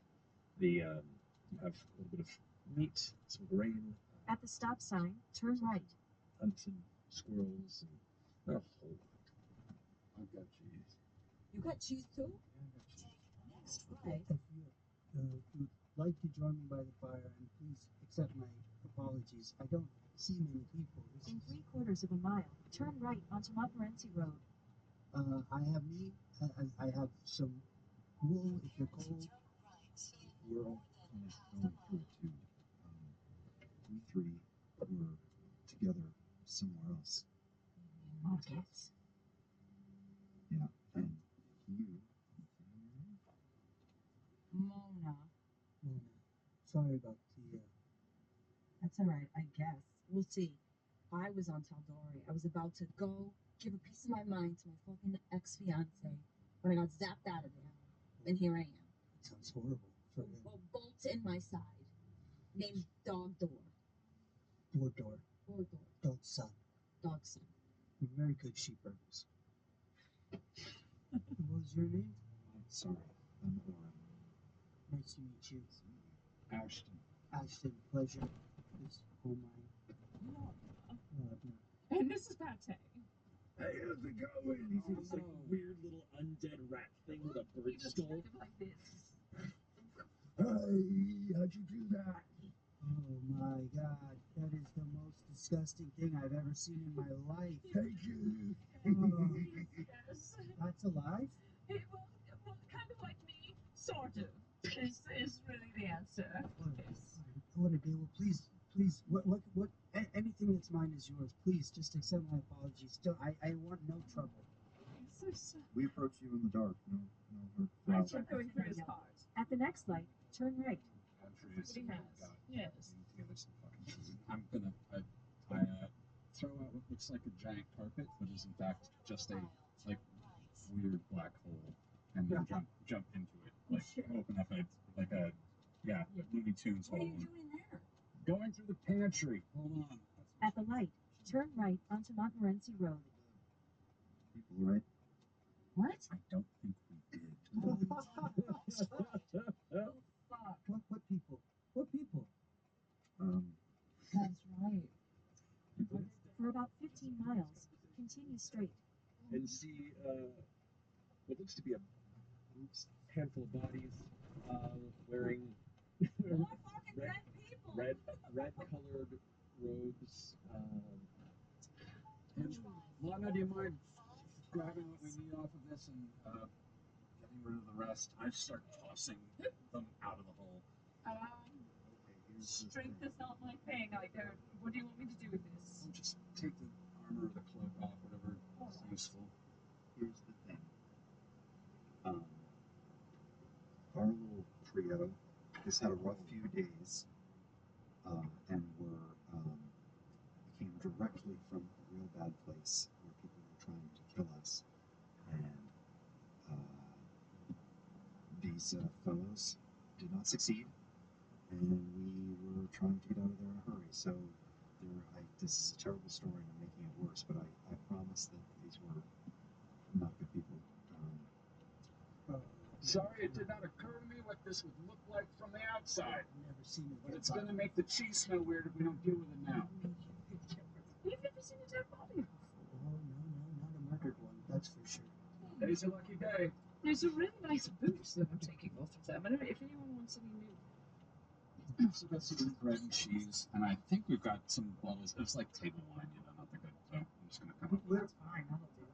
Maybe I'll get some more wood. Like, so B said the fire was kind of puny and sad. Yeah. Maybe I can pick up some logs. There's a number of like broken branches not that far off from like someone falling from the height.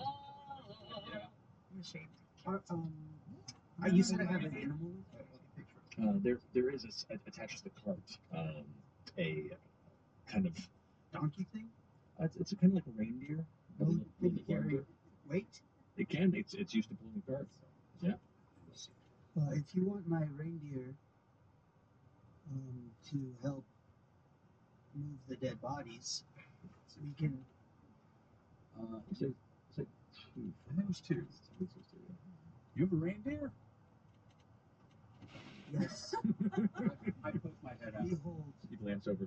Yeah, this is Ratchet. That's a good name, actually. Ratchet. You're slightly cooler. I go back in.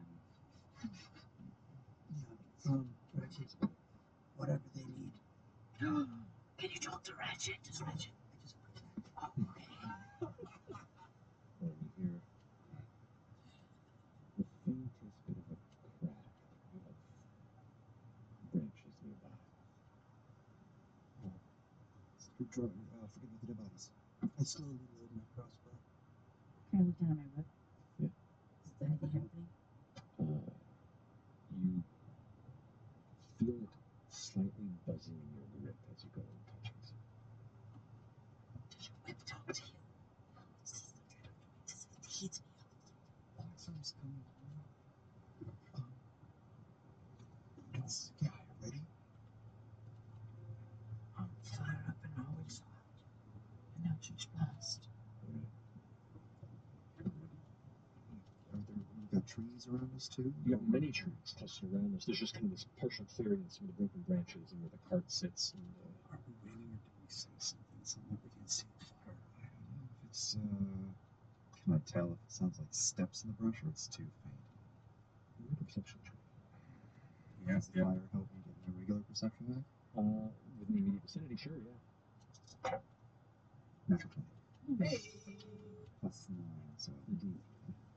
You see, between some of the nearby trees, there is a figure walking quietly through, approaching the glow of the light and the sound of conversation that up until recently was filling the space. Some sort of a scout is glancing from the shadows and slowly approaching. Excellent. Careful.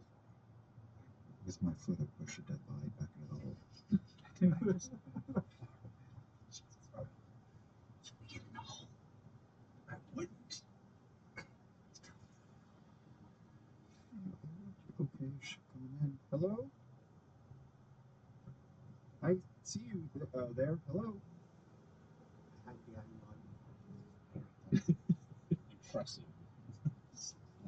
Actually, you're one of the few people to probably recognize. Emily, you wouldn't mind joining us at the table?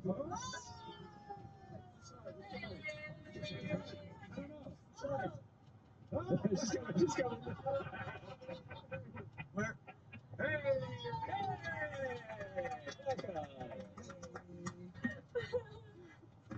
I forgot my pen. Does anyone have one? I got one. Hi. Everyone here is super lost and we have wine and cheese. And meat. Oh, I think I'm not stealthing up at all. I am here, dispatched on a mission, and I want to meet people. All right. Then as you kind of step out of the shadow that is naturally cast by the darkness here, you also pick up quickly this person is walking with intent as they approach the campsite. Yeah, think like Greenpeace clipboard person. Kind of intensity. Outside the whole Thank you. Yeah. With that intensity, you see, I'm like sort of like I am a elf from the Shadow Realm. So I'm like a goth-looking elf with like pointy teeth, pointy ears, like emo girl tattoos that are like runes, but runes instead of song lyrics, and like a little raven on my shoulder. But I am dressed in like the formal attire of a mage's apprentice. So I have a little academic beret, academic blazer, total indoor kid vibes. I've got like little silk stockings that are already like torn in several places, little mage booties that probably are only meant to like climb a In about 10 miles, turn left onto Pennsylvania 66. yeah, and also the most important thing is that you see that I'm probably I am coming out of a tense conversation with a book. Hello. Hi. Do any of you, or all of you, if I am so lucky, have time to participate in a short, brief survey about your experience with the apogee solstice? Whoa. Fucking sucked. Okay, I love your enthusiasm. Can I 1 star. 0 stars. Okay. It seems so soon to already have like bureaucratic surveys being done. Yes. Well, don't underestimate the forethinking of the cobalt soul. Show off a little insignia. Do you know what that is? Or would any of us know that? A number of you have probably heard of it. Was it the monk? Introduce herself as Cobalt Yeah, Soul? I believe so. Maybe not as certainly as that. Like a little primer on the cobalt soap. It's like crazy that you guys haven't heard of it because it is the premier academic institution in Exandria. But basically, I'm just an apprentice so far, but I think I can still say we, right? Apprentices are part of the organism. Like, if you take ownership in your section. But don't forget to remember your place. Yeah, right. Where'd that come from? That was a sourceless voice. Wait, Denise? You have a friend? Denise? Hold on just 1 second. I'm just gonna stay with me though, but I'm gonna leave. Denise, I'm gonna need you to not talk back to me in front of these Now, people. why are you calling me by my real fucking name? Is a good question. What? Denise? No, I was saying Denios. Oh, whoops. So rolling up the Are you Mona or Denise now? Denise, now you know. Denise is also a very pretty They're name. both good. You look like Denise. And I Ramona. said Denise. Who are you talking to? Okay, so when the Cobalt Souls sent me here, I'm not exactly of the standard. Basically, they sent me with a sentient book chaperone. Introduce yourself. She holds up this tome of kind of black and brown leather with silver runes inscribed along it. It's a beautiful book. On the front, you can see there's, where the folds of leather are, there's this kind of like scrunched face that's pressed into the front of it. And it kind of, they're not eyes, there's just these like small wrinkled slits where the eyes would be, and the mouth kind of slightly opens. And he goes, "Hello, I am the sign chaperone for the research. And We're not getting along if it's not obvious. Yeah, so I mean, I'll just say it. I'm just gonna say it. Can I just say it? I'm gonna say it. Denios is a mage that was trapped in this book during a rivalry, and then somehow the Cobalt Soul got their hands on this book, and now he is my boss, kind of. So just airing his dirty laundry out there. Listen, do you know what the fuck we are? You two smart people. Where are we? Well, last I knew, we were at the Cobalt Soul, and they gave me this little questionnaire to ask anyone, and they said, we don't know where you're gonna go. We know you get sick when you teleport, so we're just gonna let you get shunted. And then we just appeared here, and I was really hoping for a city, right? Don't you remember we talked, and I was like, I can't make it a city. The intent was to go ahead and have us transported down to one of the various major metropolitan cities that were nearby or in proximity to one of the nexuses, and instead we were sent somewhere in the middle of nowhere, which is wondrous. This is so weird because our job is to collect first-hand experiences with the apogee solstice, and there's not exactly a good statistical sample size here. No, this does not look well for your first real outing, does it? I think it should No. reflect poorly on your... Yeah, I know, and I think it's gonna really make it hard for me to get finally promoted from an apprentice if I can't get some. Where did you and your dad come from? You said that, but so you left, so you got put here when? Before the solstice or after? Do you hear the voice? Do you hear the crack? Do you see the sky? You were stepping outside of the library to prepare for the shifting of your being sent, kind of like haphazardly teleported to a location where you could check in on the experiences of the solstice. When you would have likely heard some conversation, sources that you were also surrounded by a lot of other people that were talking, and then just here. It's just a lot of talk, really. So I don't really remember a voice, but I knew that I was gonna arrive somewhere else, so I'm not really freaking out. Is your organization knew that everyone was going to get punted across the road? I don't really know what they knew because, like,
said I'm kind of an apprentice and I'm not really privy to a lot of the bigger information, but they did know that it was going to be an unprecedented, world-changing, cataclysmic event.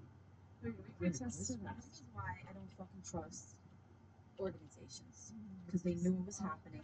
Any of them. Okay. Especially you. And your dad personally. No. Okay. You're acting like a father. So, what did you know and when did you know it? You knew that people were going to be punted all over and you didn't say anything? You didn't warn anybody? That's nice. I'm going to give it to you really straight. Please. Up until yesterday, I've been cleaning quills and emptying out Mage's chamber pots. Okay, so my access to information, I think just this was such a big event that they just scrounged up every single apprentice and just dispatched us all over Exandria to try and find out information. And so that shouldn't make you trust my authority less, though. But I think it will help you understand my predicament, my lack of enthusiasm with being thrust out here with this individual. You're not getting along with the sassy book, obviously. Sassy book. Can you just why are you carrying around the book? You can just toss the book. Right, okay, here's my spell book. Right. So all of my You access. don't have them memorized? I The don't. spells? You gotta read them out? I mean, it's kind of like a mage thing. It's like the copying. It's the ritual of copying. I wouldn't write them on my hand because then they would get washed off. And it's, if the book's just a book, nice, tangible, material book. It's just the smell. Except for this one, I don't like the way he smells. But I mean, being in a library, the musty tomes, the smell of milk. Is there anyone else hiding in the woods right now? Please put us out of our fucking misery. Now's the moment. Now's the moment. Do I know what the apogee solstice is? You're a farmer. That's what I thought. What, guys, so sorry. I know I'm way behind here, but what solstice? Apogee? Whoa. What apogee solstice? Apogee? Apogee, yeah. It's like, I think it means furthest. At the next stop sign, turn left. What's going on? You know the red moon, Brutus? It, like, exploded. It met its zenith. It's maybe on Exandria now. It's... Can we take it? At the stop sign, turn left onto Pennsylvania 66. You can go there if you want. There's a bee? Yes, you can see a moon. Oh, so you don't know? Does Encyclopedia Alexandria over there have fucking eyes or anything? Oh, do you want me to dispatch him? I don't want to talk to a book that weirds me out. So Okay, yeah. In 2.7 miles, keep right onto Pennsylvania 948. things have happened that we have all been teleported to wherever the fuck this is. Right. Because the apogee solstice is a complete fucking mess, and people have died, and people I don't even. Yes, it's The three of us were part of a larger group looking into the very thing you're talking about, and we're kind of at ground zero when it went wrong. It's a big deal. Actually, well, how about this? Because I want you to seize this opportunity that you have. I do too. Maybe if we go through your survey, your questionnaire, it'll all kind of come out because it's so much to get through. Greetings, people of Exandria. Hi. Okay, I'm pretending I'm improvising this, but I'm gonna pretend like it's written down. I have been dispatched from the Cobalt Soul to collect first-hand accounts of this unprecedented event. So it's like when you read out loud in class, you know, I'll know what kind of thing. It's like different. Okay. My name is. Oh, here it says I'm supposed to introduce myself and say one fact that's interesting about myself and ask you all to do the same. Okay, I'm Prison, and the interesting fact about me would probably be that until I was 10, I could actually do a back walkover unassisted. Are you still that flexible? No, it stopped when I was 10. Oh, Yeah, right. but it's still pretty interesting. In 1 mile, keep right onto Pennsylvania 948. I think I just fell asleep. Did you? Because you seem very awake. I'm asleep. I'm half asleep. Wow. Well, Well, at this point, you would all then also share with me your names, which I will write down with my trusty quill, and feel free to include something interesting about yourself. Maybe try and outdo me. It is fun. I'm formed of the Arashari and Eldore, and I can still do a back walk. No, really? I didn't think anyone could after 10. Can you do it? I'm so I just did it right in front of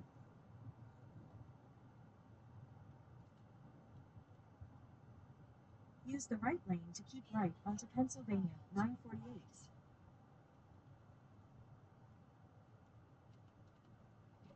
Keep right. In about 11 miles, turn right. More than 10 miles.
In half a mile, turn right.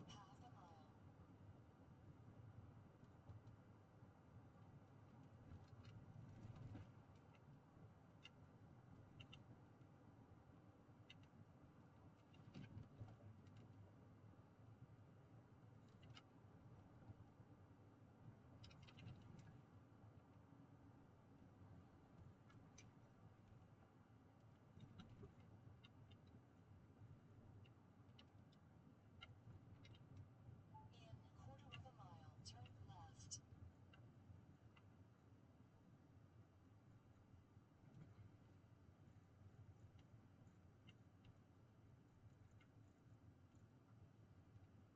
Turn right. Then take the first left onto West Main Street.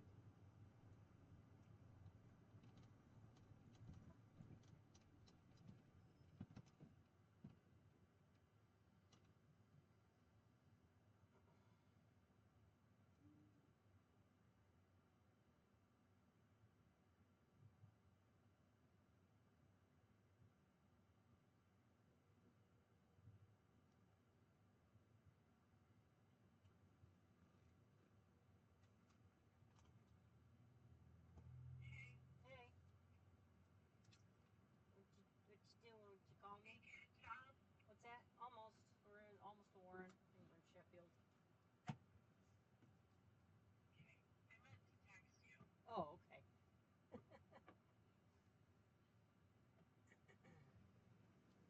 Yeah, we're almost to town.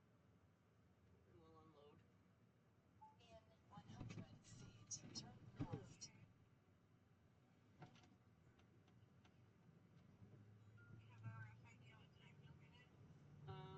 Drive more than 10 40 miles. minutes from now we'll be in town, and then unloaded in 30, so whatever that is, like, what's it, 7 maybe? Yeah.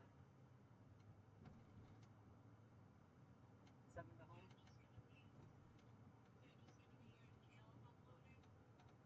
No, everyone else should be still around. At least we'll probably have Graham.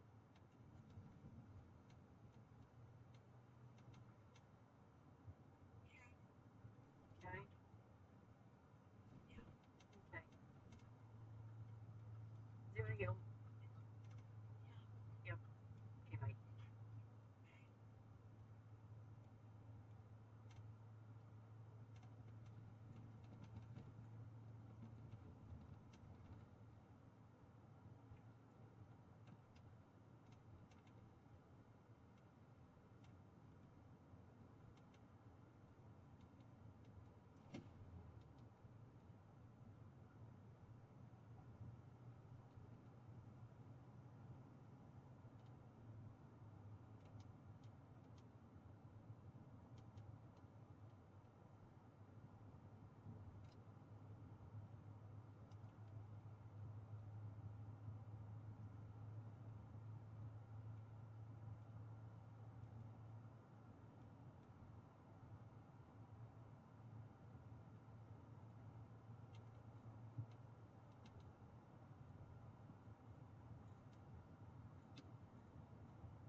Watch him do it.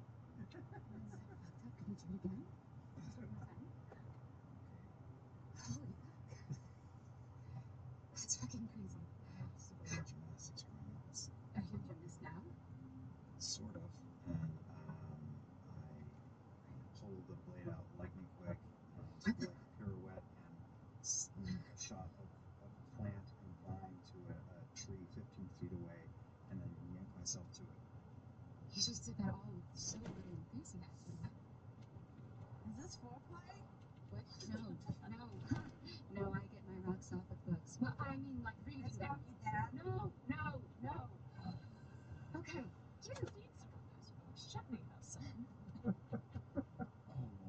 Oh boy.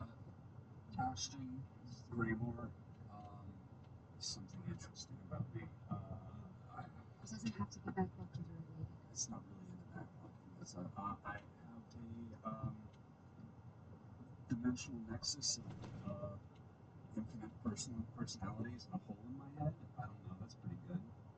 Why the fuck not? This time yeah. Holy Why not? It's great.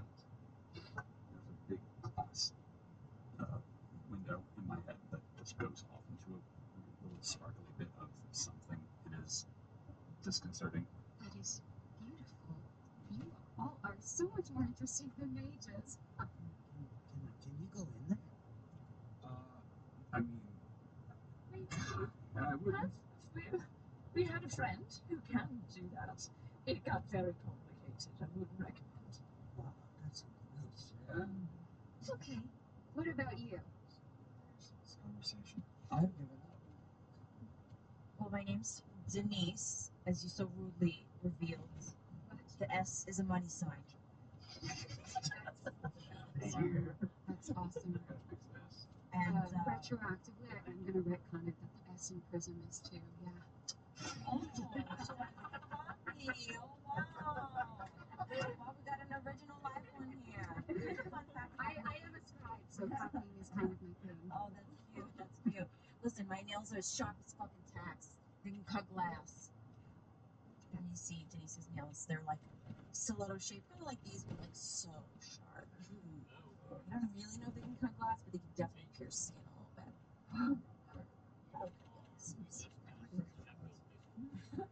And you? I'm just I'm Mordor, dog son, and I'm. Yeah, there's 40 minutes out. Right? Riley? Yeah, there's Riley. They just did Jamestown, I assume? I'm guessing they must have sold it.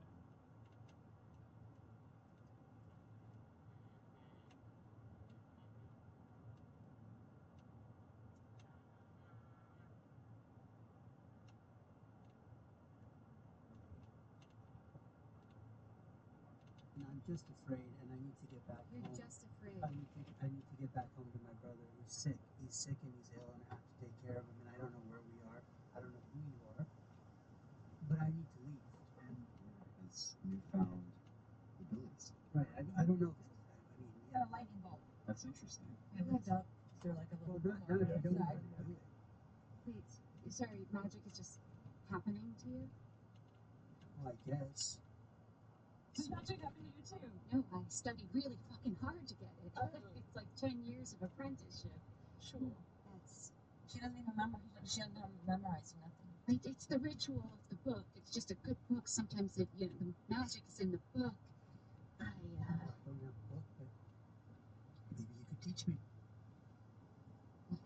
Oh, sure, okay. I really don't know what's going on. Yeah, sure. I'll be very, very transparent. Like your head. That my magic has not been technically field tested. So I've never cast a spell. Completely useless fucking magic people. Yes, let's have ground. Okay, and you? The tension. There's a lot of it. I'm Ladna. I also do magic, but I was born with it. I'm naturally gifted. Born with it. Maybe it was a dead woman in my head. It was, yes. That woman's not in my head anymore. I don't think. Whoa. She just got natural abilities. That's great. That's great. It's so great that some people get natural abilities. So. That flies. I know! Oh my god, he's gonna participate in the survey too! This, Pate, this is... Oh my goodness, hello! I haven't seen one of these since the Shadow Realm. So you know? Perches on your hand.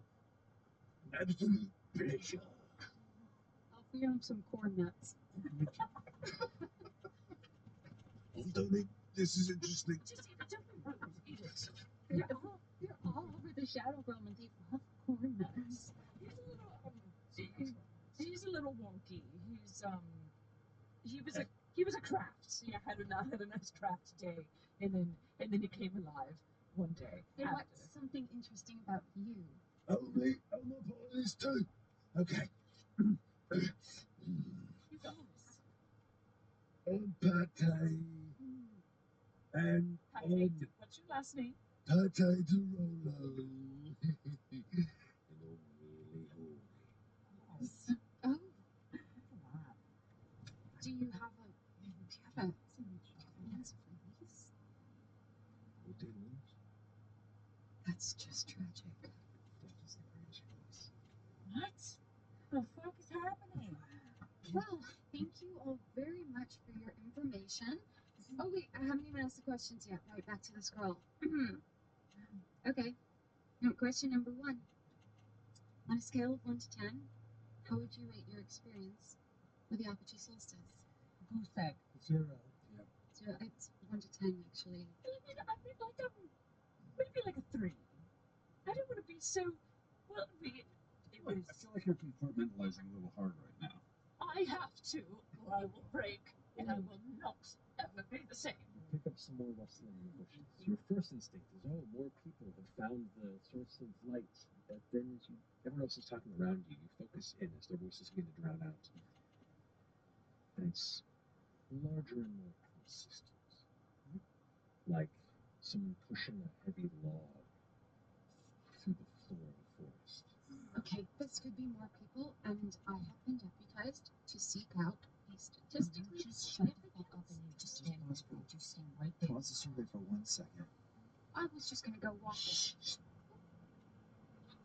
Holding a bottle of wine, hoping for the best. Listening really hard.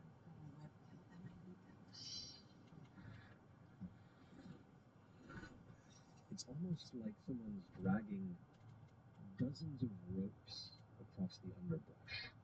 It's hard to really describe in your head what you can equate it to, but it's something, if not non-human, at the very least, it's larger, it's slower and consistent. Okay, I'm not going to call out this time. Everybody, find his bunch. Is there like a tree branch above me? Yeah, there's a number of branches above. There's some nearby trees. You can see like the landscape is kind of rises up like almost like some nearby cliff edges in the direction. I'm gonna take my whip and try to hoist myself up to one of the branches, get a better view, but also hide. Great, make an athletics check. Orm drops the wine, does a back walk over, and climbs up the same tree. 14, okay. You can pull yourself up. You watch as the dwarven woman, Denise, you just met, just vanishes up into the tree above, and then you, as an acrobatics check. Acrobatics, please. Yeah. 18. Darts up and also vanishes into the upper tree. Now it's just the 4 of you standing. I'll also go ahead And cast spider climb on myself. form of dread as I back walk over, but not really. I just kind of go into a crab walk as my head bends. So explain for those who are present what you see Lana does. As a form of dread takes over her, you see her eyes just kind of start to widen as they go black, and the black ink starts to pour out of it. It's like almost the surrounding trees start to sprout out of her neck, like her veins just start to pop and bulge and extend. In 1 mile, turn right onto Pennsylvania Avenue East. In a natural way, as her shoulders dislocate, go fully behind her. She plops back and then just skitters up the tree. Oh my god. It's just the 3 of you. Well, unfortunately, I've never seen something so harrowing in my life. I forget where I am, and I scream bloody murder. That's the scariest shit I've ever seen in my life. I also vomit all over my face.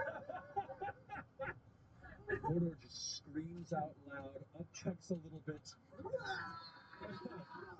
as large Go past this light, then at the next one, turn right. and speed, like the floor of the forest itself, is coming alive and rushing towards you. That's where we're going to go to break. Yeah, we've been traveling with the ring girl for months. He's brand new. Yep. That's I don't want to be anywhere near that. This is amazing. At the light, turn right onto Pennsylvania Avenue East. We'll take a break here in a minute. First off, Welcome to the table, Amy Farrell once again. Emily Axford and Inkar Chandikar, thank you so much for coming and joining us for this bit of the adventure. Yes, let's go. Happy to have you for this chaos. We'll be back in just a few minutes. Shortly. This episode is brought to you In about 2 miles, at the roundabout, take the first exit onto Market Street toward Business US Route 6 West. to The Legend of Zelda Breath of the Wild. You'll decide your own path through the sprawling landscapes of Hyrule and the mysterious islands floating in the vast skies above. Can you harness the power of Link's new abilities to fight back against the malevolent forces that threaten the kingdom? I know you can, as I've done so by tripping off of massive islands into a series of glowing rings and doing little quests for people I just met, and forgetting about the dangers of the kingdom and instead finding a really cute horse, making good food, and occasionally reminding myself that there's terrible existential threats to the landscape around me. So enjoy that experience with me by checking out The Legend of Zelda: Tears of the Kingdom.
Did they unload first and then go get your crap? Yeah.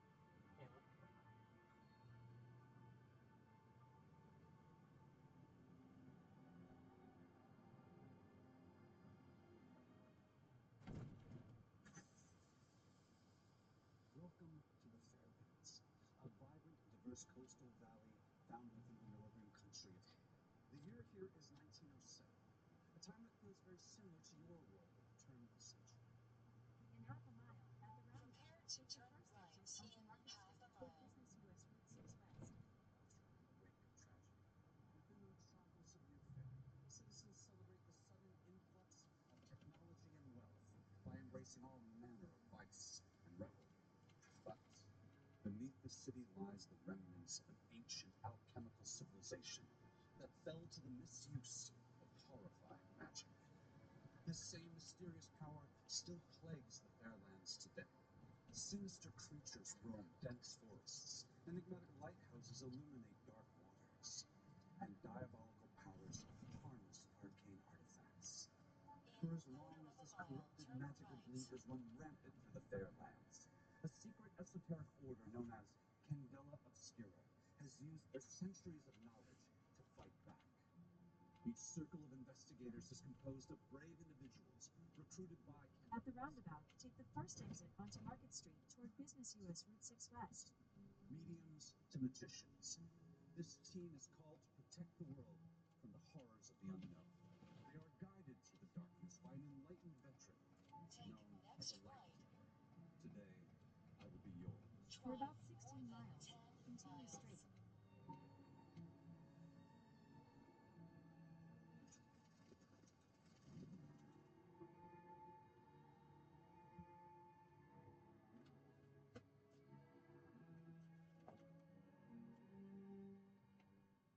Hey critters, Laura Bailey here to guide you through what's new in the Critical Role shop.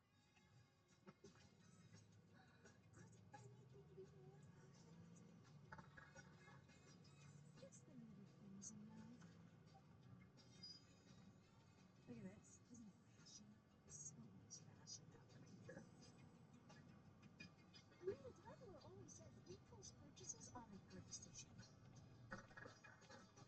Call an investigation if you want. It's basically perfect. I mean, the traveler always says impulse purchases are a good decision. This is a lot of stuff, you guys. We have like so many cool things right now. And hey, if you want, you can head over to the Critical Role shop right now. You're the narrators of Midst. What's Midst? It's very simple. It's a weird, surrealist, fourth wall-breaking, reality-bending science fantasy space western about a small doomed planet floating in a cosmic ocean of spooky darkness. Upon whose alien landscape, an ensemble cast of characters, including a crotchety outlaw, a freakishly virtuous cultist, and a weird diabolical bastard, make awful decisions and fight like hell to survive when the moon falls out of the sky. A large number of terrible things happen in rapid succession. It's exciting, it's funny, it's scary, it's got some weird music, amazing visuals, and every episode comes with bonus content you can read and excel. Midst is performed solely by yours truly, as the three of us narrate all the action, play all of the characters, and bend a lot of the rules about how telling stories is normally supposed to work. Midst is pretty fun, very strange, and it feels like VR for your brain. You really will enjoy it. Tell me you won't, but there's really only one way to find out. You're going to have to listen to Midst.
Oh, hi everyone, it's me, Jester. So the Traveler and I were going to tell you guys all about subscribing to Twitch, but it sort of seems like he's not really here right now, which is so stupid. Traveler! Traveler!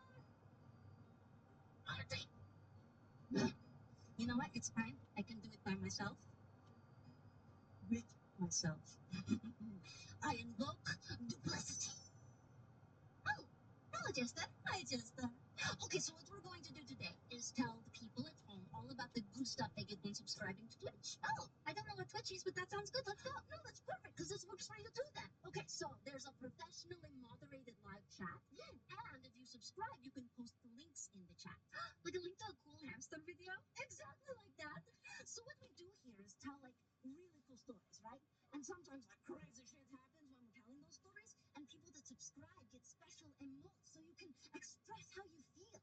What if you live on the side of Exandria where it's really late and you're like, I'm just gonna close my eyes for a few seconds, and then it's 2 hours and music is playing and you're like, oh no, I missed the whole show. Oh, that's a great question. Well, if you subscribe to Twitch, then you can just watch all of our VODs as soon as the live broadcast ends. So cool, right? So cool. Another really cool thing is you can give subscriptions to people. Like, I could buy a subscription for you, Duplicate Jester, and for other. What are you doing? Look what I found. Oh my gosh. Look, precious. I could draw a dick. Well, technically that might break Twitch's terms of service.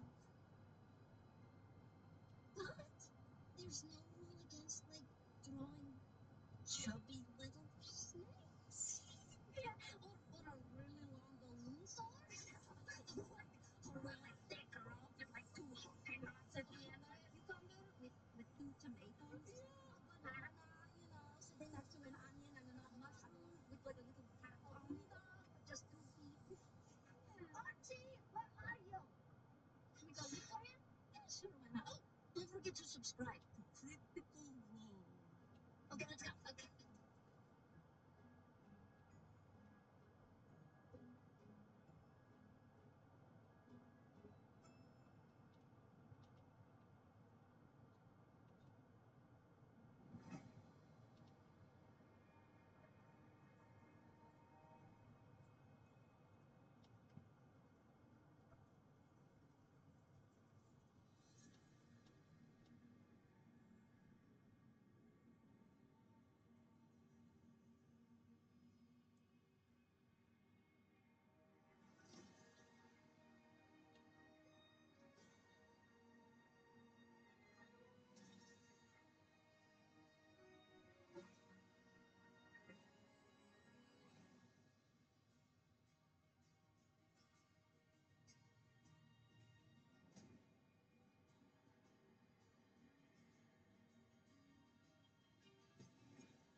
Welcome back. So, as this scattered troop of strange, wandering, kind of out of place weirdos, heroes, whatever else you want to call yourselves, have gathered. Weirdos, that's the right term. Indeed. Gathered around a mid-forest fire, meeting some strange companions, and then hearing the crawling threat of some sort of jungle or forest-based dangerous entity approach. Three of you have leapt into the nearby trees, while the other three of you have a brief moment to give their reaction as well. What would you like to do before something threatens to approach? Oh, I'm going to flank over to one side, just and take cover behind the cart and keep an eye on what's going on. Okay. I'm going to cast Greater Invisibility on myself, get behind a tree, bonus action, manifest the mind of my wizard's book, and be like, Deninos, I need you to go into the fray. I need you to be brave. Oh, you shit. This is what you were made to do. Okay? Yes, well, you have to, we have to work together here. And I'm also going to send my raven with Mother. Join him.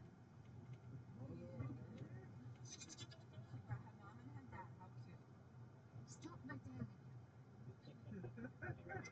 And, what were you? I screamed, I vomited, and I'm, Yeah, you know what? I'll call it your action. yeah. I was gonna say, we're gonna go one time again. These months, give me that map and those minutes. I think I'm out.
Watch this map brought to you by WizKids Combat Cam. The Tomb Takers are out for blood, literally.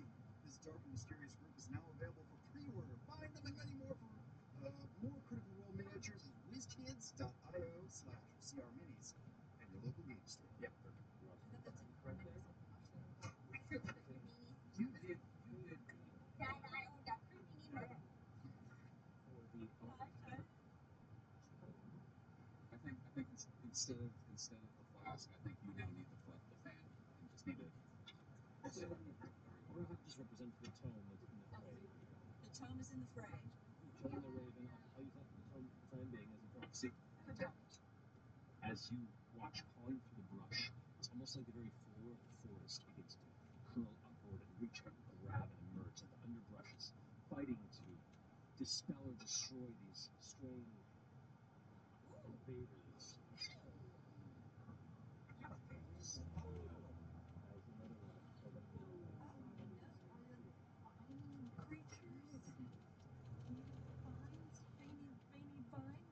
So, initiatives, 25 to 20.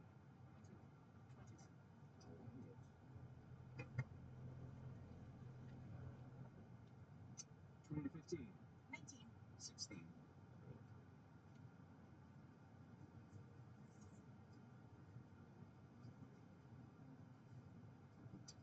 15 to 10.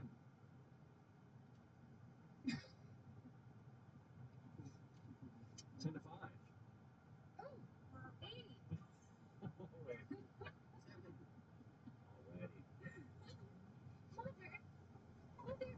Alright, so you're first. Up in the tree below, you watch as these two sections of the forest floor come alive and begin to reach out, begin to barrel forward like these hulking behemoths of tangled, rotted, sentient vegetation.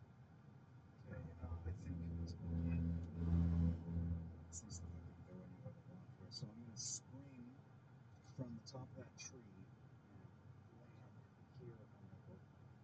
Alright, my boots of striding swing. And I'm going to stay put and slash twice and use my blade seedling to cut the air. You can do that indeed. 15 feet away. Okay. First one is a 19 to hit. That hits. Okay. It's simple to start.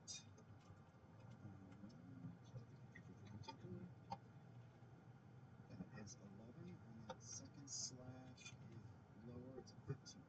15 just hits. Just hits. And that is 10 points.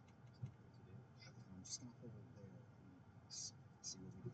Alright, as you land, two strikes in the air, and you watch as these arced, blade-like gusts of wind seem to fire out of the sword, and they just cut into the back of this creature. See roots and bits of plant matter and moss go flying as it kind of seems to turn around a bit and notice your presence. Finish your turn? Alright, well, you're up with Denise on deck. To see what? I'm just gonna look at the other one and go, can I have a vial? And hit a fireball down at this back one. At this back one? Yep. Oh man, alrighty.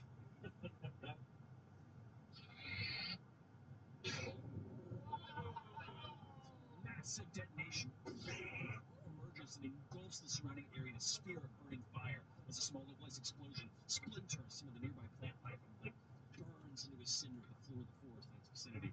Go ahead and roll damage. The DC on this. Oh, it's going to be a 3. Okay. So 8d6. 16, 19,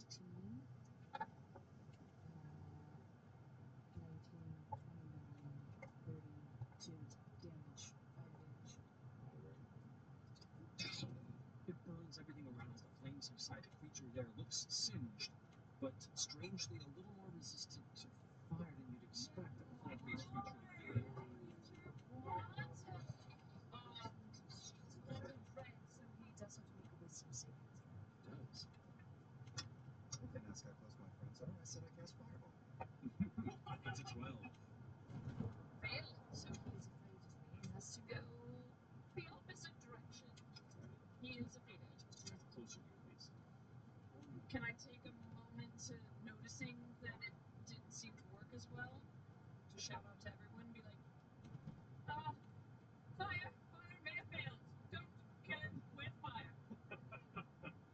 says the terrified above the tree.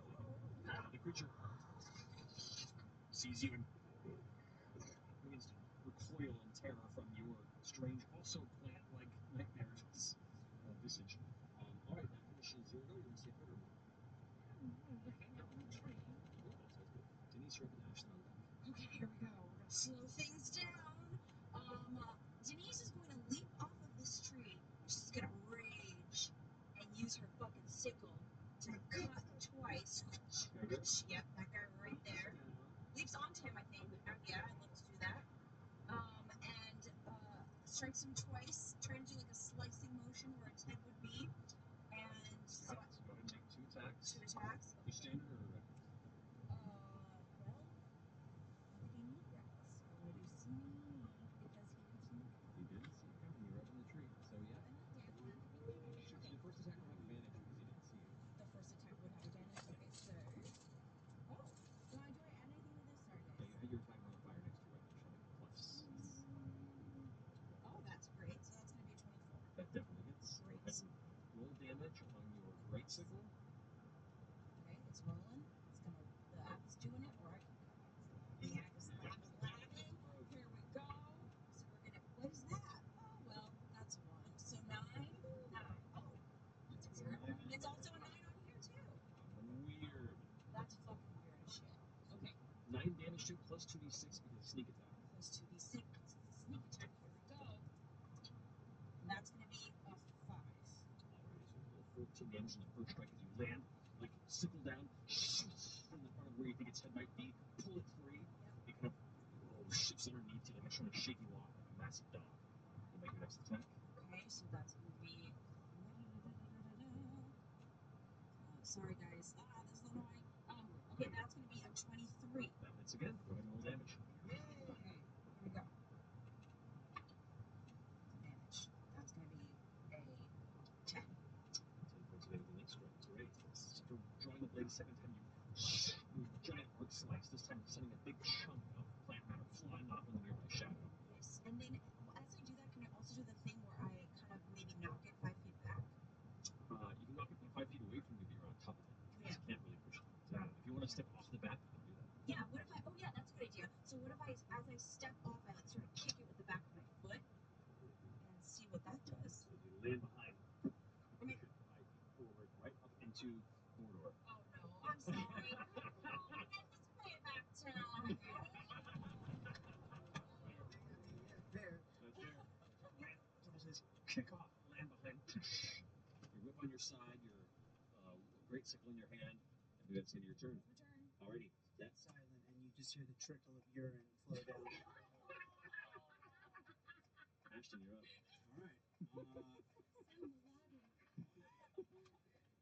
All right. I got to see a bit of that, and I am very excited in this shit. I'm going to rage. Alrighty.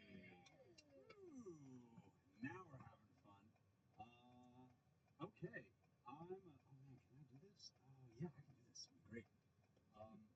I'm going to, my weird little window in my head starts sparking and then just kind of becomes see-through and invisible.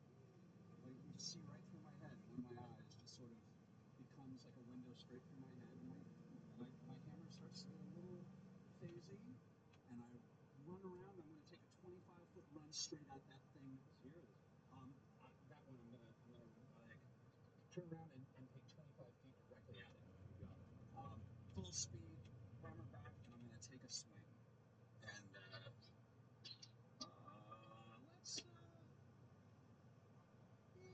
let's do reckless. You got it. And that hits. 27 to hit. It's Quick things, I don't quite remember how this works. I get to hit. Alright, so damage is going to be 2d6 plus an extra d6 because I am using the belt of momentum. So it has to do also they'll need a DC 17 strength saving throw. which it fails. Alright. 9 plus 8, that's 9 plus 8 is my brain. 17 points of damage. Alrighty. and it moves 15 feet away from me in that direction. Shit, 15 feet? It slams into the side of the rock pillar that you leaped on, Orm, and you feel the ground beneath you kind of shake a little bit as some of the rock gets knocked loose and tumbles to the ground nearby. The creature hits back, and you watch as it almost like reforms its body as it falls back. The elements of its kind of mimicry of a human torso and limbs kind of shift to be forward once more. Where's it staring at right now? You have no idea. It doesn't really have no eyes. It just has like plant tendrils for a face, and they're all kind of writhing and curling. Yeah, I don't quite know how much I've run so far, but I'm gonna take a few more steps back. Okay. And I'm going to use Chaos Burst to use my Wormhole Strike. This will be fun. Okay. Let's see how this goes. That's 21 to hit. 21 hits. So I open up. I just yell, "Hey, made you look!" And I swing my hammer down, and a portal behind its head opens up, and it comes down on its head through a little wormhole. You watch as he strikes down into like a hole that appears in the middle of the air, and as his arms go into it, the hammer just appears in the back of the creature. And sends it from behind. We're going.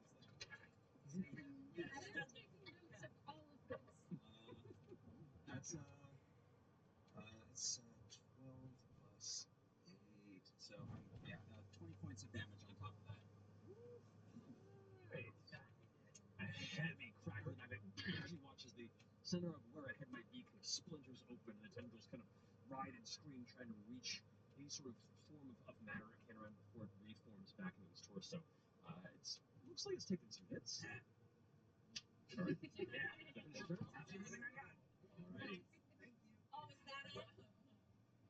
The bush that you backed into, suddenly you smell this very sweet smell. Like you've had this kind of odd scent to the air that has like a rotting fruit kind of sweetness to it, but you feel something's kind of going to move and pull the back of your leg as you turn around. The bush shifts, and it's a beautiful bush. It rises up with these other vines and these beautiful flowers that kind of blossom with a number of bodies that seem to Wow, it's Jumanji. It's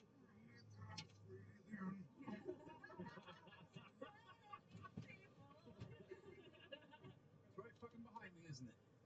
Oh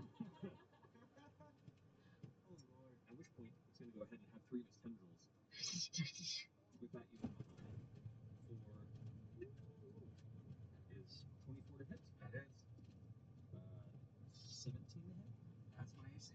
Hits. And then 12 to hit. Yep. So 2 of them strike you. You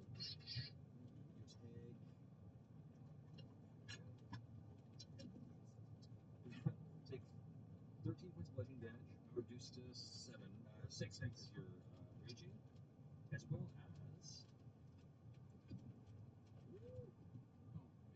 Sorry, that's 14 points of poison damage. Fuck off. Okay. One strike. 20 points of damage. From one strike? Yep. Oh, good. The other one that hits you does 5 points of bludgeoning damage, reduced to 2, and 9 points of poison damage. 11 points of damage. There you go. All right, that's going to finish its go there. Actually, it's going to go ahead and shift. Okay, it's not. And moving towards the reindeer, who's like trying to pull away from the cart. The cart's starting to like move. It's going to bolt. That finishes its go. Now this creature here is quite close enough to going to. You gotta be fucking kidding me. Going to attack that elf. You had to turn into a spider. Climb over your screen. You're going to make this personal. Never. Hey, just so you know, I turned into a horrific creature. So as soon as you finish screaming and vomiting on yourself, you also hear the writhing of plant matter behind you and look over your shoulder just as it kind of like shifts away from the terrifying entity in the tree and then goes to do 2 slam attacks onto you as it moves past. That's going to be actually 1 swings wide and you just kind of move out of the way. You fall to the ground and it just misses you entirely as you're trying to scramble back away from it. The second strike, that however will be a 24 to hit. Silvery bars.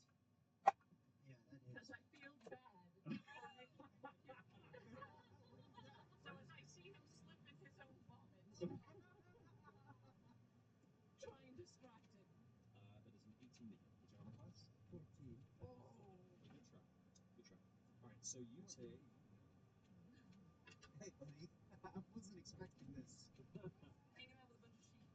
That's gonna be 10 points of bludgeoning damage as you get like uppercut by what feels like a battering ram. You get knocked about 3 feet in the air, kind of land back on your hip, and then just barely catch yourself back on your feet. But that's gonna bruise in the morning. I can, however, give someone as part of my silvery lives advantage on their next roll. It's 2 more than that. You got it. Thank you. This one here is going to be utterly slammed by Ashton. It's going to turn around towards your kid. You're the nearest thing facing it. There's a threat after you've been kind of taken over by the other plant creature on that side. It's going to take 2 slam attacks. Something in there. Yep, it's going to go ahead and strike you twice. Nope. First one's going to be 10. No. Zip. Yep. Second one's going to be a natural 20. Oh, silvery bars. Sorry about that. Silvery bars. And it's got 20 points of bludgeoning damage as they kind of, the first one goes wide, you deflect it off your shield, you go for what you expect to be like a backhand, and the other one just hits the shield so hard that it like knocks you flat on the ground and pushes you into the mound of rock.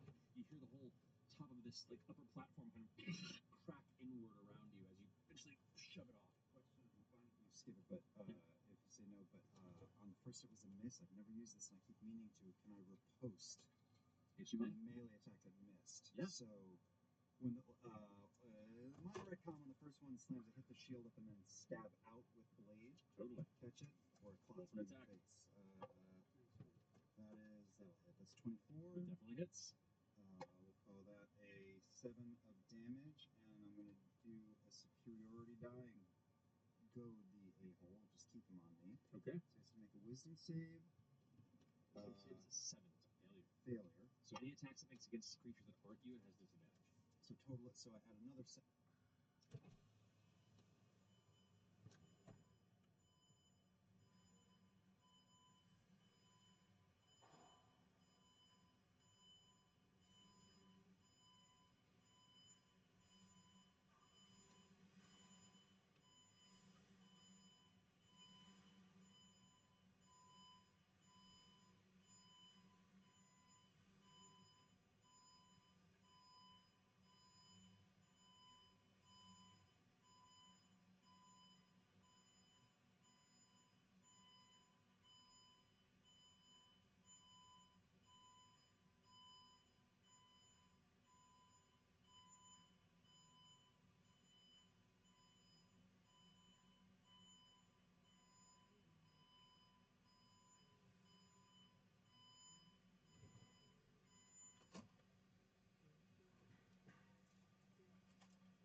Pull forward.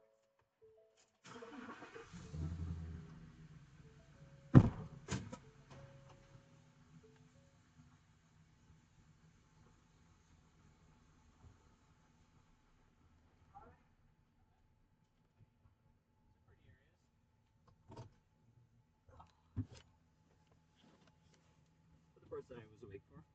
Yeah.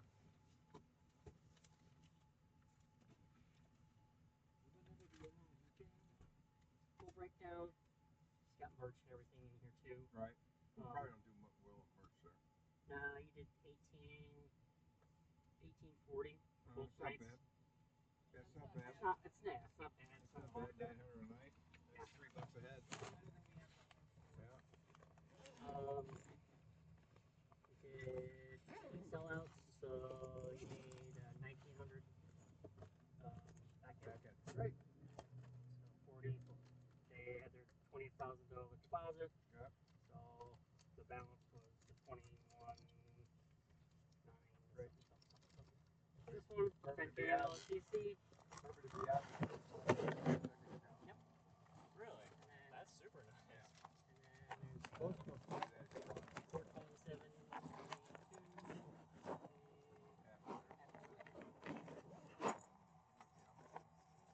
Thank you very much. No problem. Appreciate it. No. Yeah, that's why it's not in there. I just went whap whap in the bag. Let me know what day you're loading and leaving for California. It's going to be pretty soon, isn't it? Yeah, it'll be like the 25th. Okay. Me and Mary were looking at that. So. You're going to go like in the morning? Yeah. Whatever. I'm going to time it so that I'm driving when the sun is at my back.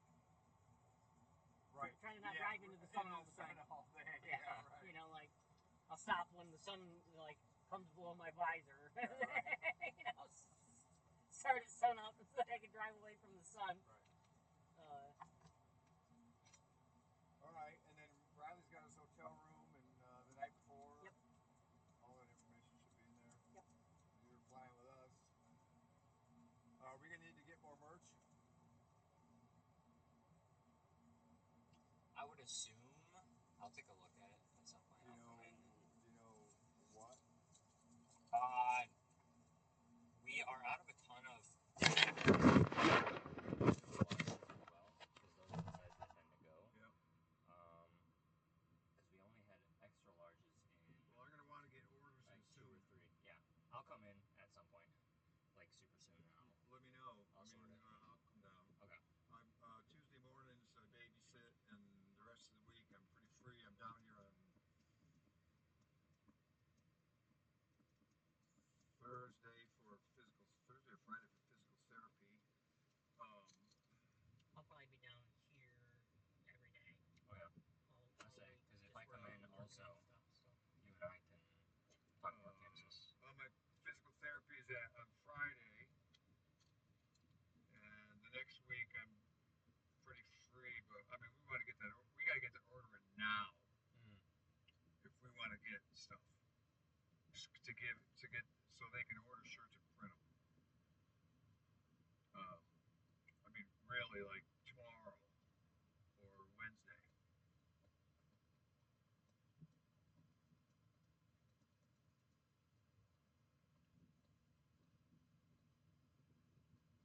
I could probably come in tomorrow. I'll be in town. I'll be done babysitting around noon. Okay. I'll come down and start poking around. You can be here working. Should be. Yeah. All right. Yeah. Okay. Thanks. Yep. Yep.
get stuck with the smalls, and we get stuck with like the 2 and 3X. Yeah. You know, so like.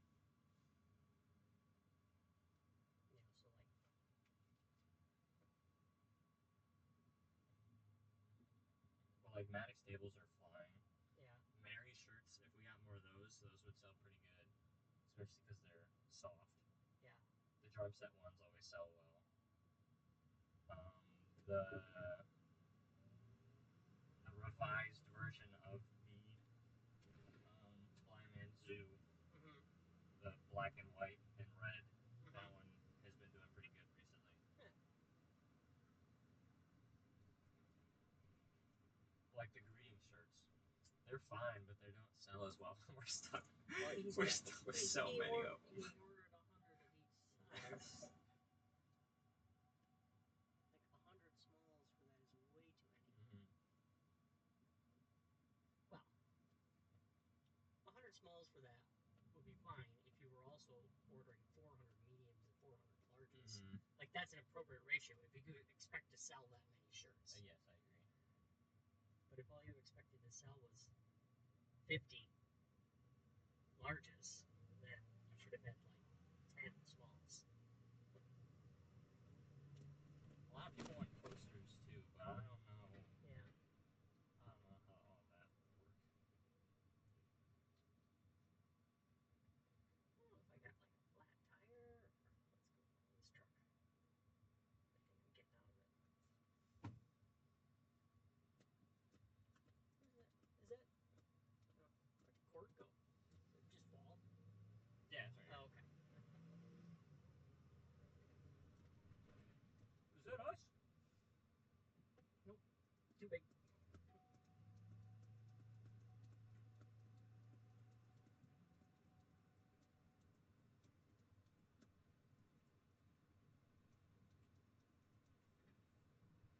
Do you ever catch yourself driving through small towns and going, this is a weird layout?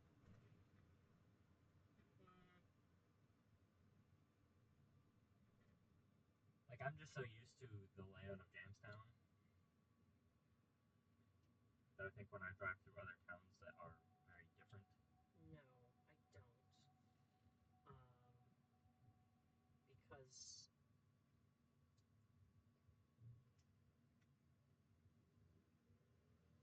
they're all weird.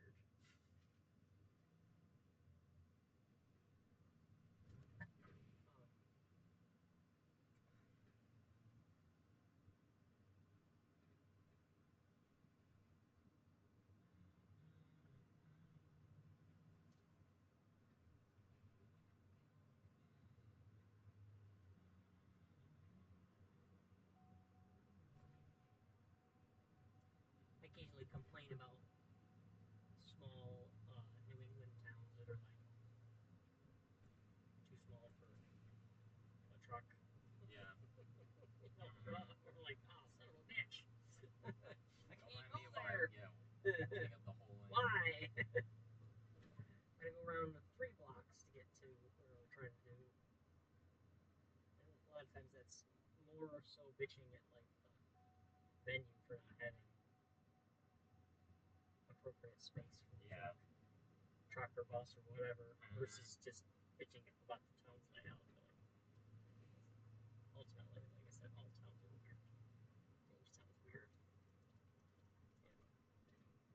Say, even the reg, to get in, you kind of got to maneuver around that tiny little. Well, you gotta, anything large backs up. Backs off true. of Spring, Pine, or whatever it is. Oh.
looks like you figured out the right amount of luggage.